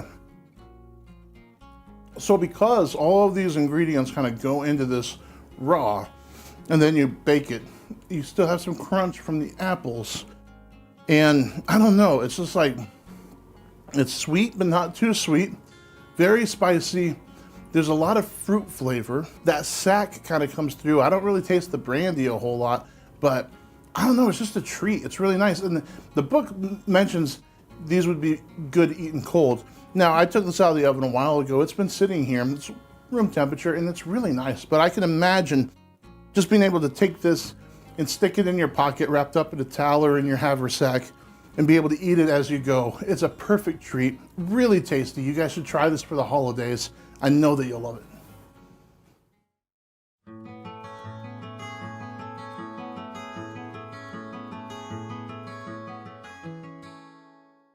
In this modern age, it's hard to believe how important harvest time or the fall is to people in the 18th century.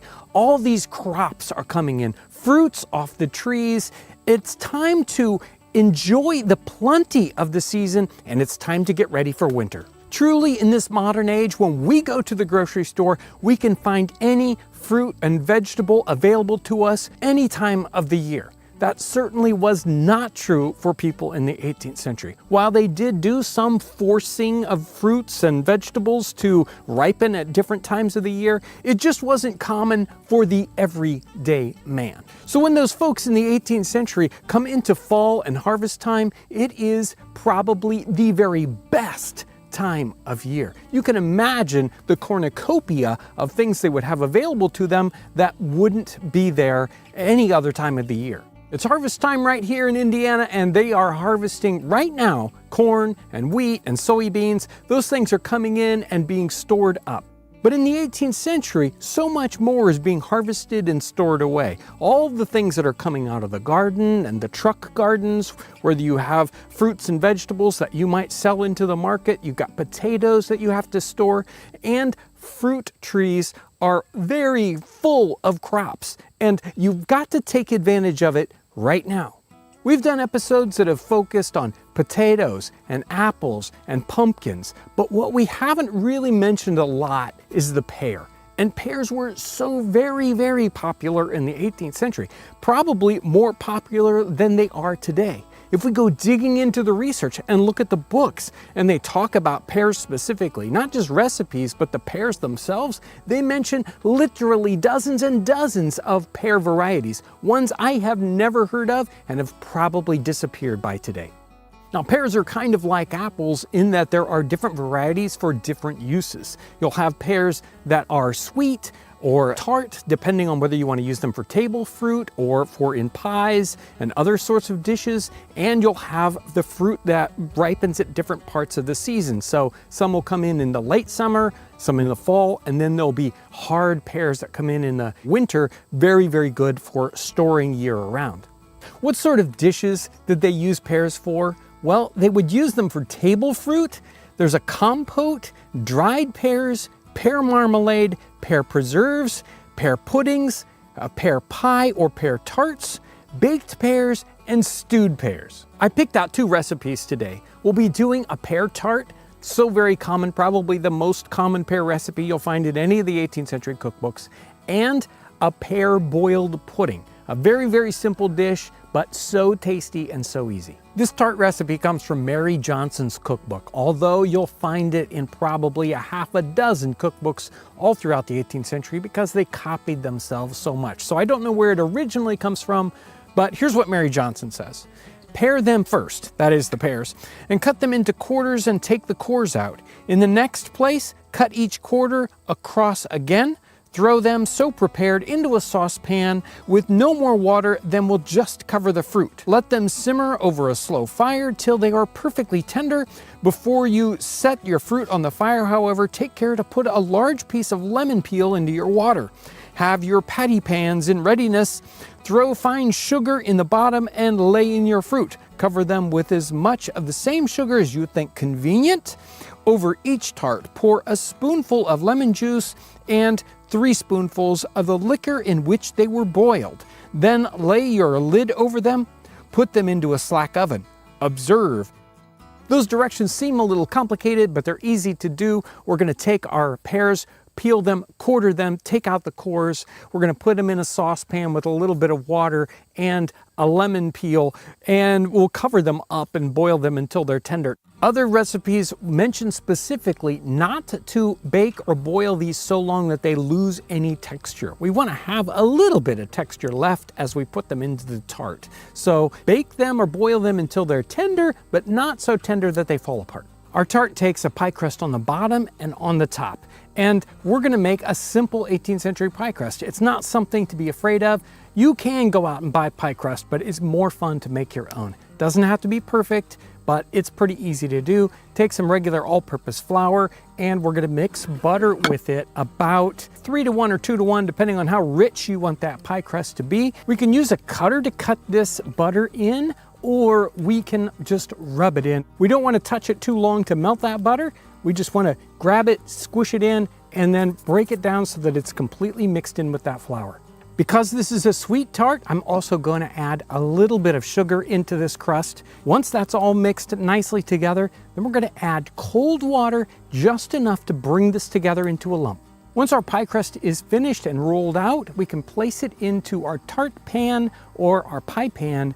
We're going to place a little bit of sugar down into the bottom of that, and we're going to take our already cooked pears that are soft but not too soft, and I'm going to place them into the dish here so that they make a nice even layer. I'm going to put a little bit of sugar on top of that, plus a little bit of lemon juice we're going to squeeze in just like the recipe says. If you want to add a little spice here, you can. And then the top lid goes on. Make sure to put a few vent holes because there's a lot of air space in here. We don't want it to puff up too much. If you want a really nice looking glaze on the top of this tart or pie, you can put a little bit of egg mixed with water and brush it on there finally, and it'll give you a beautiful color on the top. We want to bake this gently at 325 to 350. I would watch it. Each one's going to be a little different size, so it's going to be somewhere between 20 and probably 35 minutes. We're going to be doing a pear pudding, but there's more than one kind of pear pudding in the 18th century. There is one pear pudding we're not going to do today that uses chicken meat, and then along with suet and breadcrumbs and flour and egg yolks and pear flesh that you kind of turn into a pulp, you mix that all up with cream until you turn it into a paste, and then shape it into a pear and bake it like that. I have no idea what that would turn out like, and we're not going to be doing that one today. Today's recipe is a simple one. Now, normally this is called an apple pudding, but it says right down there in the bottom part of this recipe that you can do it with pear also. This one is to make an apple pudding. Make a good puff paste, roll it out a 1/2 inch thick, and pare your apples, core them enough to fill the crust, and close it up tight, tie it with a cloth and boil it. If it's a small pudding, 2 hours. If it is a large one, 3 or 4 hours. At the bottom it says a pear pudding is done the same way. These boiled puddings are so simple to do.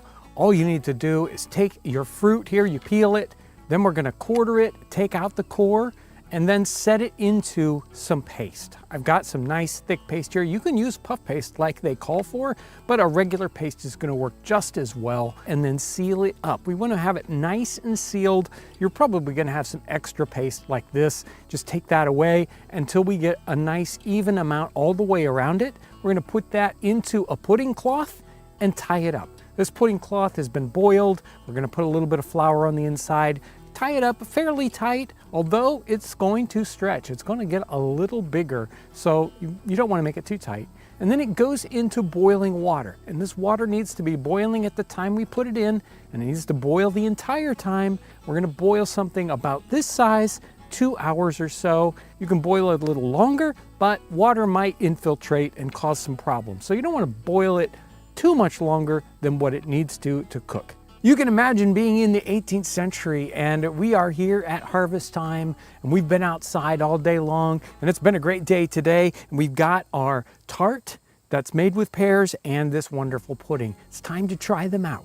You can see this tart came out perfectly. It all is holding together nicely, which sometimes kind of fruit pie can fall apart. This one held together so perfectly.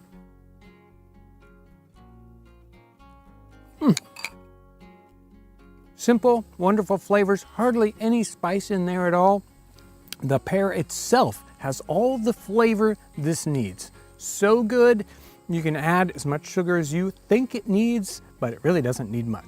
This pudding has got a wonderful kind of look to it. It looks like some sort of, asteroid that's landed, and then you cut it open and it's got the juicy pear on the inside. It is a little strange looking, but let's find out what it tastes like.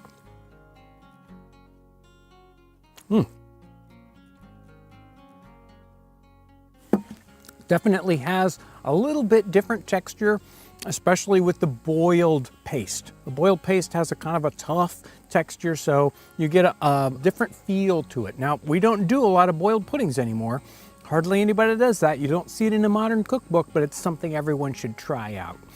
And this is still really good. The pear just turns into a soft paste on the inside. So it's got a wonderful smooth texture along with the kind of rubbery, interesting texture that the crust gives you. And it's something that they loved in the 18th century. Sometimes this would be the only thing they would eat for a meal. It's the perfect time of year to go back and try out some of these really fun and very simple and easy to do 18th century recipes. I highly recommend them.